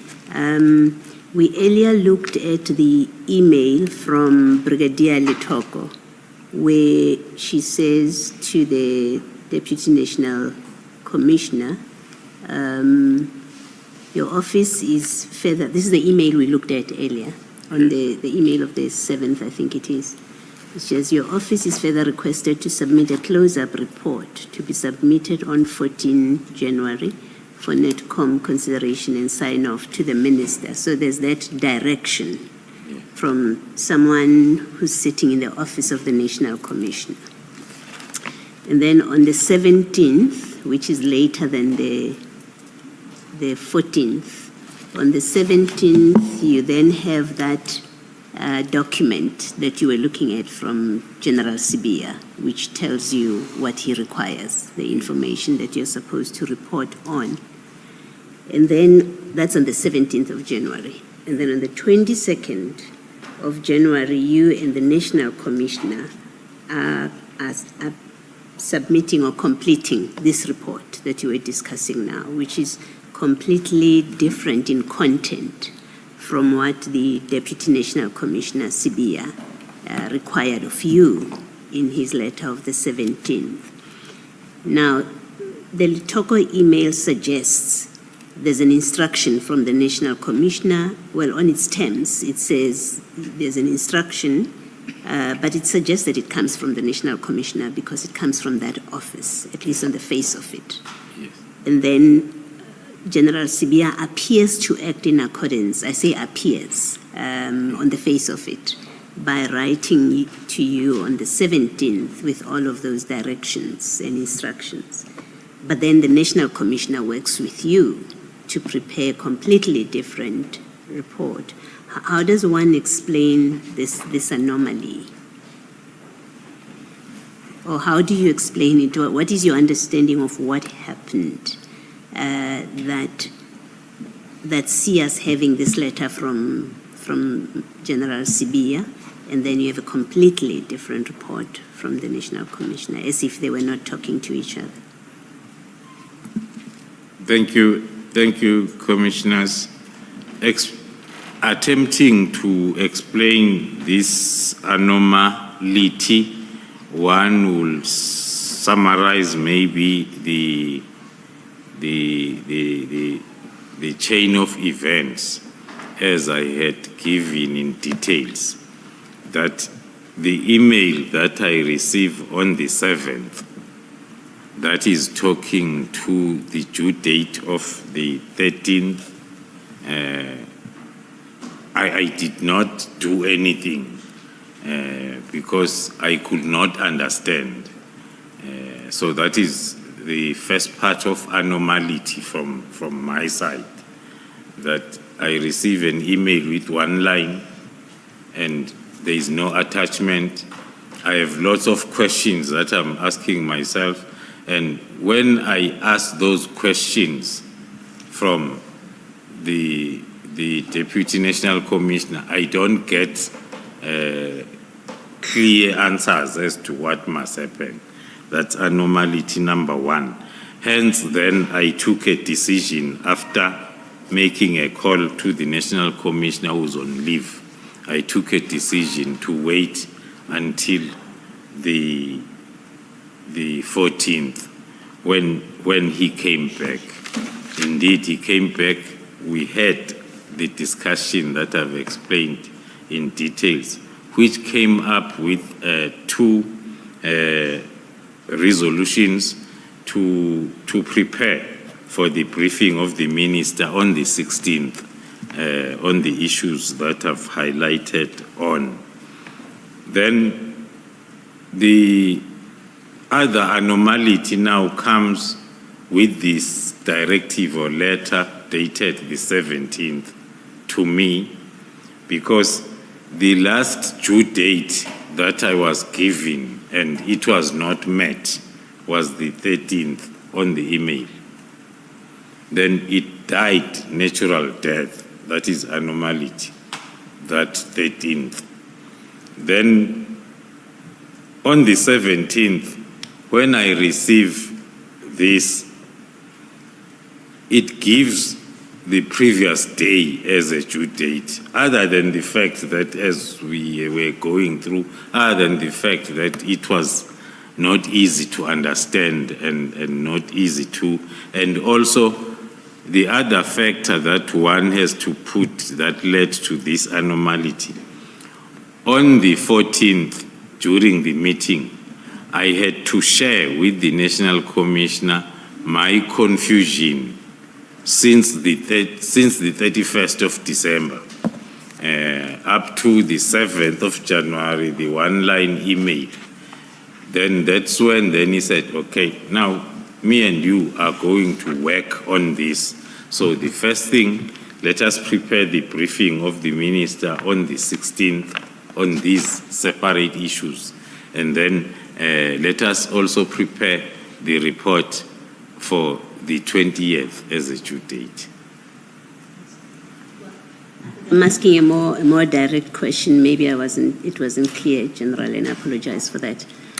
What I would like to understand is, does it mean, because you worked with the National Commissioner to produce this report of the 22nd of January, does it mean that the National Commissioner had not authorized General Sibia to send you that directive.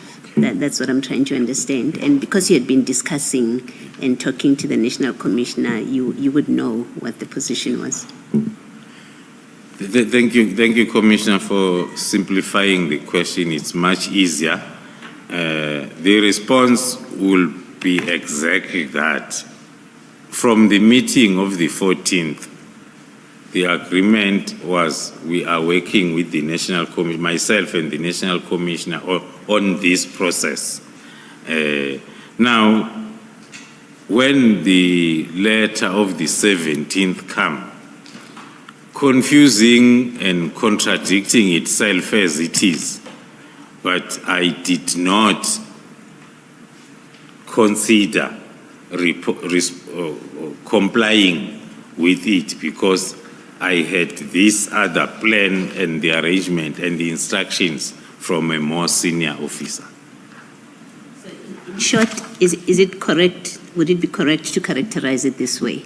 General Sibia went and did his own thing when he sent you this directive. It didn't have the approval of the National Commissioner. That's correct. Would that be accurate? That's correct. Thank you.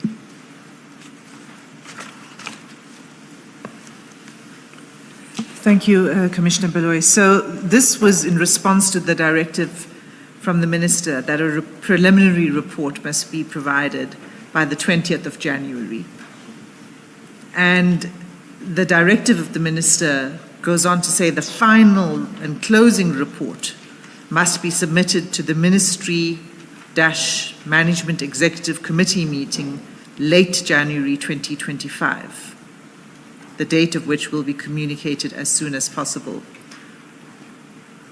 And I have two questions. One is, did that meeting take place? And was that final report or any final report prepared? I am not a member of that forum, but then I can respond like if this was going to be part of the agenda, I was going to be requested to prepare a discussion paper or a report. So based on that, I will say then it did not happen.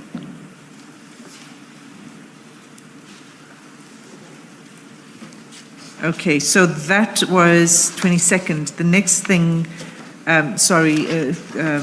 General, we were then going to 155 of your statement because the next thing that happens is on the 4th of February. And that was when General Sintumule engaged you. Can you just quickly give us a description of what happened on that date? Then I did not hear anything about this whole process then after the submission of the report to the National Commissioner on the 20th of January. Up until the 4th of February 2025, when then I became aware of a letter now, an instruction from Lieutenant General Sibia to Lieutenant General Sintumule regarding the handing over of the dockets. And that's SDK 27 at page 241 of the bundle. And that letter requires that all the cases or projects relevant to the political killings task team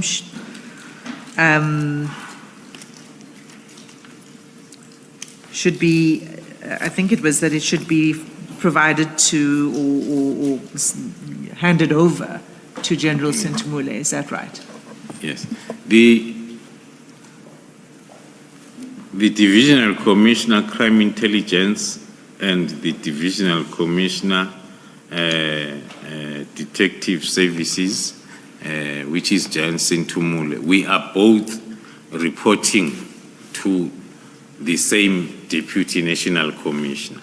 Now, the first letter of the 17th is addressed to me, but it has got a lot of reference to the Divisional Commissioner,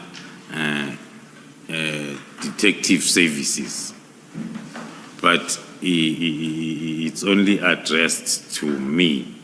So that is that is one of the reasons also one then did not attend to it.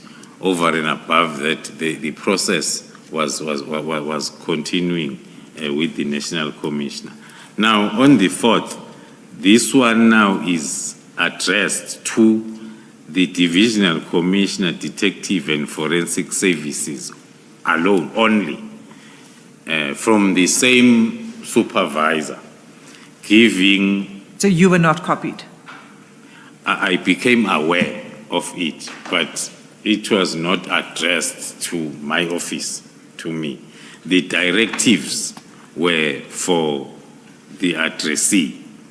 But now, because the addressee, to comply with the instruction, had to liaise with me, that's why then I had to be aware of the correspondence. Okay, so it's quite clear in paragraph 5 of this letter that it says, in compliance with the Minister's directive, you are directed to engage with the Divisional Commissioner of Crime Intelligence with a view to the proper handing over and to follow all processes necessary to conduct a handing over process. So this is from General Sibiya to General Sintumule. Yes. So 17th of January is addressed to you. You hear nothing back. Yeah. And the next thing is this letter, which is that the handover must be done and that General Sintumule must engage with you. And then did she?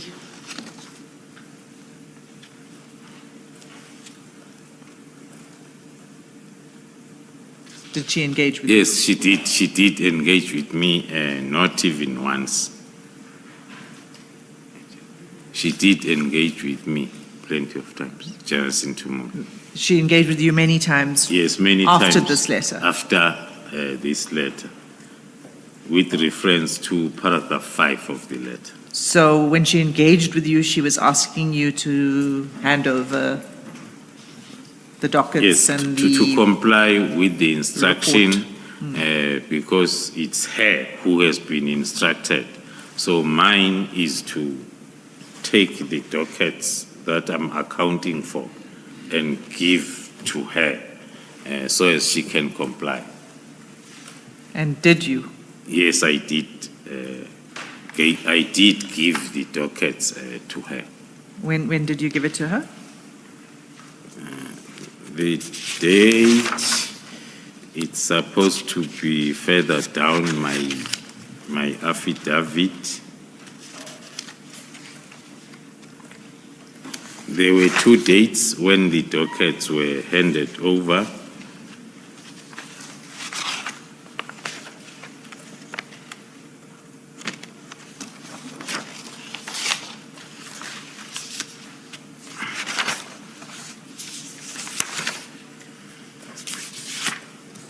Was it after the meeting with the minister on the 27th of March or before? Way after, around that time.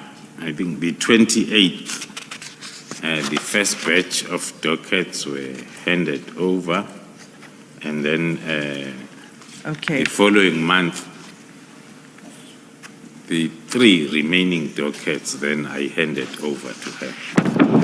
And what's the explanation for the delay between 4 February to 28 March? Where were we now? There were lots of activities that were happening. Between the 4th of February 2025 and the 5th of March 2025, which talks to the whole month. So it was during that period when the Divisional Commissioner, Detectives and Forensic Services then was engaging me on the need of me handing over these dockets to her so as she can comply with the directives. And then on the 5th of March, That is when then on paragraph 156, there was another activity that talks to the political killings task team. Okay, and that was Advocate Hassim, the reference we're looking for is paragraph 171 on page 69.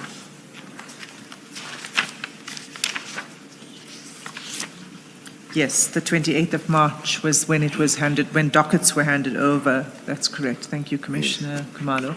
And that was after the meeting with the Minister on the 27th. And I was asking you why there was such a big delay between this and the 4th of February, between 28th of March and the 4th of February. And you said there were a lot of activities that were taking place in the interim.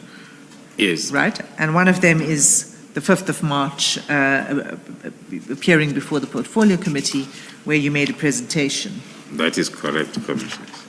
And that presentation is attached as SDK 29 in the bundle. And, you know, this presentation was prepared for the Portfolio Committee. Did you make the presentation to the Portfolio Committee? Yes, Commissioner, I was in attendance of the Portfolio Committee and I did present the same presentation. And what was the, there were, well, you, maybe let's just go to that paragraph. It's paragraph 156. And can you just read paragraph 156? On the 5th of March 2025, I appeared before the Parliamentary Portfolio Committee on Police for a briefing on challenges relating to an instability of the Crime Intelligence Division, including the background on the investigation against Major General Khan, then 2, background and status of political killings task team, and then 3, details about KwaZulu-Natal Provincial Commissioner's interview during 2025 Police Day.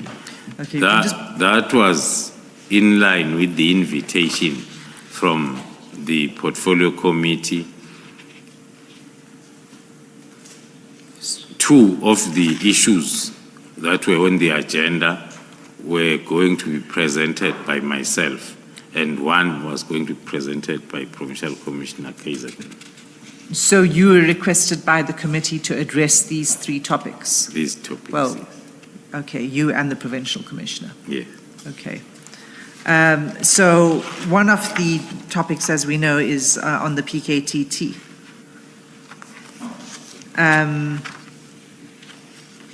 And can we go to paragraph 157 then? Before you do that, Ms. Hassim, you moved a bit too fast for me. I didn't realize you had moved off this letter. General, that letter from General Sibia of the 4th of February, this is the letter to the Divisional Commissioner, Detective and Forensic Services.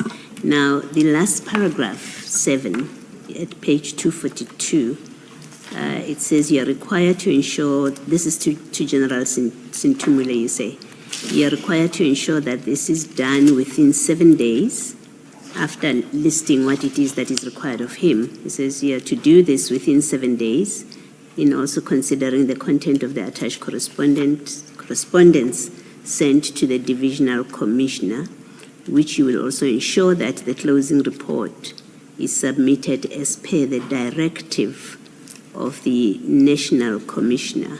Now, this is the 4th of February. Had the National Commissioner issued a directive to General Sibia or to you or to anyone to submit a closing report? No, thank you, Commissioner. No, this was the continuation of the anomaly that started from the 13th, 14th, 17th. So this was still the continuation where 2 conflicting processes were continuing. Commissioner. Yes. And would General Sibia have been aware that you and the National Commissioner prepared and submitted that report of the 22nd of January to the Minister? Do you expect him, or do you know whether he was aware of it? No, I won't know, Commissioner, other than to rely on the feedback that I got from the National Commissioner when I was asking for the way forward. Yes. That said, no, don't mind. I've told General Sibia to leave this thing to the two of us. Okay. So based on that, I'll take it that he was aware that the National Commissioner is dealing with this issue. All right. And lastly, from your discussions with the National Commissioner, or in your discussions with the National Commissioner, did you inform him about this approach from General Sintumule to you?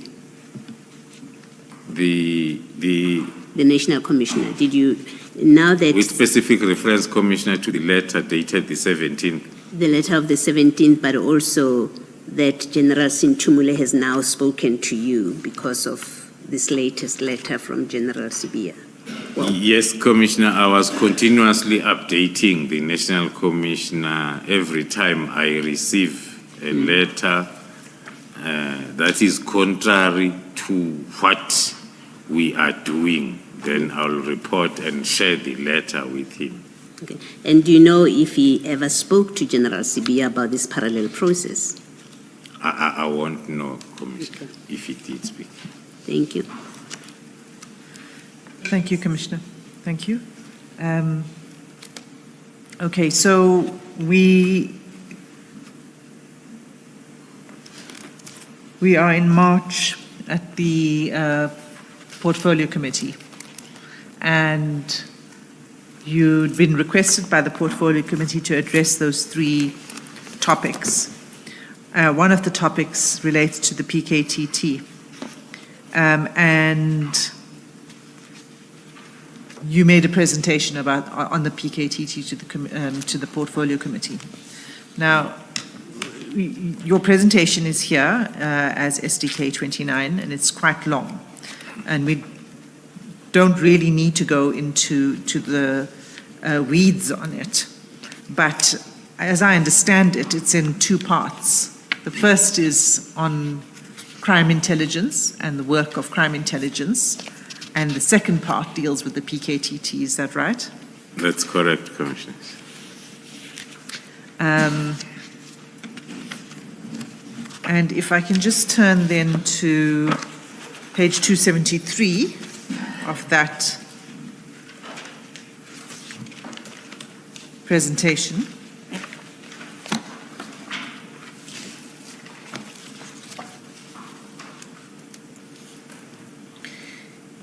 That page explains the contents of the report that is to follow.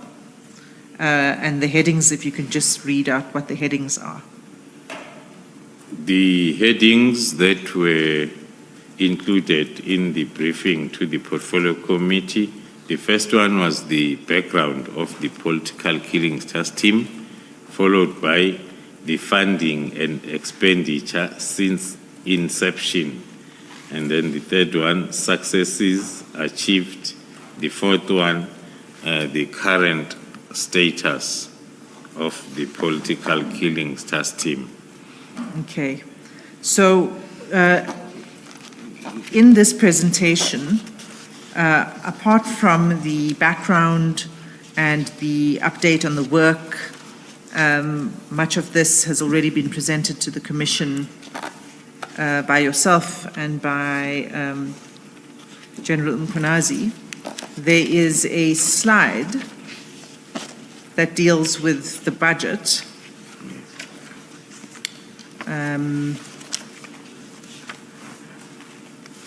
Just going to find it.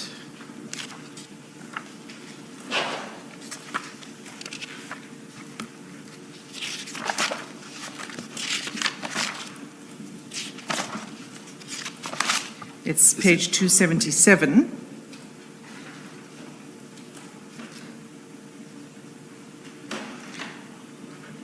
And this slide talks, it sets out the, correct me if I'm wrong, but the expenditure of the PKTT from 2018, which would be July 2018, until February 2025. Is that correct? That's correct, Commissioner.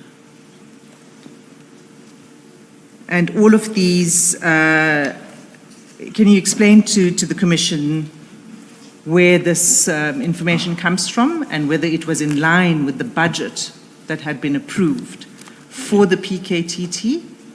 And can you confirm that there had been, that was my sub-question, that there had been budgets approved for the PKTT in each of these years? Thank you, Commissioners. As I indicated earlier on, that towards the end of each and every financial year, each department that is involved in this project will then start looking at their financial authorities. So the South African Police Service will do the same.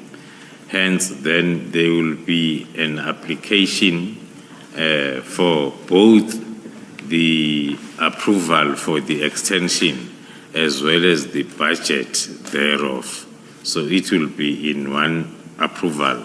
Hence, then all those applications, there is a signature of the CFO, the Chief Financial Officer, who must indicate the availability of the funds before the National Commissioner approves both the extension and the usage of those funds that are available.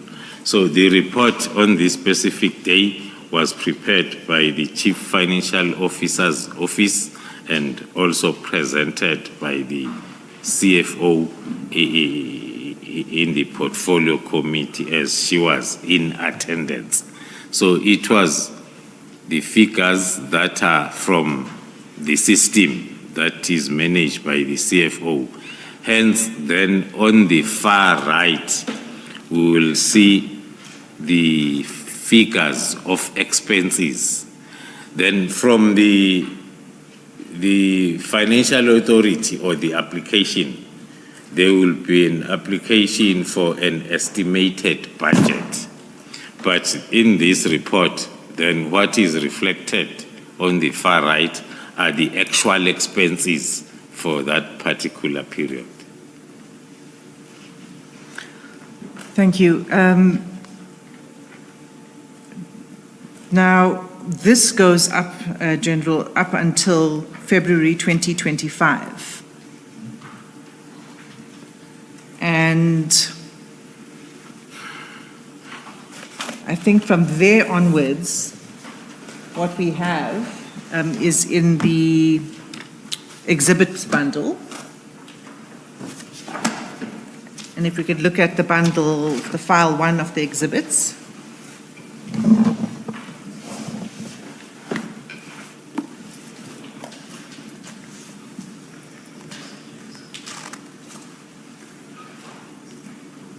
And if we could begin with CJC 18.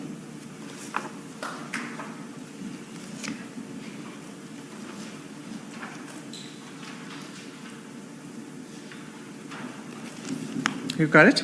Yes, Commissioner. Okay, so CJC 18. As I understand it now, this is an information note that's prepared, a request for financial approval for the period 1st April to 30 June 2025.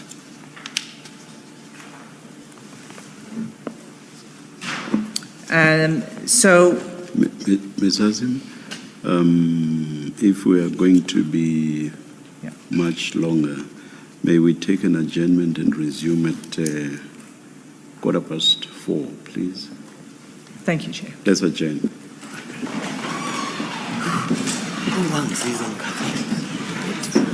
No, I was watching the time. So the correct one was put at the back of this bundle. I didn't want to take out stuff and replace it to not create confusion. Oh, it's fine. I So asked Suzanne to replace them. Okay, so we can still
Okay, General, it's our last lap.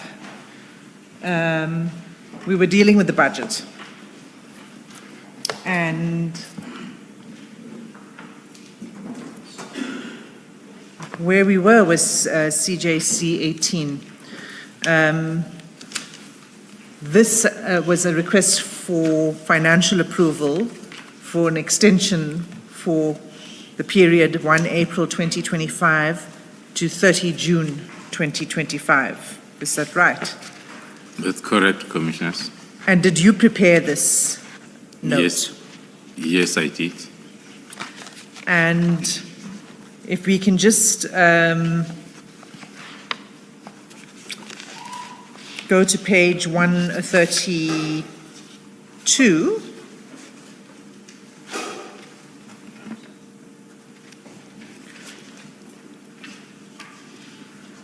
Actually, let's just take it for one step back. Let's just start with the first page.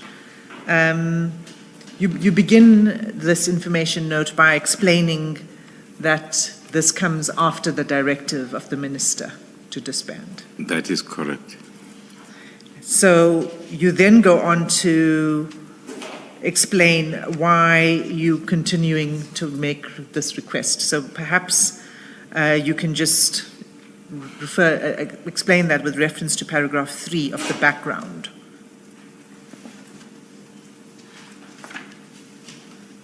So, yeah. Thank you, Commissioners. On the background, it's more of the events that took place from the 31st of December letter, which then we were using as a background because it was during that period of uncertainty. The financial authority and extension had expired on the 31st of March. Hence, then we prepared this one that was going to kickstart from the 1st of April. And the background now is changing. It is talking to the letter as it came on the 31st of December, various meetings that has taken place, and the winding down plan as approved or suggested by the National Commissioner that this is how he's going to handle the situation during that time. Hence, then we had to prepare the extension as well as the financial authority for a shorter period, which was the financial authority was for the whole financial year as it was prepared, which was going then to allow the winding down plan. That is what is mainly contained in the background. So that explains why at paragraph 4 on page 127, you estimate the expenditure for 68 members. It's for a smaller number. That is correct. The estimation there is for a smaller number that will see the dockets that are at court through. And that estimation, if we look at the table, it says 68 SAPS members per month for 12 months. I understand that to be that's incorrect. It's not supposed to be for 12 months, right? It's for 2 months. More especially, it's a typing error, more especially if we look at the first recommendation on the same page, which reads the approval for extension be granted for the duration of 3 months. 3 months, 1st April to 30 June. Yes. And so the budget that was requested here was about 9.9 million. That's correct, Commissioner. With that correction, General, the heading where it says estimated expenditure for the period, what then would that be for? Because as it stands now, it's for 12 months. What months are we looking at? 3 months. From which period? From 1 April? From 1st of April until 30th of June, Commissioner. So as per the first bullet under recommendations, Commissioner Barwe. So the estimation was about 9.9 million for those 3 months. And then if we turn over, can you just explain then the notes of the CFO? The CFO is indicating that, yes, the funds will be available as per discussion with the National Commissioner and per approved call-up instruction signed by the same National Commissioner. An amount for only 1 month is confirmed. The rest of the request for the funding beyond 1 month must be submitted as part of the budget input of the cost center if the project is to continue. So it's the same comment like we had seen in one of the recommendations by the CFO, where at the beginning of the financial year, she will allocate for the first few months, awaiting the final allocation of the budget. But the difference here is the drafter, the compiler, which is myself, was recommending 3 months based on experience that the final allocation of budget takes the maximum of 3 months.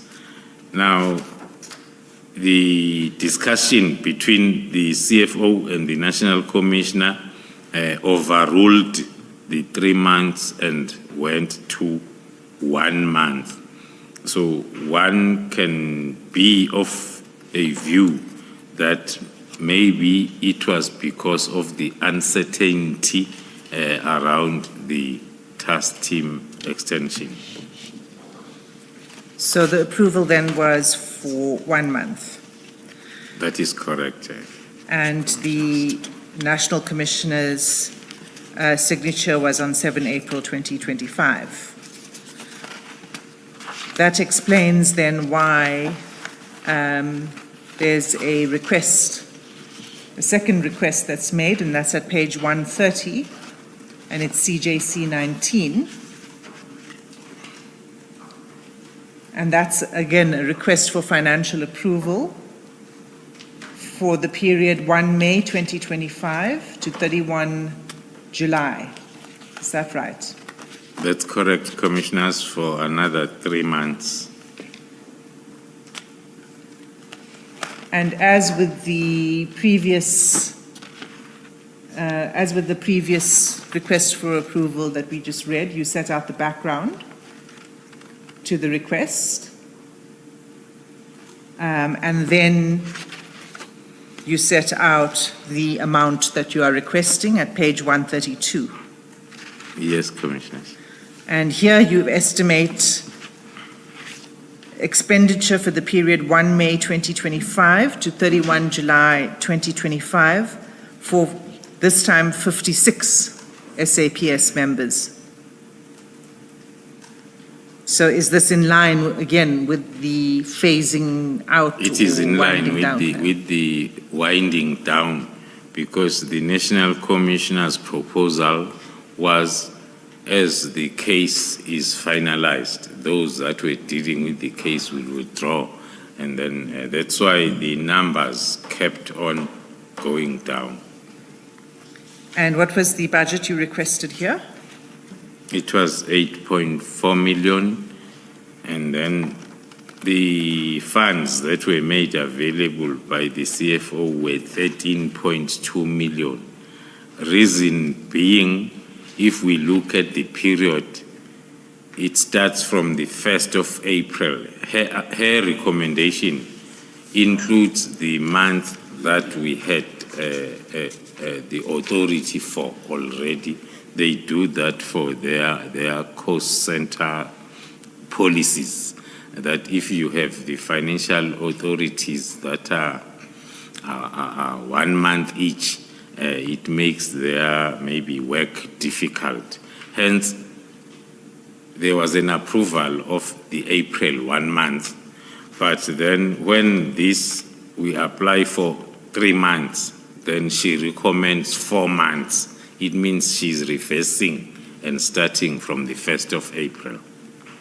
So that's the reason for the increase. For the increase. The increase, the 13.2 Yes. instead of 8.4. Yes. And that was approved by the National Commissioner, is that correct? That is correct, Commissioners. And that takes you up until the 31st of July. That's correct, Commissioner. Then we come to CJC 20. And this is a request for financial approval for 1 August 2025 to 31 March 2026.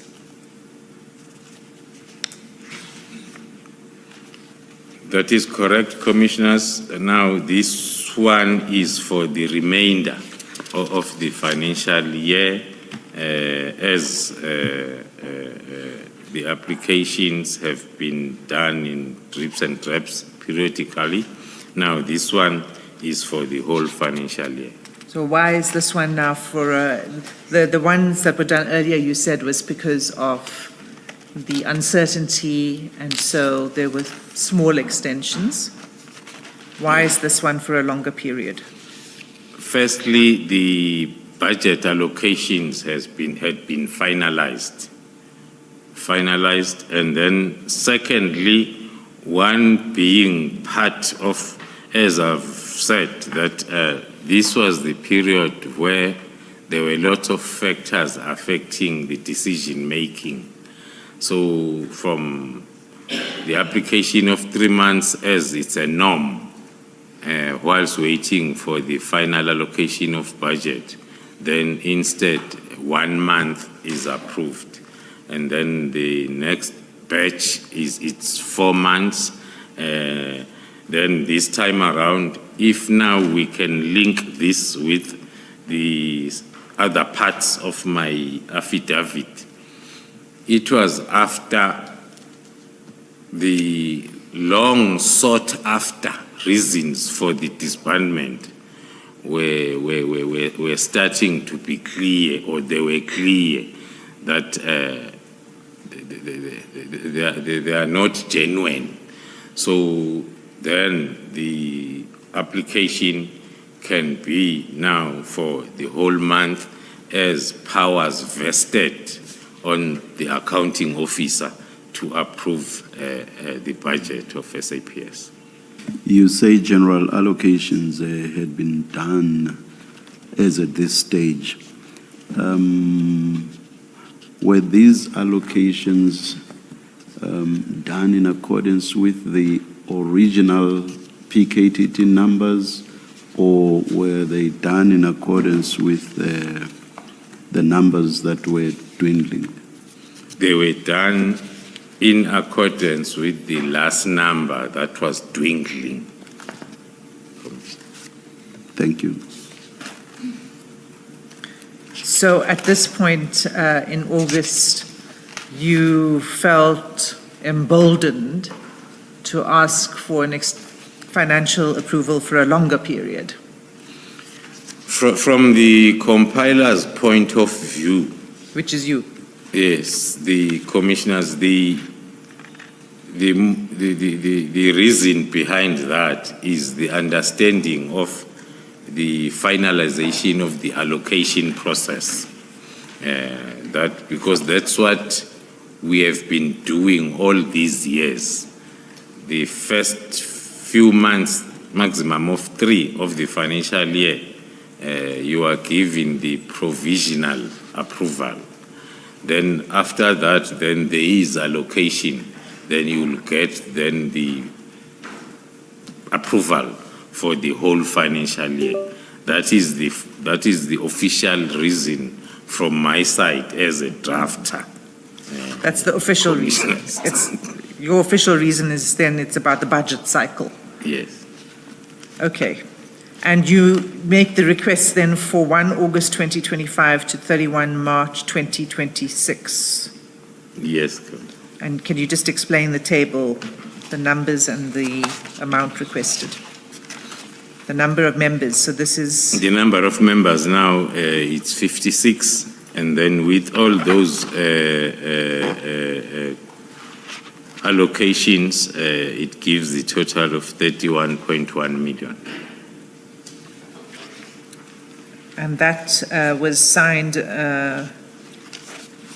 this was signed by General Mkhwanazi. Yes.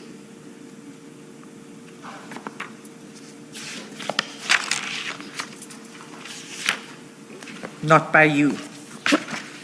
The previous ones were signed by you. Yes, the reason being, as the whole world know, that I've been arrested and removed from some of the responsibilities. Now I could not sign off some of the things that were supposed to be signed by myself. Okay. So hence, maybe to also include, hence then even the cost center as reflected there on page 136, because that will be very specific as to where the budget will be allocated to. Under recommendation number 2, the estimated budget of 31.1 million be approved and funded from the national budget, and such budget be managed at Provincial Commissioner KwaZulu-Natal. Because of my inability since the June or July, somewhere there, the arrest up to date. Just to clarify, General, you haven't been suspended. You're not on suspension from work. Or are you? Maybe let me ask, have you been suspended? I am not suspended, but I am not allowed to perform my duties. All right, thank you.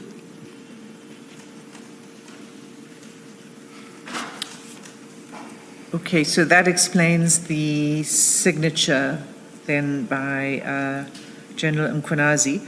I also see that in the second bullet under recommendations that there's a reference to Annexure A and B. We don't have that.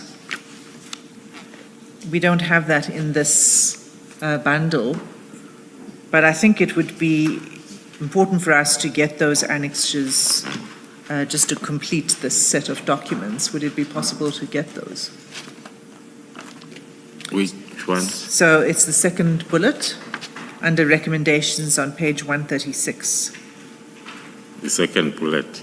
Yes. Yes. Estimated budget. And then the last line, as recommended by the CFO as per attached annexure A and B. Yes, we can provide those annexures. Thank you. Just to finish this off though, that was the request was for 31 million. Can we just complete this by referring to what the CFO then recommended? Thank you, Commissioners. The estimated budget applied for was 31.1 million, and the CFO is availing plus minus 27 million.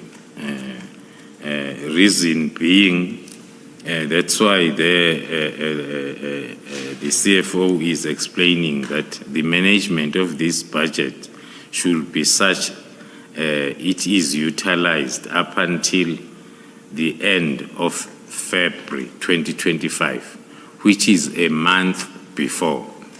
Reason being that all the expenses during March will be accommodated for in the new financial year. So it's not a decrease on the estimated budget. It's a minus of 1 month expenditure, which is March the following year. You said 2025, it's 2026, General. Oh, apologies, Commissioners, 2026. Thank you, Chair. You also refer to the financial year. Am I mistaken that the government's financial year starts on the 1st of April each year? That is correct, Commissioner. It starts on the 1st of April.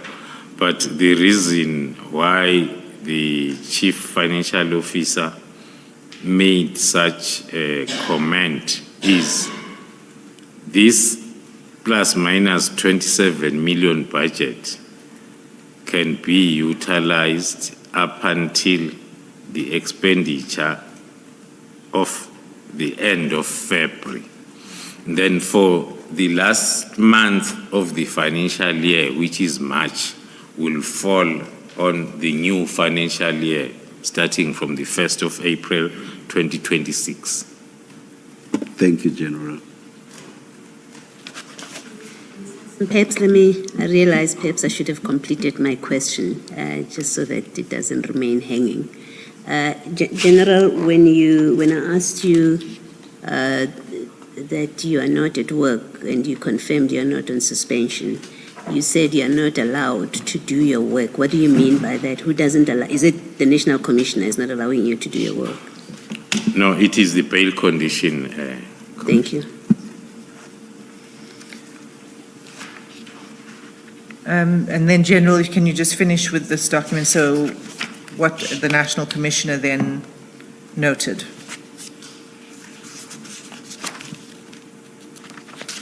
The approval by the National Commissioner with comments as per CFO comments, I think. So he approved it in line? He approved in line with what the CFO have said above. And the PKTT, therefore, is now operating under this financial approval? Under this financial approval up until the end of March 2026. Thank you. Maybe, Chair, Commissioners, before I step off, because one is receiving lots of information as this process is moving on. The allegations or the information that talks to only the financial approvals granted is misleading, because if you look at our applications, they include both the application for extension. That's why on all of them there are 2 recommendations for the National Commissioner to approve the usage of the budget as availed by the CFO and also the extension.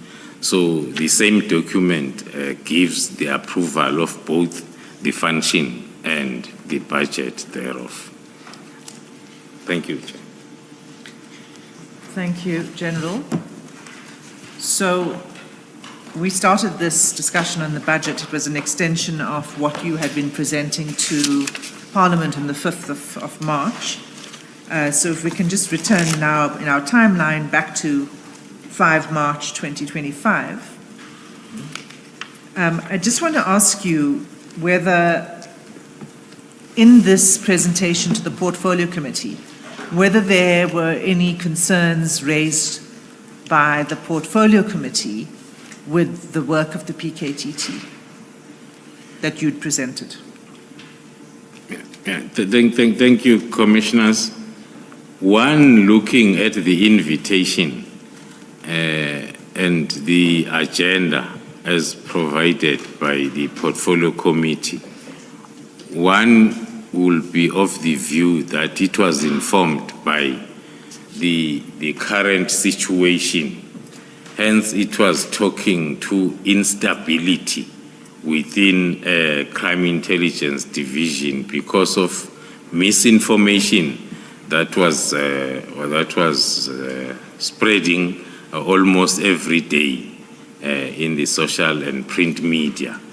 And then on the other hand, the issue of the disbandment of the political killings came in to join during that discussion. So one is of the view that the portfolio committee deemed it fit for them to be briefed on these two burning issues. I choose to use burning issues because they were burning issues. And indeed, we prepared to the best of our ability from our side to cover the two areas, which is the instability within the division, giving the reason of each and every misinformation that is seen out there. And then on the other hand, also a detailed presentation on the political killings task team. The political killings task team briefing was not so difficult to prepare because we had not long ago prepared the 27-page document for the minister. Then it was a matter of updating and converting it into a presentation format that will be used to brief the portfolio committee. So after both the briefings, one, this is my view, one was expecting the burning discussion as these were burning issues. But one then did not really get the burning. There were comments there and there, but not really burning discussions around the issues. One of the issues on the attachment is the one that talks to the story that was all over the social and print media of the division employing a 29-year-old girl, which then in the briefing, it was there with all evidence, with everything that was done. But one then also did not get it discussed there the way it's burning when it is discussed on the social and print media. Hence, then 2 months after that, we were still arrested and charged for the same thing that we had explained even to the portfolio committee. So my assessment will be the discussion was not as burning as the issues were discussed before we were invited. Can I just make one comment on what you said, General Khumalo? A 29-year-old would not be a girl, but a woman. But the headline? No. You referred to the 29-year-old girl. I'm just saying a 29-year-old would not be a girl. I was quoting the print media headline. I'm glad to hear that.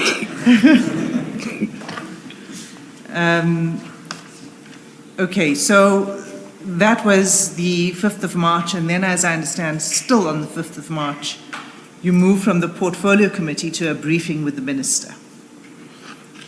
Yes, after the disbandment discussion was not as burning within SAPS now by then it started to burn a day after presentation to the portfolio committee. Hence, then we received the invitation for a meeting in Cape Town for the 6th of March. Oh, it was the 6th of March. Yeah. Just so that we track your statement as far as possible, we were at paragraph 157, and from there until paragraph 159, you deal with a correction you wanted to make to something that General Sabia said. I think you've covered it adequately in the statement. Unless there's something specific you wish to say in addition to what's here, could we just move on? No, there is nothing else that I would like to add. I was just correcting that misquoting of the information that we presented on the 5th, that the team operating in silos was the then provincial team. It was not this team that was being disbanded, but in this affidavit, we are misquoted as if we are saying this team is working in silos. Thank you. Thank you. There's also, with that correction, there's also a part of this where you've quoted the very last paragraph. Do you want to correct that, or is that a correct representation of what you said? It says, due to the task team failing to deliver on their mandate, is it supposed to be you, or is this General Sibia providing an explanation why the minister disbanded, made the decision? Thank you, Commissioner. This is the misinformation and misquoting by General Sibia in his affidavit. Yes. In that he says you said this? Yes. Okay, thank you. And you say you did not say that? I did not say that. Thank you. I did say it in the briefing to the portfolio committee, but I was referring to the then provincial task team. I understand. Thank you. Thank you.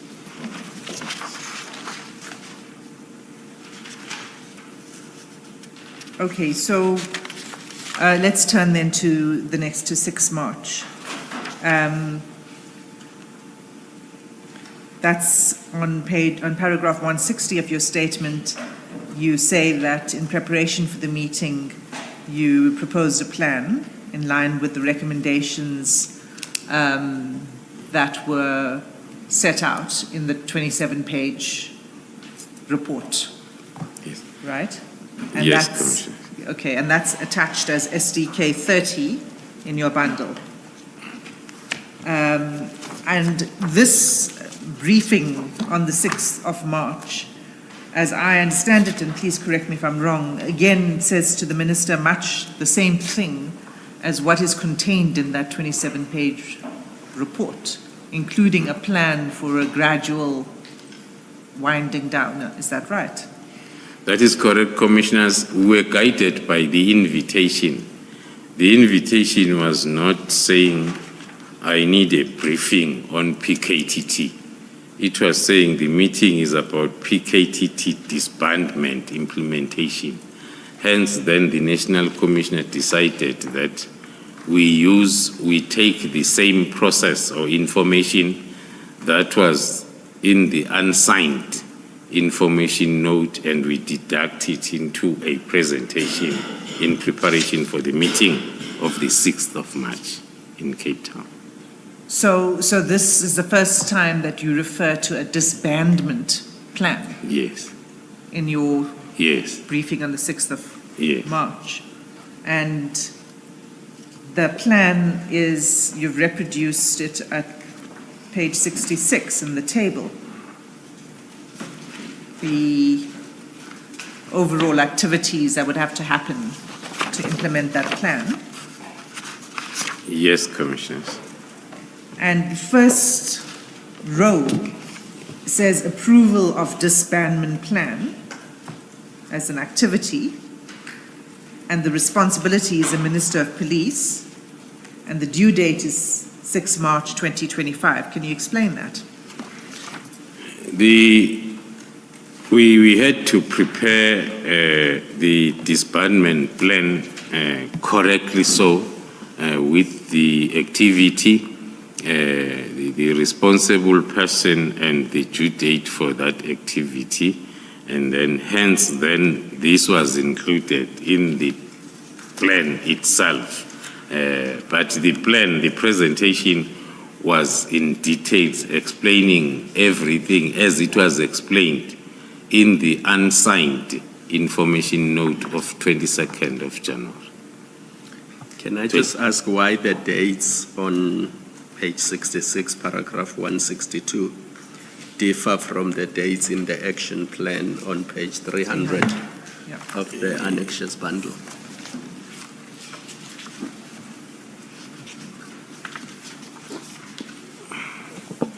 So, Commissioner, can you remind me of the page number? Page 300.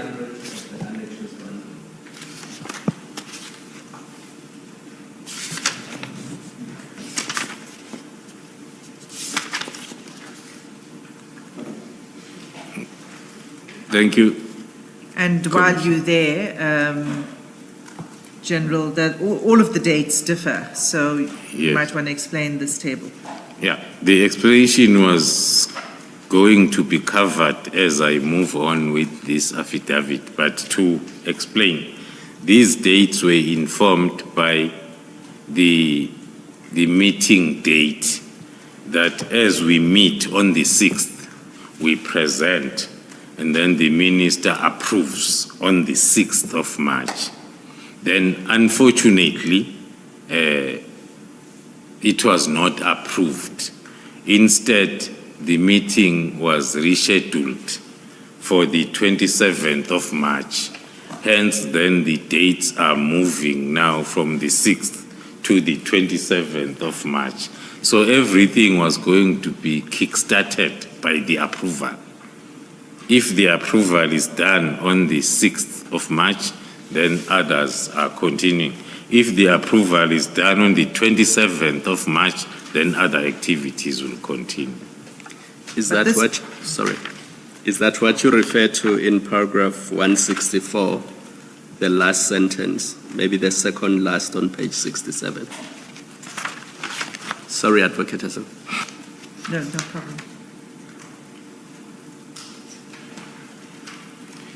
That is exactly what I'm referring to, Commissioners. The way I understood it was to mean then the absence of any agreement or approval on the way forward, there will be no movement of dockets or personnel because nothing is approved. The information note is not approved up to date. The proposed plan was not approved in Cape Town on the 6th. The amended proposed plan was not approved on the 27th of March. So up to date, there is nothing that is approved. So just to be clear, the table then, the action plan table is continuously updated because everything can only flow from the first item, which is an approval of the plan. Yes, Commissioners, if I'm invited for the disbandment meeting tomorrow, I will change the date on the action plan and put tomorrow's date for approval. So it will keep on moving up until it's approved. Now, who was present at this meeting? The first meeting. The meeting of the 6th. Commissioners. Sorry, before we, at 6th of March.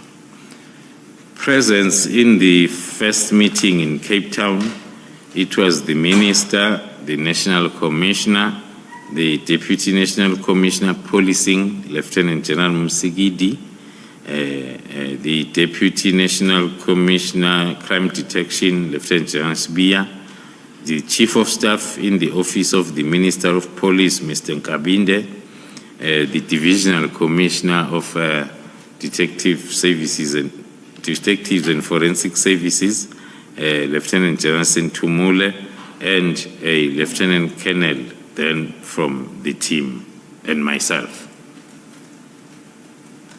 And in your statement, you say after you presented this plan, the National Commissioner and the Deputy National Commissioner of Policing were in favour of the plan. And does that mean none of the others present were in favour? That definitely means that because the plan was or is for the National Commissioner, it's his plan, the winding down plan, then he had to support it because it's his plan. And then the Deputy National Commissioner Policing did support the plan.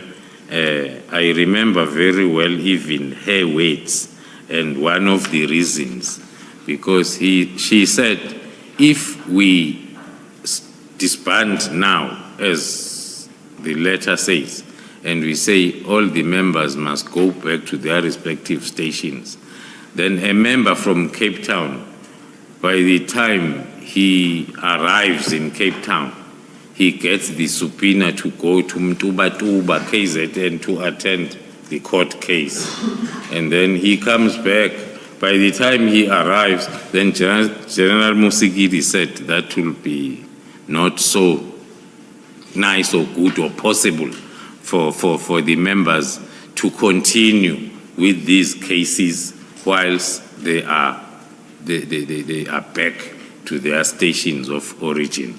So indeed, It wouldn't be cost effective either, would it? on top of that, not cost effective and dangerous and impossible. The whole idea of having coordinated work won't be there. So you say that you mentioned particularly General Sabia and the Chief of Staff of the Minister as being against the plan, and they favoured immediate disbandment. Did they say why? The main reason, because I was part of the meeting, then everybody, after I presented, especially if you are a presenter, you listen attentively when your audience is now asking questions, because you want to do whatever, to understand whatever input they are going to have. Hence, then I still recall most of the inputs that were made there. The main point that the Chief of Staff as well as the Deputy National Commissioner Crime Detection, they were against was in the plan, disbandment plan, not to show the immediate. In other words, they were against the whole plan because the plan has got the winding down thinking. But then they will one of them will even say, it means you are defying the instruction of the minister because the minister says disband now. So that was the main point. And also somewhere in the plan, we had referred to the dockets under investigations to remain with the political killings task team. You see, so they were against even the alphabet PKTT. It was supposed to not to be there, and then replace it with something else. And also the other issue was the destination of the dockets. The proposal was talking to the dockets moved to the provincial office, so as the provincial commissioner can decide and design the way he is going to continue with these dockets without much of the damage caused. But then the the points against was these dockets must go back to their stations of origin, where they were picked from without being investigated. General, was it proper for the Minister's Chief of Staff to participate in these discussions? In my view, also looking at my experience, Commissioner, I will definitely say it was not proper. I've sat in meetings where the chiefs of staff are sitting. According to me, it was not proper because they don't normally take part in the decision or discussion that is there during that meeting. In most cases, they act as record keepers of the chairperson, who will be the minister, in terms of decisions and whatever other assistance or support function of the minister, not to be. Because now, especially in the subject matter, it's the experts that are discussing this subject matter. And now there are no expertise of a chief of staff that are expected then to contribute in the point of discussion. And what was the alternative name they were suggesting?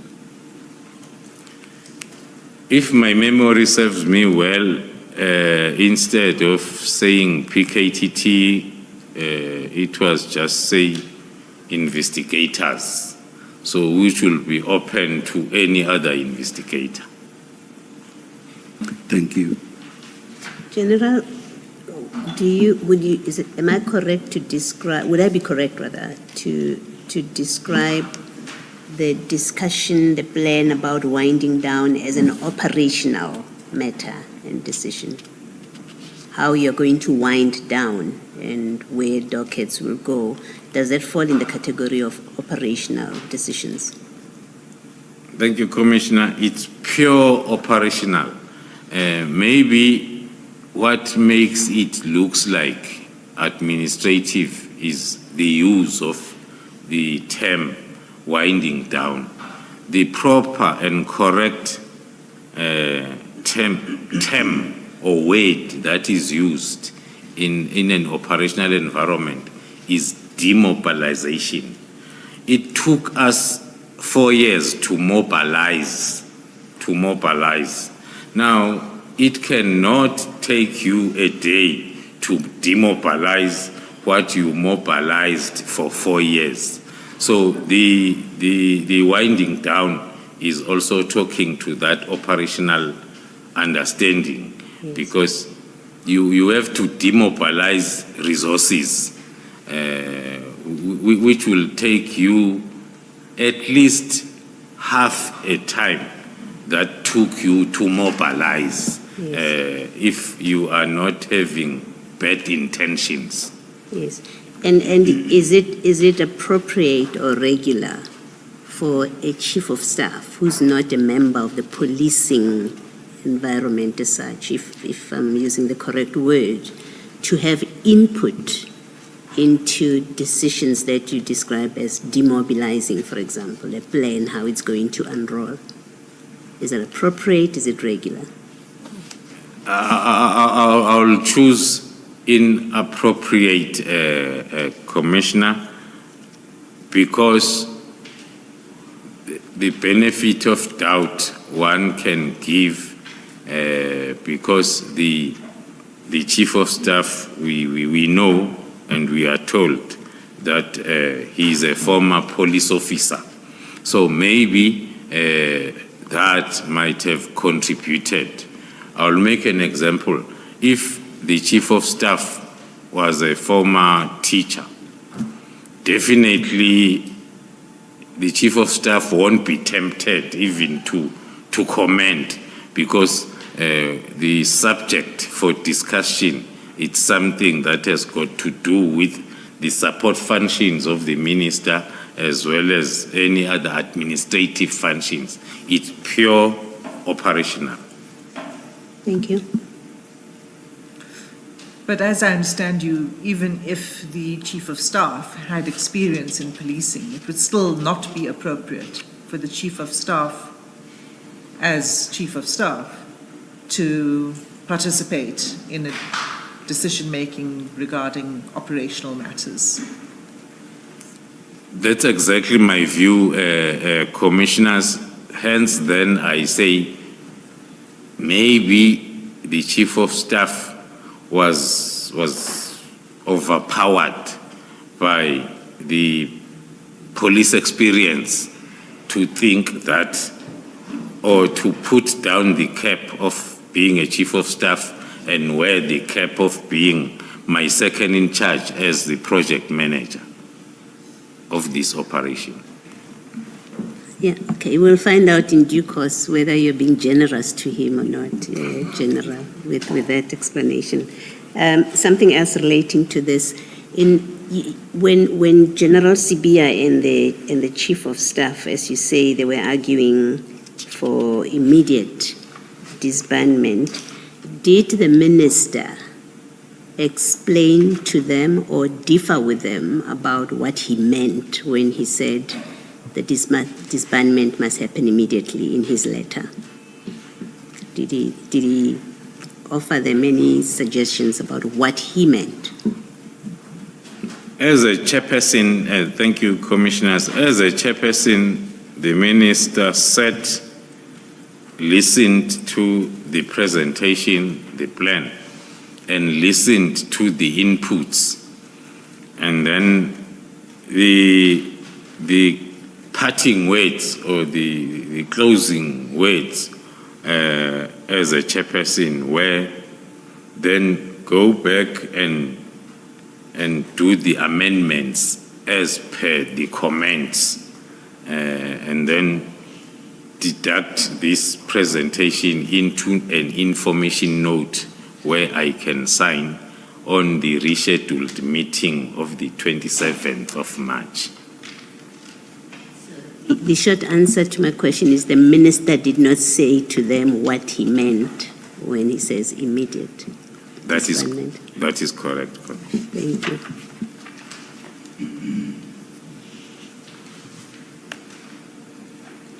Can you, I mean, there are two things I think that emerged from what you were saying in this paragraph. The one is the pushing back against something that is gradual, wanting the disbandment to happen immediately. But the second is that it was about the PKTT itself, that was the concern, that the longer it took, the longer the PKTT would be in existence. So that was the real nub of the objection, isn't that so? Yeah, one can add that, as it's reflected also in my affidavit, that the winding down was going to prolong the lifespan of the PKTT.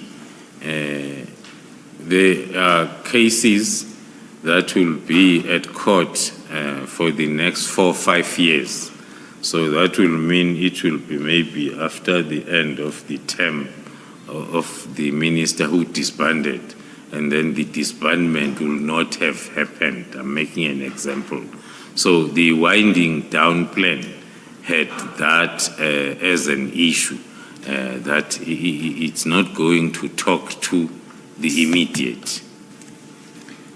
Okay, thank you. So still on 164, just to complete this on this meeting on the 6th of March, could you just read into the record the last few lines of that paragraph, starting from "there was no firm resolution"? It's paragraph 164. It's from the beginning. No. From the bottom up 5 lines. Just if you could read from where it says "there was no firm resolution."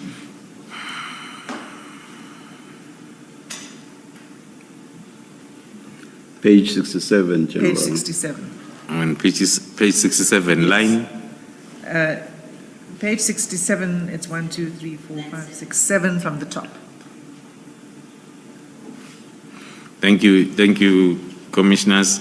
It reads thus: there was no firm resolution, and it was agreed that a further meeting will be convened on the 27th of March 2025.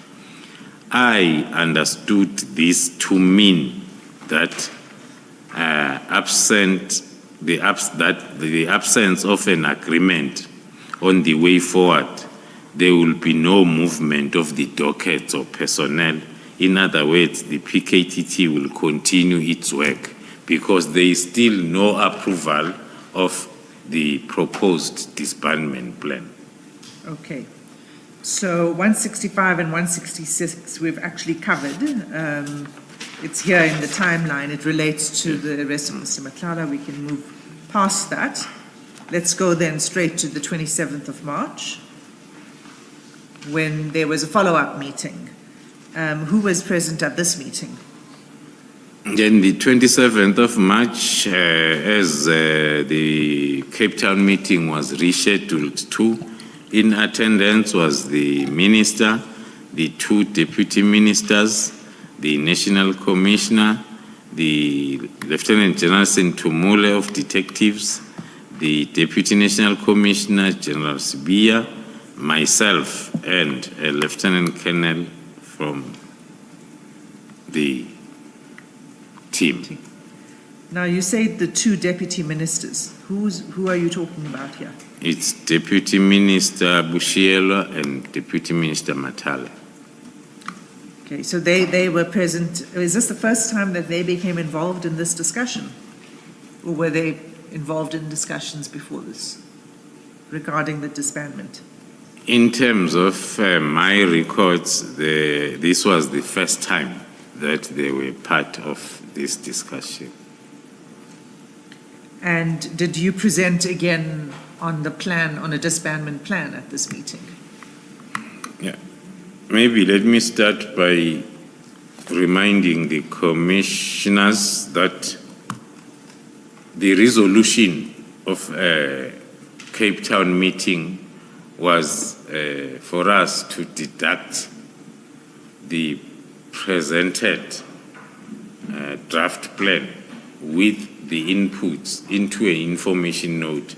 So we had an idea that it's going to be a very short meeting. Even in my preparation, I was just prepared to point to the amendments to say on this slide, here there was PKTT. Now it's replaced by investigators. General, now here. General, I did not want to stop you mid-sentence, but that's the longest sentence I've ever had to listen to. Sorry to interrupt you.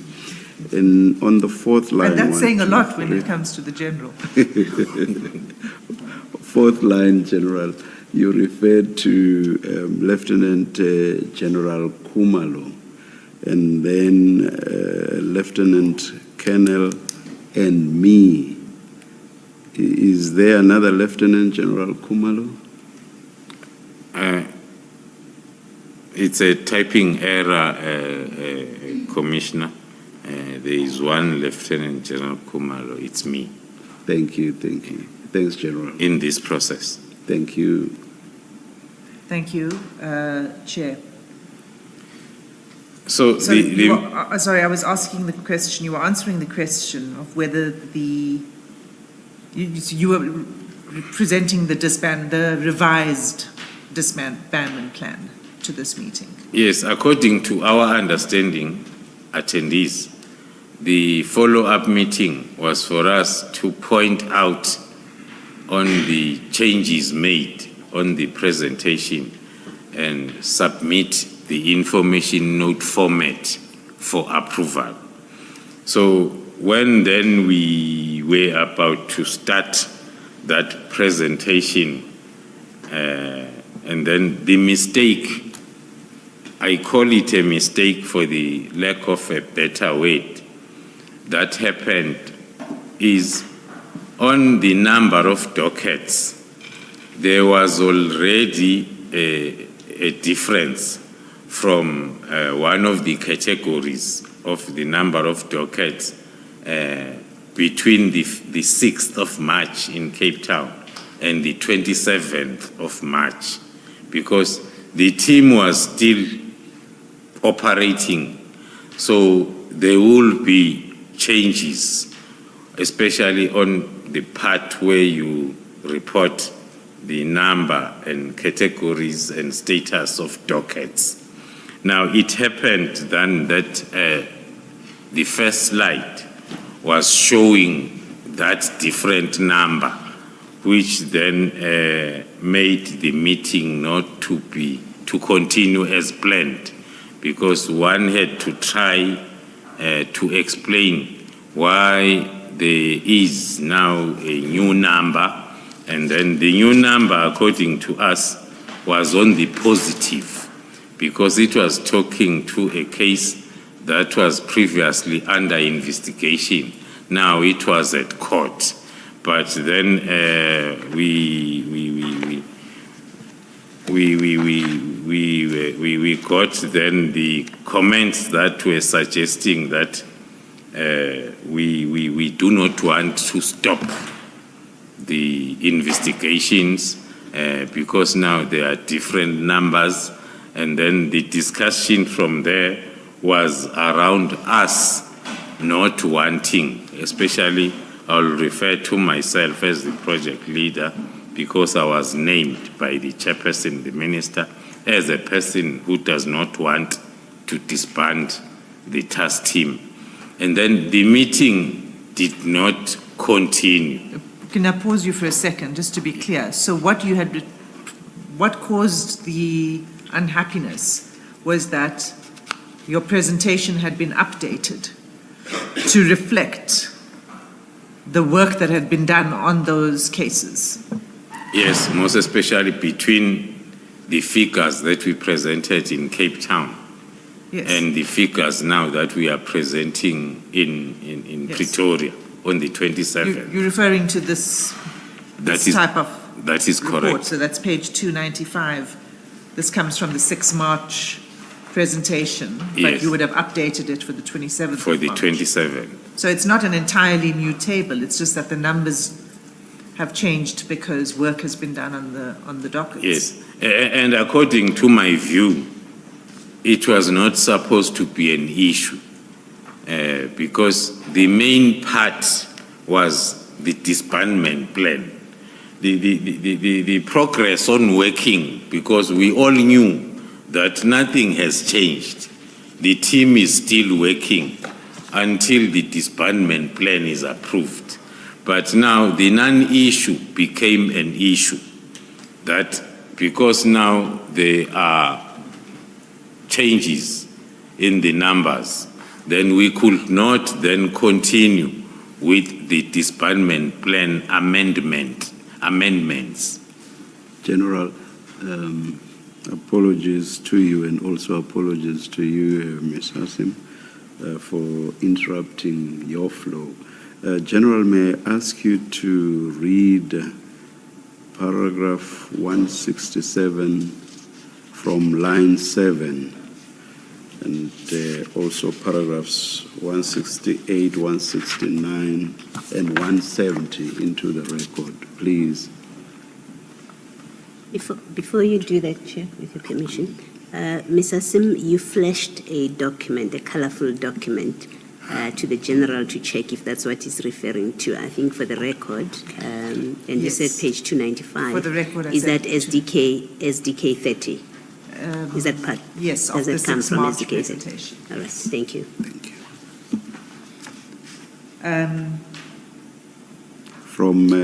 From where it says the minister seemed. The minister seemed angry with me, General, from there all the way to paragraph 170.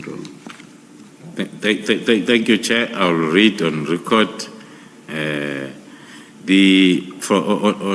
On last part of paragraph 167, the minister seemed angry with me. At this point, the National Commissioner and I were still proposing that the disbandment should be implemented But if it was Should not be. should not be implemented, but if it was going to be implemented, that it be a gradual disbandment as proposed as proposed in the 6th March 2025 meeting. Paragraph 168, the minister simply would not listen to anyone. He criticized me for being in charge of the PKTT and crime intelligence and questioned why was the National Commissioner and I were so invested in keeping the PKTT. He was now completely against the gradual approach and reverted to the immediate disbandment. Paragraph 169. When the minister was reminded that the PKTT was initiated in part by the president, he said that we should not mention the president and mention that he was tired of hearing about the president. Then he said that the president was in agreement that the PKTT be disbanded. I was shocked by this revelation since the president was briefed about the work of the PKTT after it was deployed to assist in the Fort Hare University murder investigations. 170. The minister also stated that it took a political decision to establish the PKTT. Therefore, it will take a political decision to disband it. The minister said that there will be no further meetings regarding this matter, and any further engagements will be held with the National Commissioner, and the meeting adjourned. Thank you, General. Thank you, Chair. Before we deal with what you say in 170, did anyone else speak in this meeting? Did anybody else weigh in and express a view on the disbandment? It won't be easy to... I mean, other than you and the National Commissioner who were proposing the plan.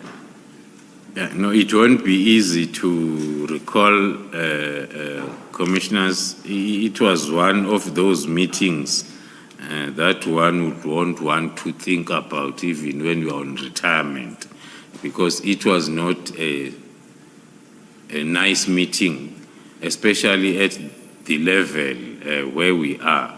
We think we understand and we prepare, but then when you get to the meeting, So in terms of comments, and because this happened as I was starting with the briefing, so one was not really paying attention that much to whatever comments that will come from any other attendees. So what was your response to the minister criticizing you for being in charge of the PKTT and crime intelligence? It's a discussion that now and again will come from the same, I will say, individuals, which is not, according to me, necessary, because in the SAPS, especially as you move up the levels, you are expected then to have so many different roles that you play. And currently, I am the Divisional Commissioner of Crime Intelligence full-time, but then I'm also overseeing the political killings task team, not involved full-time like I was. There are commanders, there is everybody doing whatever that they need to do. But if, for instance, there is a need that there is a document that needs to be prepared for the principals, then the team will prepare and submit that document to me. So I'm only dealing with very high-level documents like the extension documents, which is once a year, and whatever other strategic issues that needs to be attended to. So that is the current situation. And what is the substance of the criticism? Why is it being suggested that you cannot be the Divisional Commissioner for Intelligence and at the same time do work related to the PKTT? What's the substance of the criticism? At first glance, Commissioner, thank you. At first glance, it would look like maybe not understanding what I was explaining. But then when you, because the other reason why the National Commissioner kept, maybe let me say, Commissioner, the two current interventions or task teams that are still in place were started and established by myself. The other one in 2017, I think the other one also in 2018 in Western Cape. But then as I was appointed at other environments, then the National Commissioner decided that you are going to oversee this. Now I'm going back to the understanding, because the National Commissioner has got the understanding that the methodology itself, it's our doing. So it's not easy for any other person to be associated with the methodology. Not that it talks to doing the work, but it talks to overseeing, giving guidance where it's necessary, because the idea is to grow the understanding of the methodology. General, before this meeting of the 27th and this criticism, had the minister spoken to you or indicated concerns about your being in charge of the PKTT and being in crime intelligence, the boss of crime intelligence? Had he recorded to you any concerns? Not to me. That I've never been given an opportunity to engage, but in meetings where I'm part, it will come now and again, but not as a main point of discussion. Is this in meetings with the minister?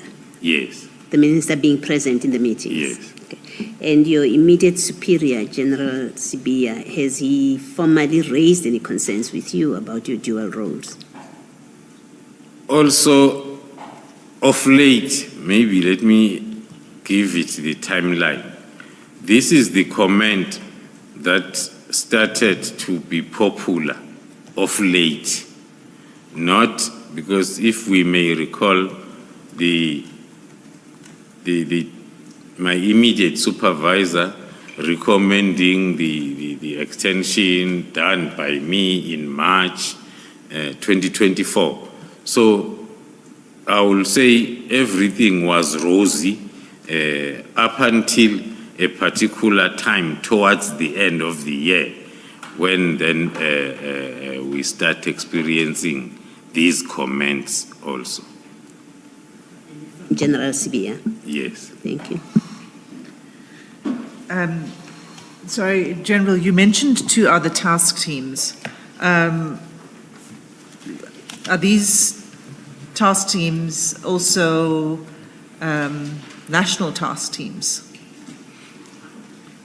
They are multidisciplinary task teams